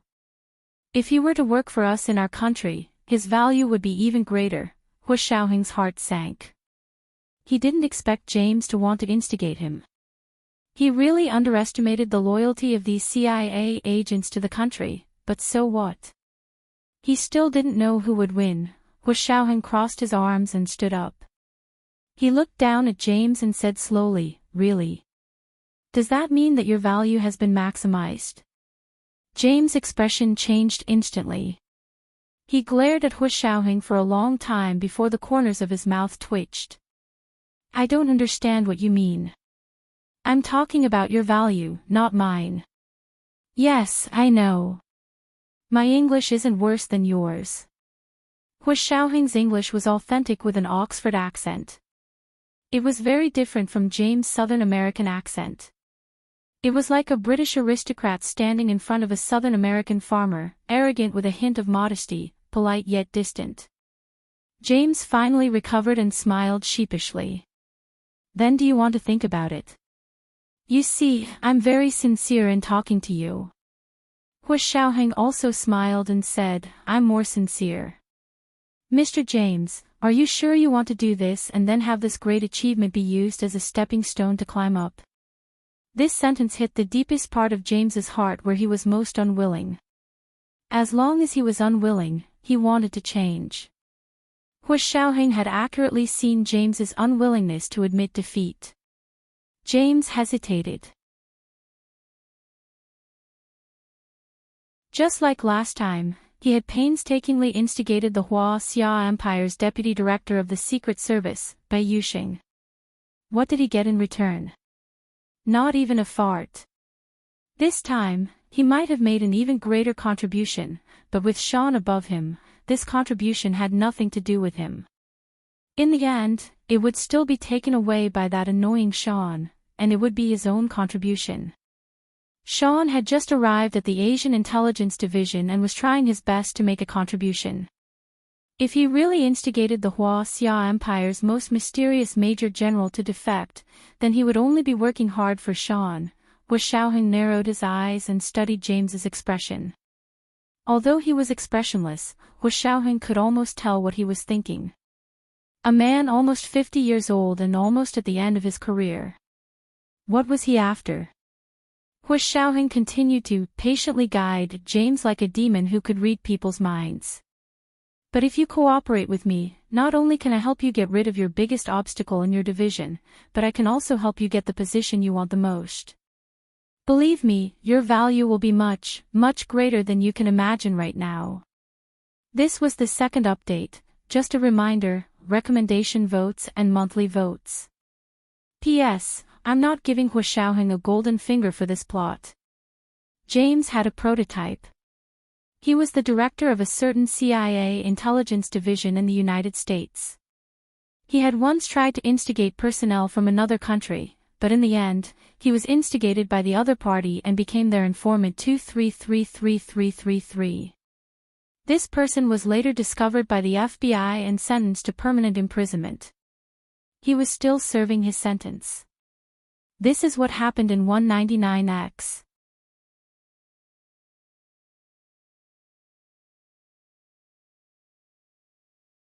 Chapter 585. James' almost murky light green eyes sparkled, showing that he was truly tempted. Yes, at his age, what else could he ask for? Other than power, it would be money. You know my name. James thought about it for a long time before lowering his voice to ask, then what should I call you? Major General Hua? Or Mr. Kidnapper? Or Spider-Man who saved people? Hu Xiaoheng laughed heartily. Mr. James, you sure know how to joke. I don't know anything you're talking about, nor do I know these people. Please think about what I just said. If you've thought it through, please go to 38 Scallop Bay in Long Island and leave a message. James froze and looked at Hu Xiaoheng suspiciously. 38 Scallop Bay in Long Island. Wasn't that the residence of Tan Guiren, the daughter of Tan Dongbang, the Hua Xia Imperial Prime Minister candidate? She was the victim of the kidnapping a while ago. After being rescued for a period of time, she stayed in the villa every day and didn't go out. The CIA and FBI agents had taken turns to visit Tan Guiren, hoping to get some information about the people who rescued her, but Tan Guiren's mouth was tighter than a clam's shell, and they couldn't get a single word out of her. Now this person actually asked him to send a message to Tan Guiren's residence. Did this mean that the people they had been searching so hard for these past few days had actually been staying at Tan Guiren's place?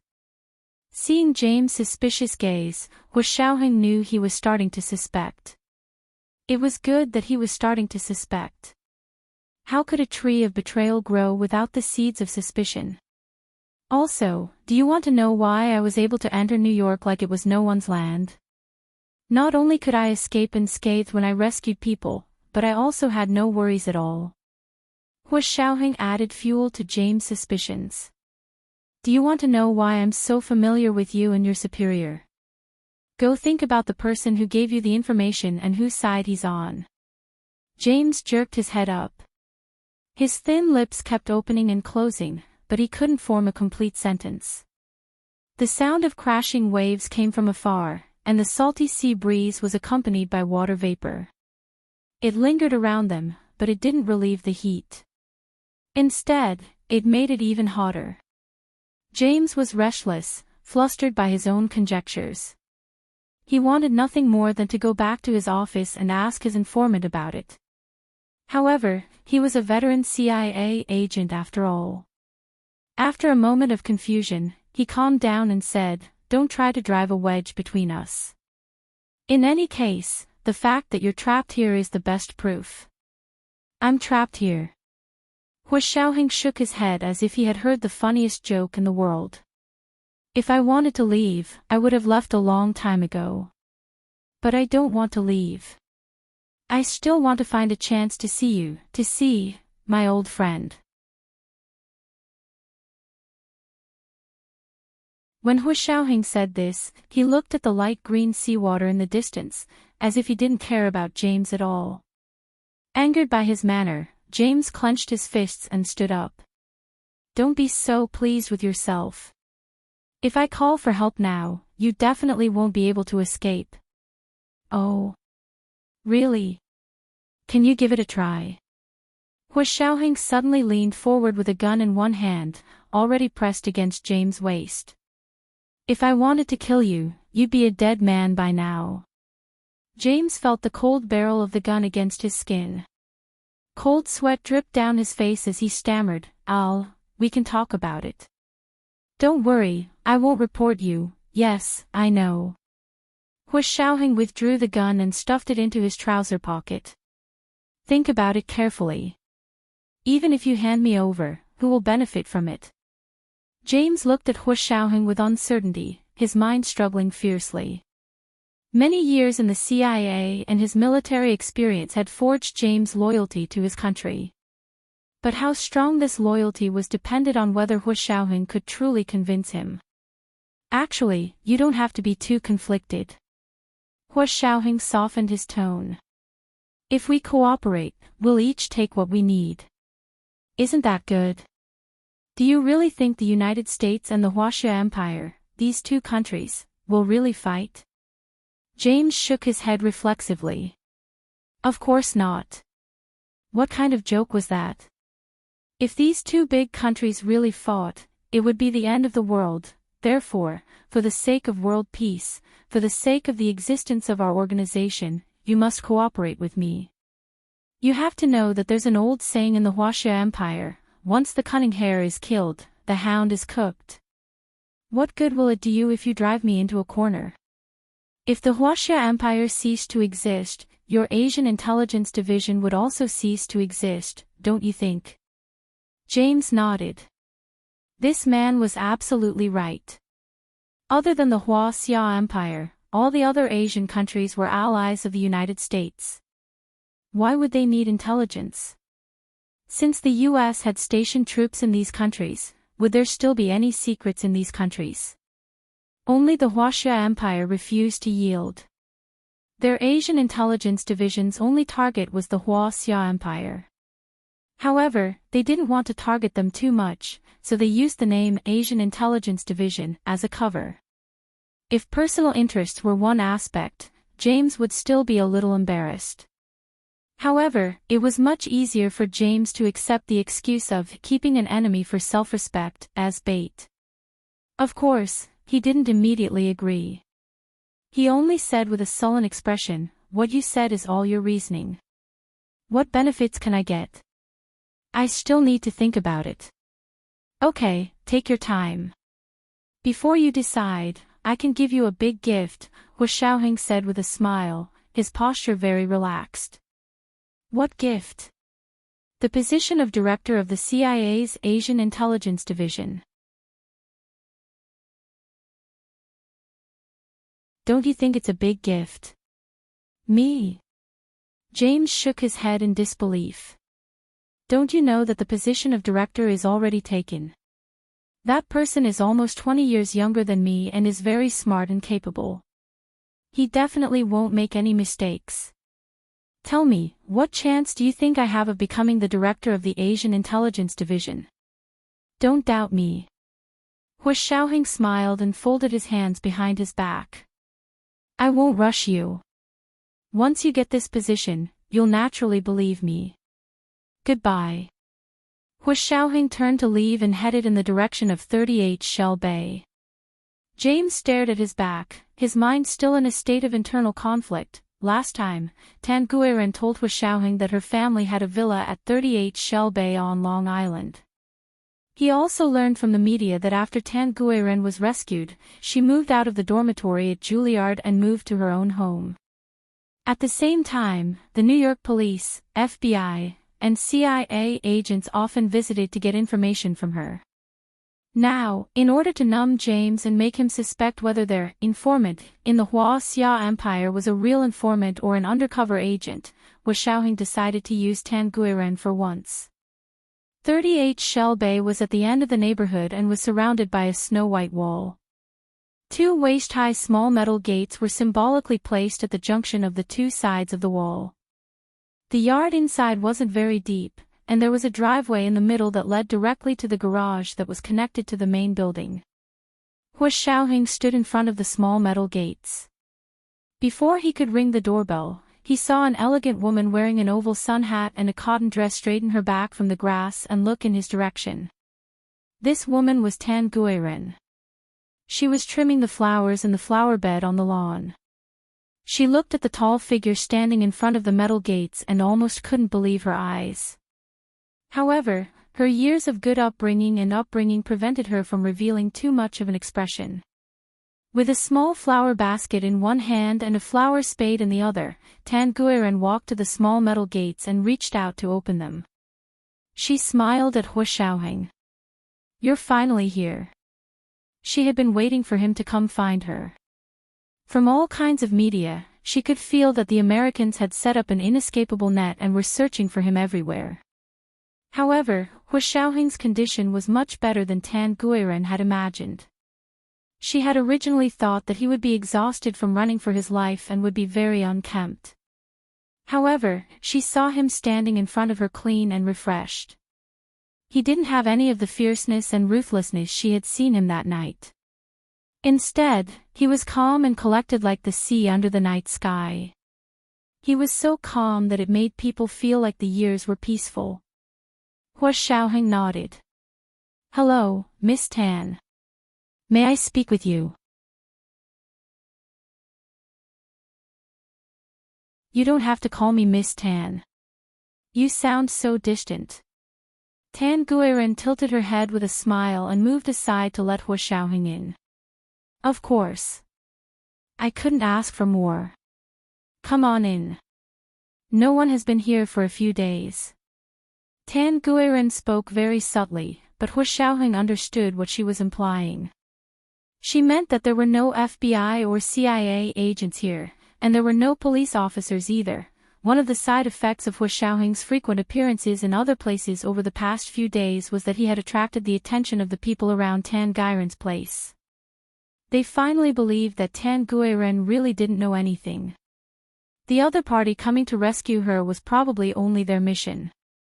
After the mission was completed, these people retreated with success. After waiting for another 2 days and seeing that there was no movement, the last few spies also left.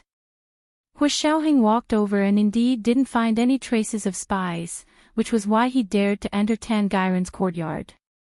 As for James, Hu Xiaoheng firmly believed that he wouldn't tell anyone about it. Of course, even if he did, Hu Xiaoheng would have countermeasures. Following Tan Guiren inside, he saw that the Tan's villa was a 4-story building hidden in the lush green forest. 3 floors were above ground, and the last floor was half buried underground. It was the basement. "Miss Tan, I won't be going in. I still have something to do today, so I'll make it short." Hu Xiaoheng stood at the entrance and spoke to Tan Guiren softly and slowly. His voice was low, and when he intentionally lowered it, it was very unclear. If someone who wasn't a native speaker of Mandarin heard him, it would be very difficult to distinguish what he was saying. Hu Xiaoheng didn't want to go in because he knew the CIA must have installed listening devices inside. There might even be pinhole cameras. "You really don't want to come in and sit?" Tan Guiren really wanted to thank Hu Xiaoheng properly. Not only did he save her, the 2 children, but he also saved the little girl on Fifth Avenue a few days ago. This was the first update. A reminder to everyone about the monthly votes and recommendation votes. Today was Monday, so recommendation votes were especially important. There would be an extra update at 7 p.m.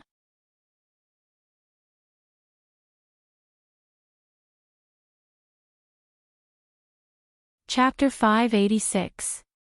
A trace of impatience flashed through Hu Xiaoheng's heart, but he suppressed it and quickly said, "There's no time.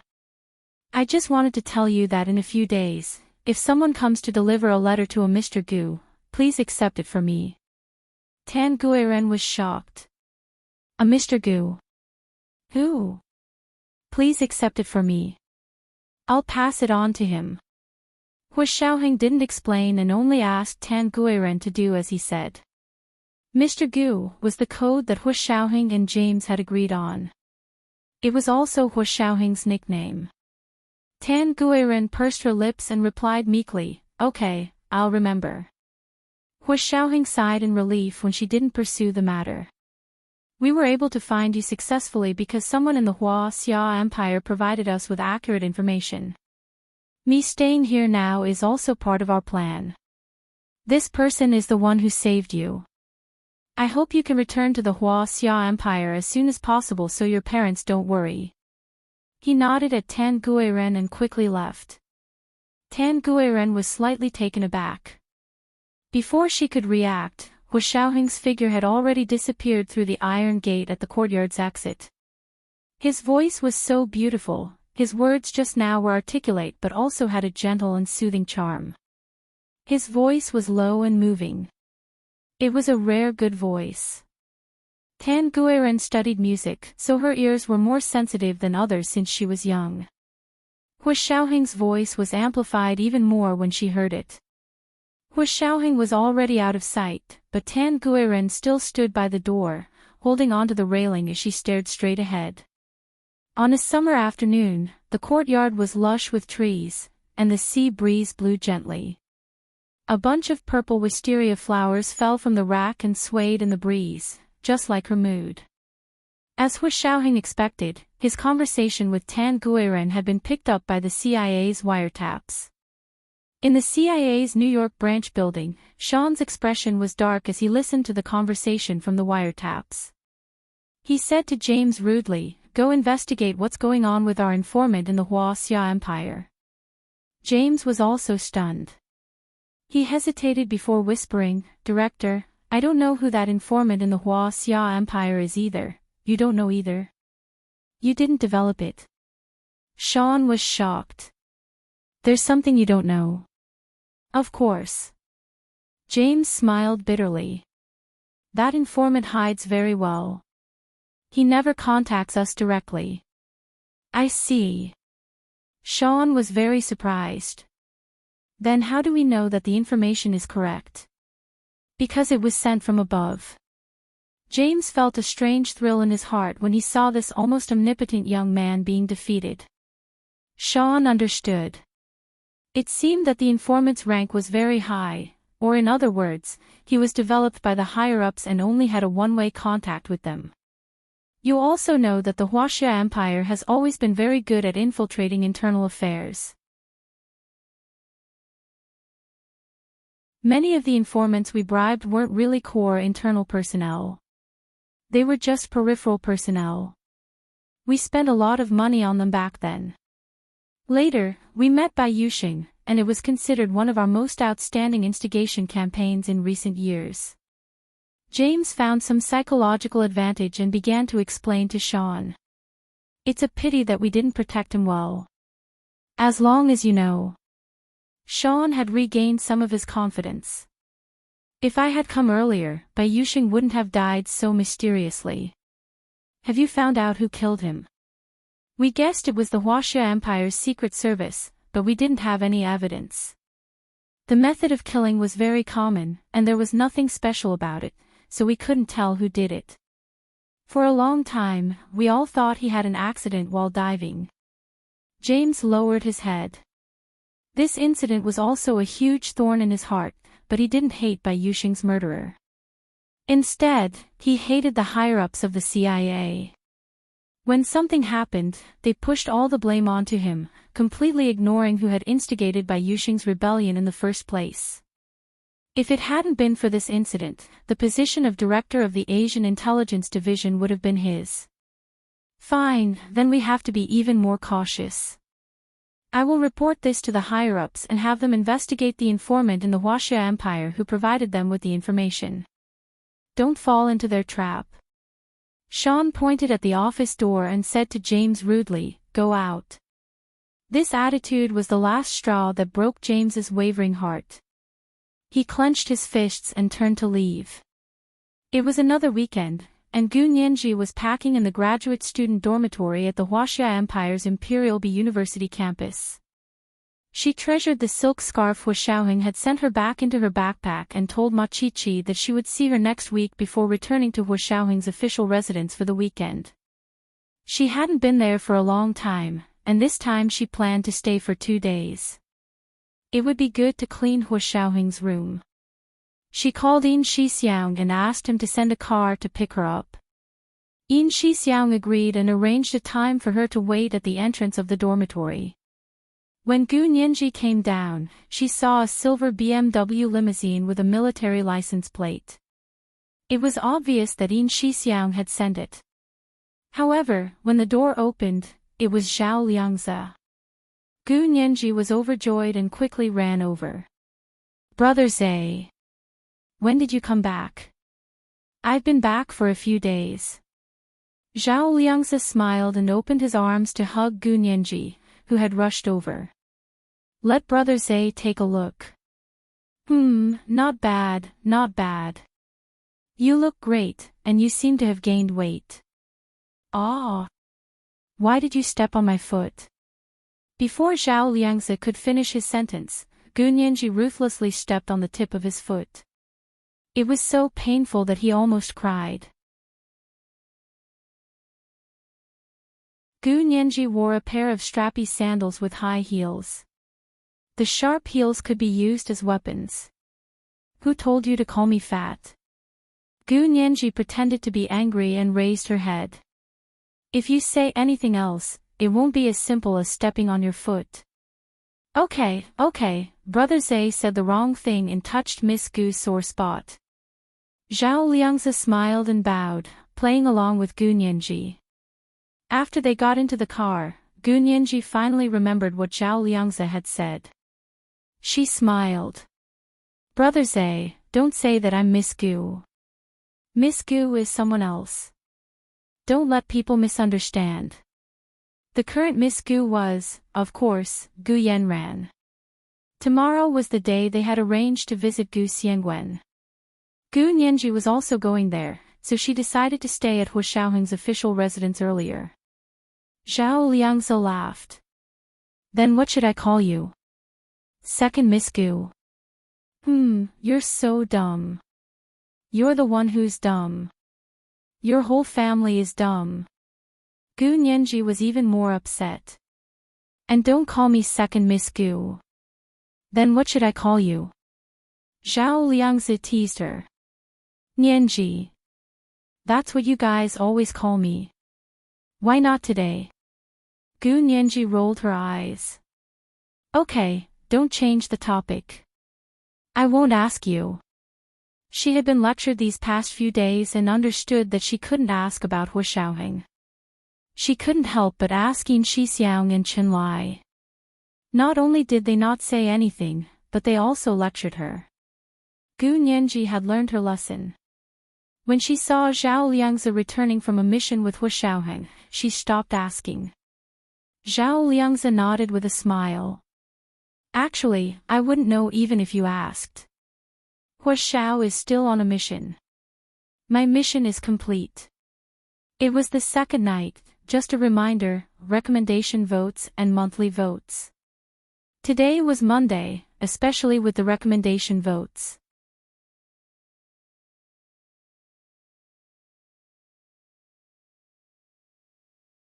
Chapter 587. Zhao Liangzi's words reassured Gu Nianji. He said it so casually, so it shouldn't be a very dangerous mission. Gu Nianji happily followed Zhao Liangze to Hu Xiaoheng's official residence. Along the way, Gu Nianji talked a lot about what she had been doing for the past 2 months. Zhao Liangze wasn't as eloquent as Yin Shixiang. Most of the time, he just listened to her and occasionally chimed in or asked questions to keep the conversation going. When they arrived at Hu Xiaoheng's official residence, Gu Nianji felt like it was a lifetime ago. It had only been a month or 2. Yin Shixiang had already asked the kitchen to prepare dinner for them to eat together. During dinner, Gu Nianji also received a call from Gu Yanran. "Nianji, where are you? I made sea cucumber soup and wanted to give you a pot, but you weren't there when I got to school." Gu Yanran loved to cook. From cakes to soups, they were all her strengths. Gu Nianji didn't know how to cook, so she always stayed away from cooking. "No need, thank you, sister. I'm spending the weekend at Hu Xiao's place." Gu Nianji smiled. She was in a good mood. "Hu Xiao. He's back." Gu Yanran was surprised and happy. "You too, going to your boyfriend's house without telling him. What will his parents think?" "Hu Xiao doesn't live with his parents. He's so old, and he's still living off his parents." Gu Nianji avoided Gu Yanran's question and didn't mention Hu Xiaoheng's whereabouts. Yin Shixiang and Zhao Liangze both gave her a thumbs up. Gu Nianji made a face at them. "Okay, sister, I'm hanging up. I'm having dinner. It's not polite to answer the phone." Gu Yanran could only agree, but still reminded her, "Don't forget to visit father tomorrow." "I know." Gu Nianji nodded, hung up, and set the phone aside. Yin Shixiang didn't ask why Gu Yanran was looking for Gu Nianji. He served her a bowl of soup. "This is carp clear soup. It's very well cooked. The fish is all dried up, so it must have been stewed into the soup." Gu Nianji loved soup, so she accepted it with a smile and scooped it with a spoon. Dinner lasted for 2 hours. For Yin Shixiang and Zhao Liangze, it was a rare moment of leisure. As soon as Zhao Liangze finished eating, his phone rang. He took it and looked at it. He was slightly disappointed, but he still picked it up. "Bai Shuang, good evening." It was Bai Shuang on the other end of the phone. She said with a smile, "Little Zay, when did you come back? You didn't even greet me. Are we still friends?" "Ha, I've been busy writing reports, handing over work, and dealing with jet lag. I've only just gotten some rest and was about to call you guys tomorrow." Zhao Liangze held a cup of tea in one hand as he spoke to Bai Shuang on the phone. Gu Nianji's ears perked up to listen to Zhao Liangze on the phone. Of course, she didn't want to eavesdrop on Zhao Liangze. She wanted to know if Zhao Liangze would say anything about Hu Xiaoheng. Zhao Liangze caught a glimpse of Gu Nianji's focused expression from the corner of his eye. He smiled and patted her head before returning to his room to make a call. Gu Nianji leaned back in her chair regretfully and said, "Brother Zay, it's just a phone call. Why did you have to hide it? If I didn't hide it, would I have let you eavesdrop?" Yin Shixiang immediately saw through Gu Nianji's little plan. "Okay, don't worry. Go back to your room and rest. Go visit your father at Chenlai's tomorrow." Gu Nianji agreed and returned to her room on the 2nd floor. Hu Xiaoheng's suite was right across from her room. Unfortunately, there was no one there at the moment. Gu Nianji opened the door to Hu Xiaoheng's room and walked in. The room was clean and tidy. It was as if the owner had never left and would come out of the bedroom at any moment. Gu Nianji sighed slightly and wondered if she should go back and count the days to see when Hu Xiaoheng would return. Coming out of Hu Xiaoheng's suite and returning to her room, Gu Nianji first went to take a shower. After showering, she took out the silk scarves and tried them on one by one. Her skillful hands were able to tie many beautiful silk knots around her slender neck. The quality of the silk scarves was very good. They were soft and smooth, and after a while, they warmed up like a lover's caress. There was a tremor in the gentleness, and her heart calmed down. That night, she hugged the silk scarves to sleep. It was as if Hu Shaoheng was by her side.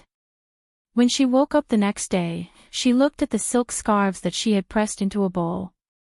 They were no longer as beautiful as they were last night. It was as if a peerless beauty had been ravaged by an impulsive man overnight. Gu Nianji rubbed her face and laughed at her own imagination. After washing up and eating breakfast, she went to Chen Lai's room to wait for Gu Yanran to come over. She planned to visit her father, Gu Xiangwen, together. Because she had come over from the military base today, she arrived rather early. Chen Lai had yet to come to the ward. Gu Nianji opened Chen Lai's office and saw Yi Zidan alone inside. She was straightening up in front of Chen Lai's computer. "Dr. Yi, you're early." Gu Nianji greeted Yi Zidan with a smile. Yi Zidan smiled gently and walked over to ask her, "Have you had breakfast? The military base cafeteria has beef buns today. Didn't you like them before?" Gu Nianji smiled and waved her hand. "I'm not the one who likes beef buns. Please don't misremember, Dr. Yi." "Oh. It's not you. Then who else could it be?" Yi Zidan laughed. "Could it be Hu Shao? Hu Shao loves it. There's someone else who also loves it." Gu Nianji winked at Yi Zidan. "Dr. Yi, you're not telling me on purpose, are you?" "Who?" Yi Zidan asked.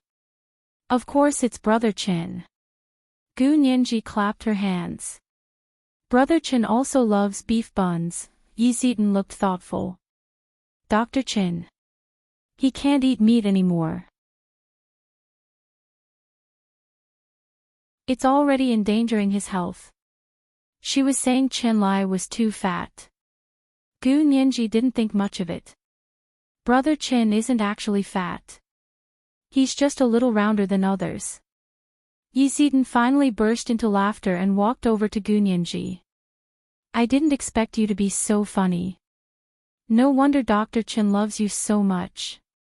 You're so good with words and so protective of him. It would be strange if he didn't love you."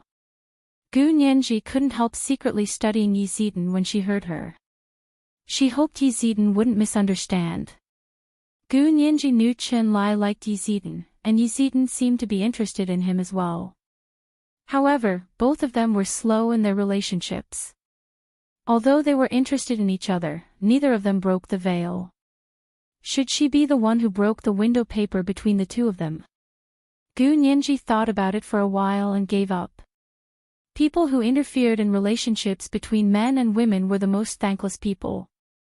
Gu Nianji didn't want to affect the relationship between Chen Lai and Yi Zidan, so she could only remove herself. "Dr. Yi, Brother Chen is like a real brother to me. Of course I have to protect him." "I know. Dr. Chen is your real brother, and Hu Shao is your real lover." Yi Zidan joked with her with a hint of pity in her eyes. Gu Nianji didn't mind. As long as Yi Zidan didn't misunderstand her relationship with Chen Lai, she could pretend she didn't hear anything else. "Dr. Yi, Hu Shao isn't my lover. He's my boyfriend." Gu Nianji giggled. "Dr. Chen knows this better than anyone." Yi Zidan smiled as she tidied up her medical records and chatted with Gu Nianji. "Hu Shao should be back soon, right? I saw little Zay and the others coming back." "Oh. Ah." Gu Nianji was a little uncomfortable. This was the first time someone had taken the initiative to talk to her about Hu Shao. She wasn't the one asking questions. She was so excited. Gu Nianji's spirits lifted and she nodded. "I thought so too. But Brother Zay said they'll come back after completing their mission. Hu Shao has another mission." "There's another mission. That's really long this time." Yi Zidan shook her head. "It's never been this long before." "Nianji, do you miss Hu Shao?" "Of course I do. Why wouldn't I miss him? I miss him every day, but that's how his job is. No matter how much I miss him, he can't leave his job and come back to be with me. Gu Nianji propped her cheeks on her hands and sat on the sofa in a daze. It's good that you understand. Yi Zidan also sighed. It's going to be like this for a long time. Gu Nianji didn't feel too bad. She thought about it and said, as long as he only has me in his heart and only loves me, I don't care how long it takes to be apart. You're saying you don't care even if it takes a long time. Yi Zidan was very surprised. Actually, it's easy for two people to drift apart if they're not together for a long time. Otherwise, why are there so few successful long-distance relationships? It varies from person to person. Gu Nianji didn't want to talk about this anymore. She wasn't going to interfere with Qin Lai and Yi Zidan's business, and she didn't want others to criticize her relationship with Hu Xiaoheng. There was no need to share it with outsiders. Yi Zidan saw that Gu Nianji didn't want to continue talking. She packed up and patted Gu Nianji's face sympathetically. When she walked past Gu Nianji with the stack of documents, a transparent folder fell with a thud. Gu Nianji saw that Yi Zidan was struggling to carry the documents, so she bent down to pick it up. Her eyes unconsciously swept over the folder and saw an envelope with a German address. The handwriting was undoubtedly Hu Xiaoheng's. Gu Nianji was slightly taken aback. She put the folder on the stack of documents Yi Zidan was holding and asked casually, Dr. Yi, are these yours?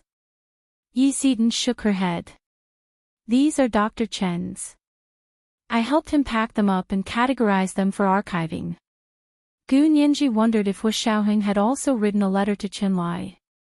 Why didn't he use email or instant messaging? Was it because traditional letters were more confidential? Gu Nianji originally wanted to ask Yin Shixiang, Zhao Liangzi, or even Qin Lai to see if Hu Xiaoheng was in Germany.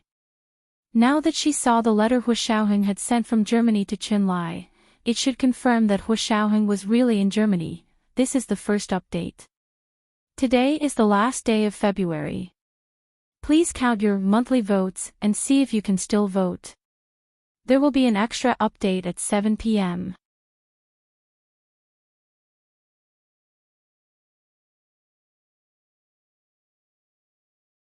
Chapter 588. Gu Nianji's imagination ran wild as she walked Yi Zidan to the door. Coincidentally, Gu Yanran arrived. This time, she came alone without Yi Xian. Gu Nianji waved goodbye to Yi Zidan and followed Gu Yanran to see their father, Gu Xiangwen. Gu Xiangwen's condition was still the same. It did not improve, but it did not worsen either. Gu Nianji was very sad to see Gu Xiangwen lying on the bed. He was so emaciated that his original appearance was unrecognizable. Who would have thought that the handsome and intelligent great scholar Gu would turn into a skeleton like this? Sis, do you want to do a craniotomy for father? I feel like he's been unconscious for so long. Maybe there's a blood clot in his brain, Gu Nianji suggested quietly.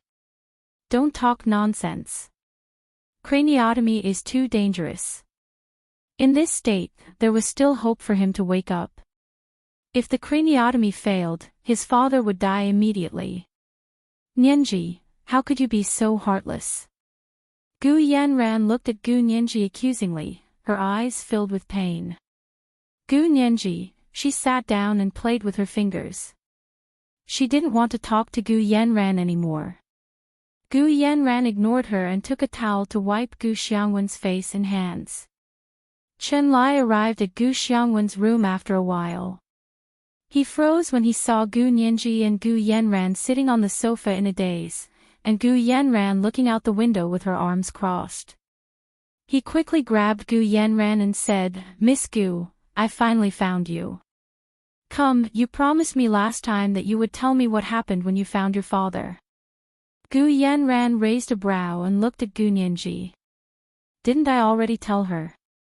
She didn't tell you. Yes, but I think there are still some things I'm not clear about. She's not a professional, so it's better for me to ask her myself, Chen Lai said with a smile. He invited Gu Yanran to sit in the small room next door and began to ask questions. Gu Nianji looked at the situation and guessed that it was time to put a lie detector on Gu Yanran. It wasn't convenient for her to stay there, so she raised her voice and said to the people in the room, "Brother Chin, sister, I have something to do. I'll be going now. Let's go. It's none of your business." Chen Lai waved his hand without looking up and dismissed her. It was already noon on Sunday, and Hu Xiaoheng wasn't there. Gu Nianji didn't plan on staying any longer. She packed her things and said goodbye to Yin Shixiang and Zhao Liangzi, then arranged for someone to take her back to school. Back at school, I sat in front of my desk and watched the sun set in the west. Another week had passed, and tomorrow would be a new week. The next day was Monday. Although she didn't have to go to school during the summer break, Gu Nianji still went to He Zhichu's office to do her daily routine as his legal assistant. He Zhichu didn't have classes during the summer break, but he still had work to do at the American law firm. After dealing with the Daily Mail, Gu Nianji stared blankly at the computer. She didn't know what she was thinking. Seeing her like this, He Zhichu didn't seem to have much interest in reading. He finally found a few cases that his law firm had just accepted and sent them to Gu Nianji. "See which one you're interested in and let me know." He Zhichu's email was concise, but the cases were quite complicated. Gu Nianji had been reading all afternoon, but her attention was still drawn to the case of the female exchange student in Germany who had been tortured and murdered. It wasn't only because she wanted to do something for the poor female exchange student, but also because Hu Xiao was also in that place. She wanted to be closer to him. Although he might keep leaving, she could choose to keep getting closer to him. That way, the two of them wouldn't be too far apart. Gu Nianji thought about it silently and sent the case to He Zhichu. "Professor He, this is interesting." He Zhichu saw Gu Nianji's email and wasn't surprised. The corners of his lips curled up and he sent a short email. "Got it." The good thing about this case was that he needed to go to Europe, so he could take Gu Nianji on a vacation. He Zhichu didn't like seeing Gu Nianji so distracted because of another man. It would be great if there was something to distract her. This case should have the ability to do so. He Zhichu immediately sent a message to the American law firm to say that he would accept the case.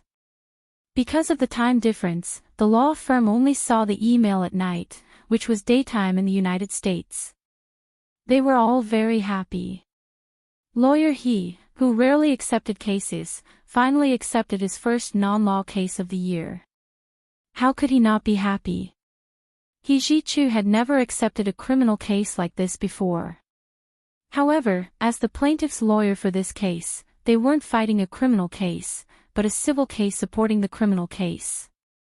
After this case, He Zhichu asked Gu Nianji to draw up a plan. "Nianji, the criminal case is still in progress, which means that by the time our civil case goes to trial, the criminal case may not have concluded yet. Are you mentally prepared?" He Zhichu sat behind his desk and asked Gu Nianji seriously about her plans. Gu Nianji had been carefully reading the information related to the case last night. The more she read, the more excited she became. She had many ideas and was eager to try them out. "Professor He, I've thought about it carefully. This civil case doesn't have much to do with the criminal case, so whether the criminal case is concluded or not doesn't make much difference to us." "Go on." He Zhichu smiled encouragingly. Gu Nianji took out the key points she had written yesterday. "Professor He, for criminal cases, the plaintiff doesn't have to hire their own lawyer. Instead, the German public prosecutor will prosecute, and their prosecutor will carry out the duties of the lawyer. As the lawyers hired by the plaintiff's parents, although we don't have to directly appear in court to help them fight the criminal case, we can supervise the German public prosecutor and prosecutor to see if they are fulfilling their duties." "That's interesting." A hint of admiration appeared on He Jichu's cold face. And then, Gu Nianji's long, slender fingers gently tapped on He Jichu's desk. The entire case was sabotaged by the German police from the beginning. Therefore, we have reason to believe that the German public prosecutor and prosecutor may have engaged in favoritism. If we win this case and the defendant gets the punishment he deserves, then our civil case will only be filed against the local police station in Germany. This is because the higher-ups in the police station immediately held a press conference and used the defendant's excuse to slander the victim. For such a serious dereliction of duty, the German government actually only gave this high-ranking police officer a long vacation to retire behind the scenes. I'm very unhappy about this. He Jichu nodded slightly. That's right. For a civil case to be effective as punishment, a large amount of civil compensation is required. If the amount is too small, it won't be effective at all. It was the second night, just a reminder, recommendation votes and monthly votes.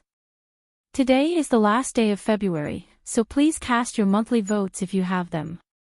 If you don't, then cast your minimum monthly votes for the Major General tomorrow. Moi, everyone.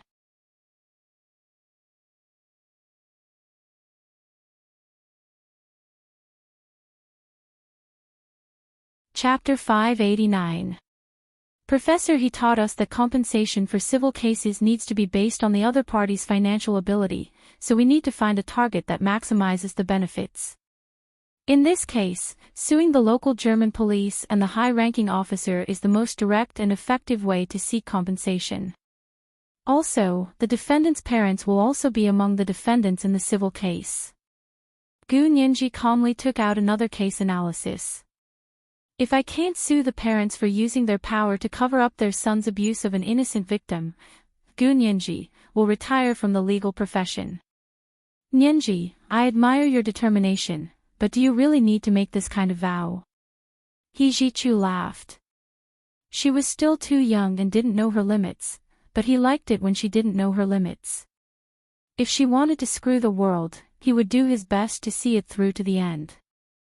You also said it was a show of determination. Gu Nianji tilted her head with a smile. I want them to know that when I'm ruthless, even I'm afraid of myself. All right, be serious. He Jichu glared at her, his shimmering, sultry eyes flashing. Gu Nianji was dazzled by his gaze. He Jichu was even happier, but he didn't show it on his face. He rubbed his forehead. This case isn't complicated, but because the defendant's parents were high-ranking police officers investigating the case, a lot of direct evidence will probably be lost. That's what I hate. When the time comes in the criminal court, according to the principle of a presumption of innocence and the absence of direct evidence, the defendant will likely escape punishment. Gu Nianji clenched her small fist and pounded the table. So I definitely won't let them off easy. Even if they escape criminal punishment, civil punishment will make them fall from heaven to hell. What result do you want to achieve? He Jichu clasped his hands together and leaned back in his high-backed chair. He narrowed his eyes and focused on Gu Nianji. I want the murderer's parents to lose their jobs and be fired from the police department. I want them to bear a huge amount of civil compensation. If they can't pay it even if they go bankrupt, then they can only go to jail. Gu Nianji spread her hands, her expression determined and sly. Not bad, very ruthless. He Jichu nodded approvingly. Then prepare from this angle. Right, where's your passport? Give it to me and I'll get someone to get you a visa to Germany. Gu Nianji had already changed her passport, so she couldn't use her previous identity anymore. This was her real identity, but Gu Nianji still wasn't used to it. She got up and picked up her backpack. I'll go back and get my passport. I'll send it to you in the afternoon. I have nothing to do anyway. I'll take you there and get my passport while I'm at it. He Jichu stood up as well. Gu Nianji wanted to say no, but when He Jichu looked at her with a half-smile, she was rendered speechless. She hugged her backpack and followed Hijichu out. She returned to the dormitory and handed her passport to him. Hijichu left without saying anything. Gu Nianji finally breathed a sigh of relief. He was finally going to Germany. Would she have the chance to see Huashao? While Gu Nianji was busy with the procedures to go abroad, Huashao was in a tense situation in New York. If he wanted James to become his top spy in the CIB, he had to do something to gain his trust. Huashao already had a target in mind, the rising star of the CIA, Sean. This person was too terrifying.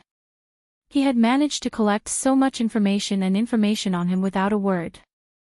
Huashao didn't like the feeling of being thoroughly studied. Although he couldn't erase all his past images, he could at least erase those who had ulterior motives and were trying to spy on him. So for the next 10 days, Huashao did nothing else but pretend to be a different person every day and scout the area around the CIA's New York branch. He gradually figured out Sean's routine. He drove to work at 8 in the morning, went out for lunch at noon, and got off work at 5 in the afternoon. Because Sean had a high rank, he had people from the U.S. Department of Defense's Secret Service protecting him. There were at least 4 snipers in the dark to clear the way for him. This person was more afraid of death than James and also had more authority. Based on Huashao's understanding of the CIA, the security around Sean was almost on par with the U.S. President and the Director of the CIA. In other words, this person had a very powerful background. It couldn't be as simple as a parachute. The person behind him probably wanted to support him to become the president, or at least the director of the CIA. Then this person couldn't be allowed to live. After Huashao finished his observations, he made a battle plan alone in the apartment. Under the lone light in the apartment's dining room, there were a few large pieces of white paper on the large wooden dining table. There were many curved lines drawn with charcoal on them. Upon closer inspection, it was almost a panoramic map of New York City. He didn't use a computer or the internet. He just bought a few maps of New York and copied them. Because he did this kind of work, he knew there were no secrets on the internet. Also, he was in someone else's territory now, so he couldn't use the internet or the computer to make his own battle plan. It was easier to keep secrets using traditional methods. After studying the entire process several times, he threw the white paper that covered the table into the bathroom and burned it to ashes. He also flushed the ashes down the toilet. Returning to his bedroom, Huashao sat in front of the large desk and began to organize the weapons he needed. This time, he couldn't use a sniper rifle to kill Sean. Because he was alone, he couldn't escape unscathed from 4 sniper teams and dozens of secret police. So he had to think of another way. Huashao had carefully analyzed Sean. Although he was very capable and had a strong background, from the way he did things, he was very confident, almost to the point of arrogance. Also, he was young, and young people were always hot-headed. They probably didn't encounter many setbacks, so it was hard for him to control his emotions. He was a year older than Huashao, but his endurance and control were worlds apart. These all needed experience to make up for it. There was only one way to deal with this kind of person, and that was to provoke him. It was now August, the hottest time of summer. Sean walked into his office, and a gust of cool air from the air conditioner instantly refreshed him. He strode to his desk and sat down. Just as he was about to turn on his computer, he suddenly noticed a white envelope on his desk. There was a line of cursive English on it. There was no postmark, stamp, or even a return address. It didn't even have his address. There was only a simple name and an even simpler signature, an old friend. This was definitely a provocation. Sean was so angry that he pounded his desk. Before his rationality flew away, he remembered to put on a pair of plastic gloves and open the envelope. There was only a single piece of paper inside. He pulled it out and instantly exploded with anger. There were only 2 short sentences printed inside, do your parents know that you took other people's credits to make your look good? Coward, you would lose everything when they find out you are just an impudent bastard. Sean, do your parents know that you used other people's credit to get to where you are now? B*TCH, when they find out you're a useless coward, you'll lose everything you have. B*TCH. B*TCH.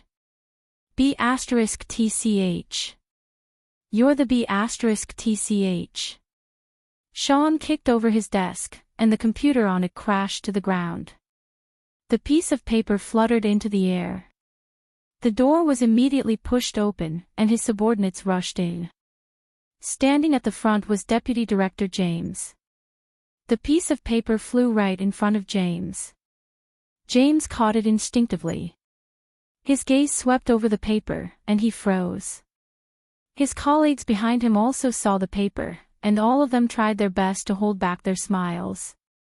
Sean raised his head and saw that his subordinates had no time to hide their gloating expressions. He was so angry that he stomped his feet. Get out! Get out! All of you, get out! Sean panted as he held on to the back of his chair. Who let you in? James rubbed his nose and handed the piece of paper back to Sean. We were just about to tell you that we just discovered that the kidnapper has appeared in the Upper East Side of New York. Kidnapper? Sean raised his head abruptly, and his eyes narrowed. Tell me his address. I'll bring people to search right away. Ha, he really likes to use other people's credit to get to where he is now. One of the colleagues muttered. James was the one who found him, but now it's his credit, of course. Who do you think he is? There are still people above him. Although they were whispering, they didn't deliberately lower their voices. Everyone heard it, but they pretended not to hear. Sean took a deep breath. He knew that if he wanted to truly become the leader of these people, he still had to show some ability. Otherwise, if he just relied on an appointment from top to bottom, these subordinates would be dissatisfied and deliberately slack off. He wouldn't be able to be the director for long if he pretended to be obedient. Most importantly, as a superior and leader, it meant that his leadership skills weren't enough to convince the people. If he couldn't even handle a small Asian intelligence division, then what chance would he have to pursue a higher position in the future? Sean narrowed his eyes. All of you, get out. Didn't you hear me? James was the first to turn around and leave. The colleagues who followed him also scattered. It was obvious that James was the real leader of this department because everyone respected him. Sean clasped his hands and stood expressionlessly in the messy office for a while before walking out. This time, he decided to deal with the mysterious Major General of the Huaxia Empire on his own. This was the first day of March. Today was the first day of March. As usual, monthly votes were requested. Everyone, please click on the monthly vote and see if you can vote. There will be an additional update at 7 p.m. Thank you for your February monthly votes, thank you very much.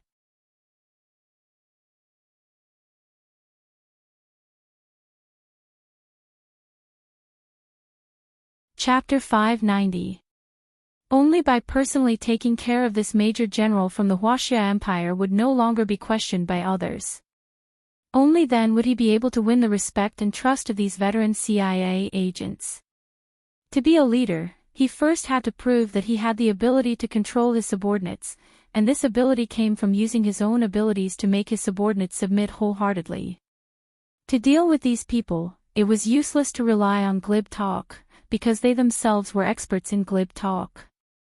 The only effective way was to convince them with true abilities. Sean left the office and called his security team over.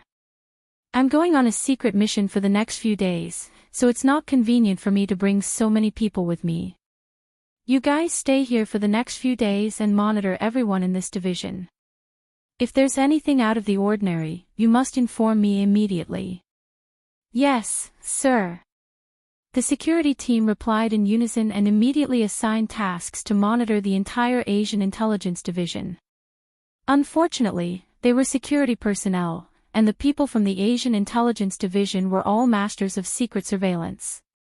The security personnel's methods were nothing in the eyes of the agents from the Asian intelligence division. Therefore, they couldn't monitor them, but they were actually being monitored instead. During lunch, a few agents from the Asian intelligence division sat next to James and muttered, "What are these people trying to do? Why are they watching us? Aren't they going to protect that cowardly brat?" James knew they were talking about Sean, so he smiled and didn't say anything.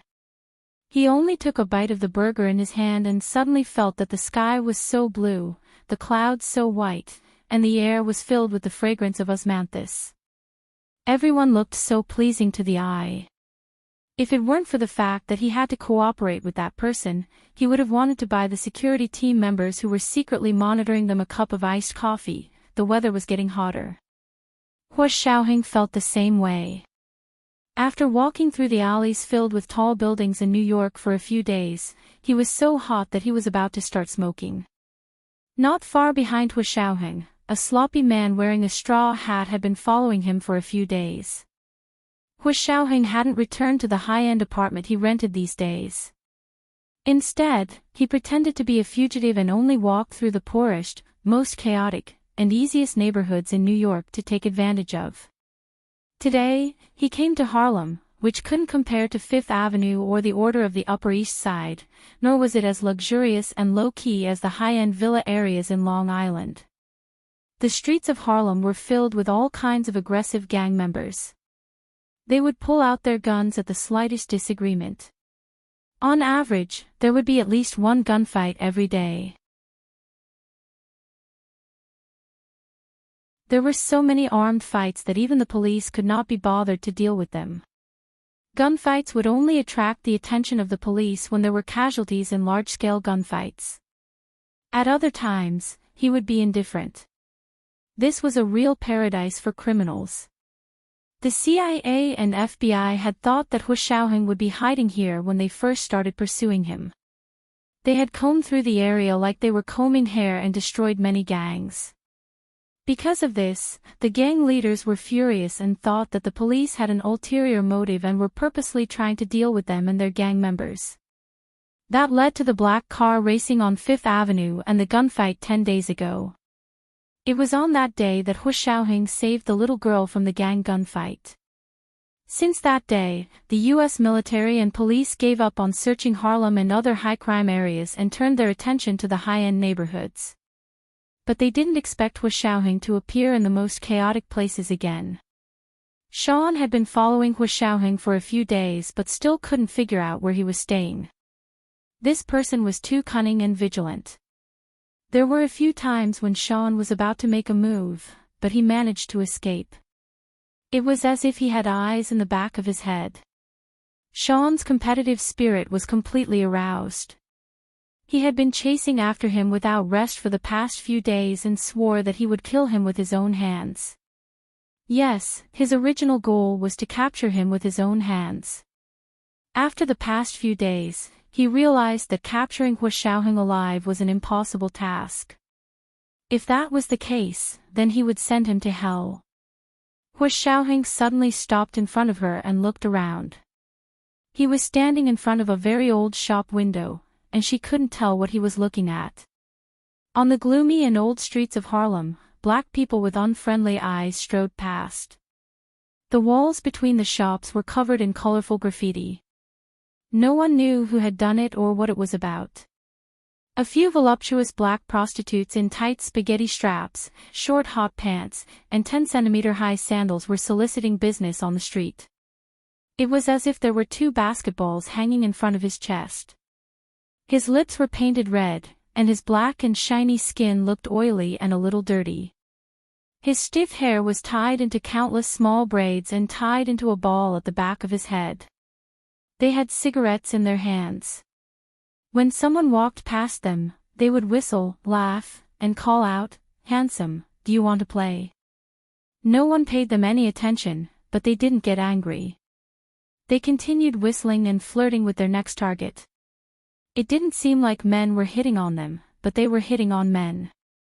Sean was so focused on the target in front of him that he didn't notice the black prostitutes on the side of the street. He didn't expect to be surrounded by them all of a sudden. They groped him all over. One of the black prostitutes saw how handsome he was and even offered to sleep with him for free. Sean was furious.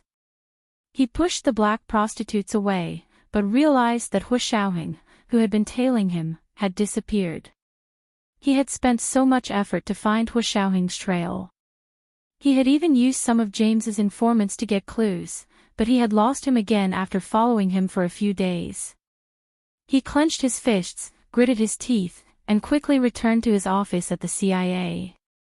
He used the CIA's name to ask the Harlem police in New York to get the surveillance footage of this area today.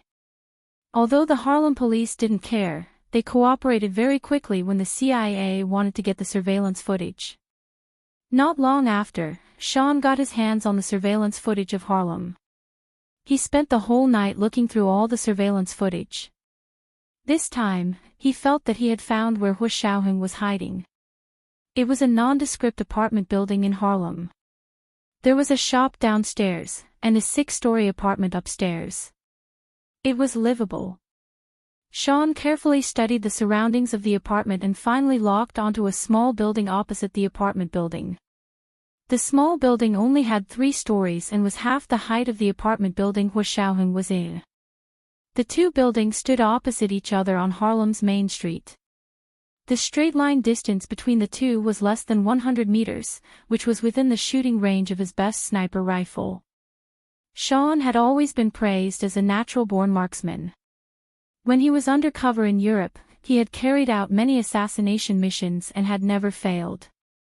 It was the second watch, just a reminder, recommendation votes and monthly votes. Today was the first day of March, so vote if you have a monthly vote. Moi, everyone.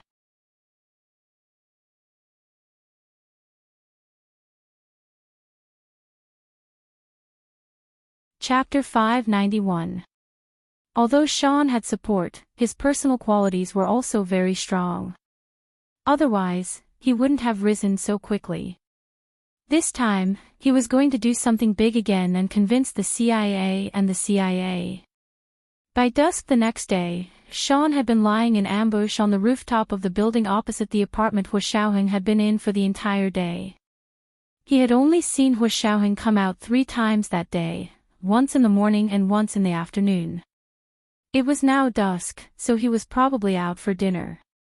He knelt motionlessly on one leg on the rooftop of the 3rd floor. The wind speed and airflow had been measured many times. The black scope was the most advanced digital smart scope in the U.S. military. It was said to be as accurate as a ballistic missile radar. As long as it locked on, no one would survive. The sun was setting, and the afterglow was cut into geometric patterns by the tall buildings in New York. It was like an abstract painting by a master. Hu Xiaoheng came downstairs and stood in front of the shop window as usual. Sean had been lying in ambush on the rooftop of the building opposite him for the entire day, and he had been observing Sean for the entire day. This person wasn't very patient. Hu Xiaoheng observed that he shook his hands almost 3 times an hour, and every 3 hours, he would stand up and kick his legs. Although he was very fast, these were all fatal mistakes for a sniper. This also meant that this person couldn't focus on hiding. By dusk, Hu Xiaoheng knew that Sean couldn't wait any longer and would definitely make a move. Walking out of his temporary hiding place, Hu Xiaoheng was already fully prepared.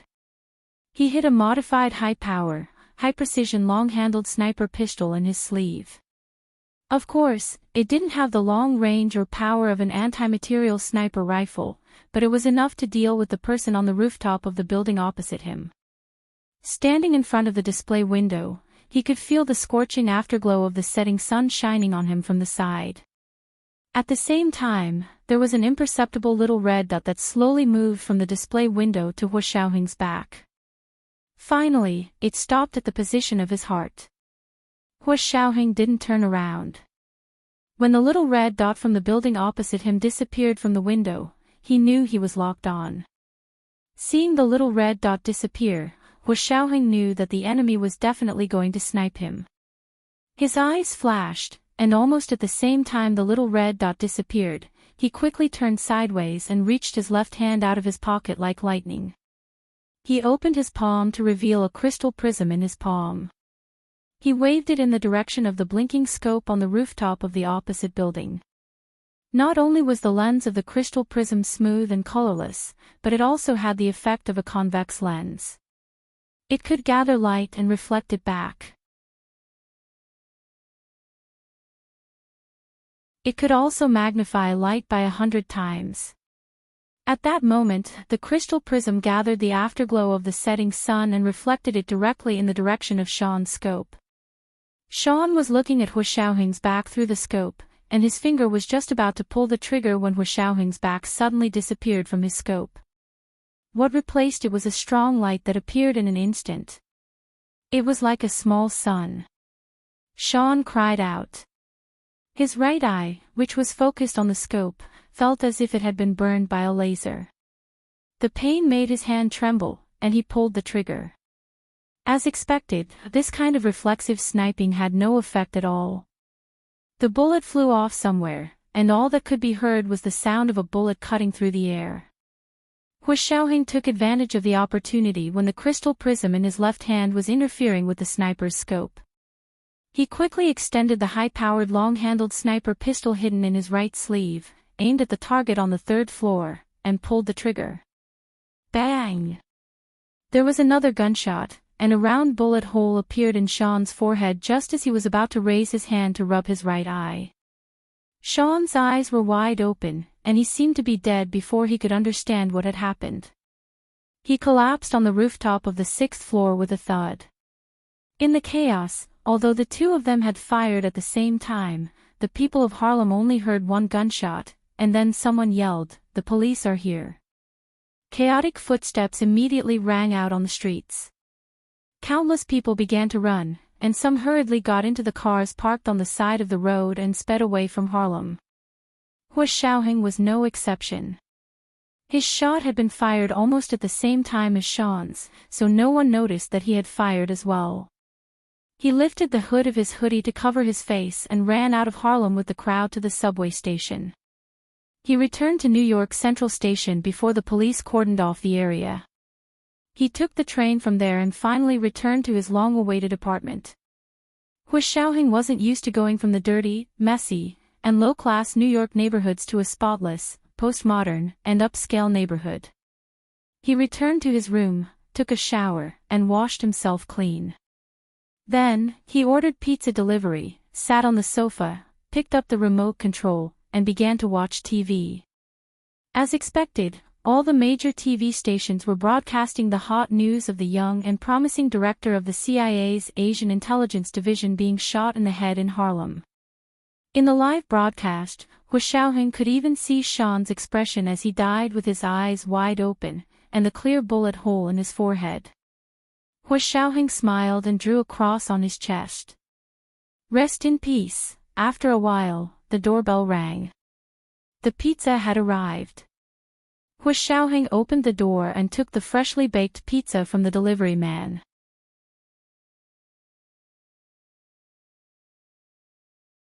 He even tipped him $10.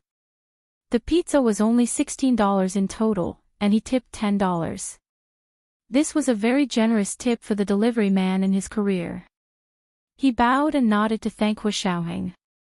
Hua Xiaoheng waved his hand with a smile and closed the door. He placed the pizza box on the coffee table in front of the sofa and opened a bottle of beer for himself. He drank the beer and ate the pizza while admiring his masterpiece. The TV showed Sean's sniper rifle mounted on the low wall of the rooftop, facing the sky alone. The agitated host was analyzing who shot Sean, and who was Sean trying to deal with here. However, everyone's excitement didn't last long. The CIA quickly applied for a court injunction to stop the TV stations from broadcasting the case. Although it was broadcast online, the video was also deleted. Everyone could only use text to discuss the situation. No one could post pictures or videos. Hu Xiaoheng sighed deeply and turned off the TV to sleep. He hadn't slept for a few days and needed to catch up. James didn't expect Hu Xiaoheng to really do what he said and give him such a big gift. 2 days after Sean's death, the CIA promoted James to the director of the Asian Intelligence Division. James knew how to conduct himself and immediately promoted one of his most loyal subordinates to deputy director. The tense atmosphere in the Asian Intelligence Division instantly changed. Sitting in the director's office where Sean used to sit, James felt extremely conflicted. He thought expressionlessly that Hu Xiaoheng was indeed capable, but this ability was too great. James secretly warned himself that it was better to be friends with this kind of person. Even if you were to be his enemy, just think about yourself. Did you have the right to argue with him? Even Sean had been shot in the head without anyone noticing. Could he, James, be younger and stronger than Sean? Could he be better than Sean, who was an assassin? Of course not, so how could he compete with Hu Xiaoheng? It was obvious that he would benefit more from working with him. Also, he had already stepped into the muddy waters. James had played a part in Sean's death. James took a deep breath and decided to leave a message at 38 Scallop Bay in Long Island after work. He would talk to Hu Xiaoheng face to face after Sean's case blew over. It was past 6 in the evening, and it was hot and humid by the seaside of Long Island. James's dark suit was soaked in sweat as he walked. Standing in front of the small metal gate of 38 Scallop Bay, he could hear the melodious sound of a violin coming from inside. The leaves rustled slightly, and it was cooler than other places. It was like a paradise. James looked around before ringing the doorbell. After a while, a Chinese-American woman in her 40s walked over and asked, "May I know who you are looking for?" Since James was here to leave a message for Hu Xiaoheng, he naturally had to show some sincerity.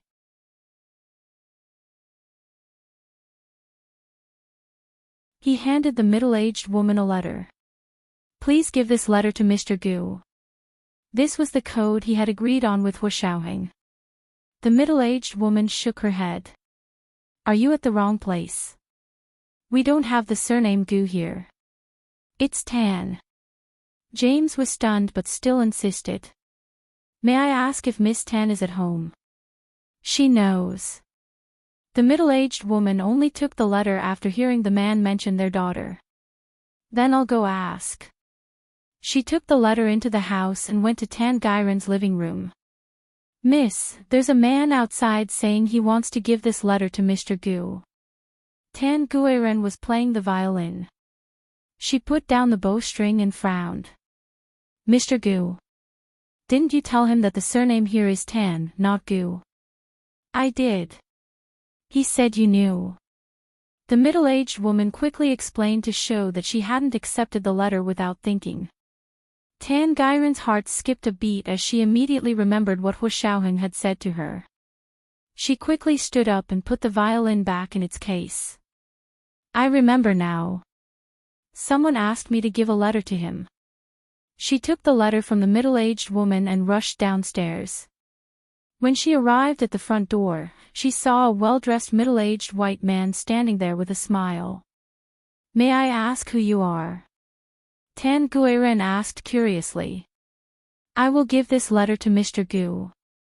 May I ask if you have anything else to say? He'll understand after reading this letter." James relaxed and nodded at Tan Guiren before turning to leave. After he left, Tan Guiren finally remembered that Hu Xiaoheng hadn't given her any contact information. She didn't even know how to contact him now. She took the letter back to the house anxiously. Tan Guiren wanted to call her parents in the Hua Xia Empire to ask if they had Hu Xiaoheng's contact information. This is the first update. Everyone, please click on the monthly votes to see if you can vote. There are also recommendation votes. If everyone votes enthusiastically, then I'll have more motivation to write. We have to form a virtuous cycle, right? There will be an extra update at 7 p.m. Thank you to Lou Fan from BUCKBUCKLE Bookstore for personally tipping 10,000 buckbuckle coins. Wax. You're tuning in to the LoveLore Library YouTube channel. We're so grateful for your support, and don't forget to subscribe to join us on this incredible journey through captivating stories. Your generosity through donations truly makes a world of difference, as it's the primary source of revenue that allows me to expand and enhance this channel for you. Thank you from the bottom of my heart for being a part of this adventure.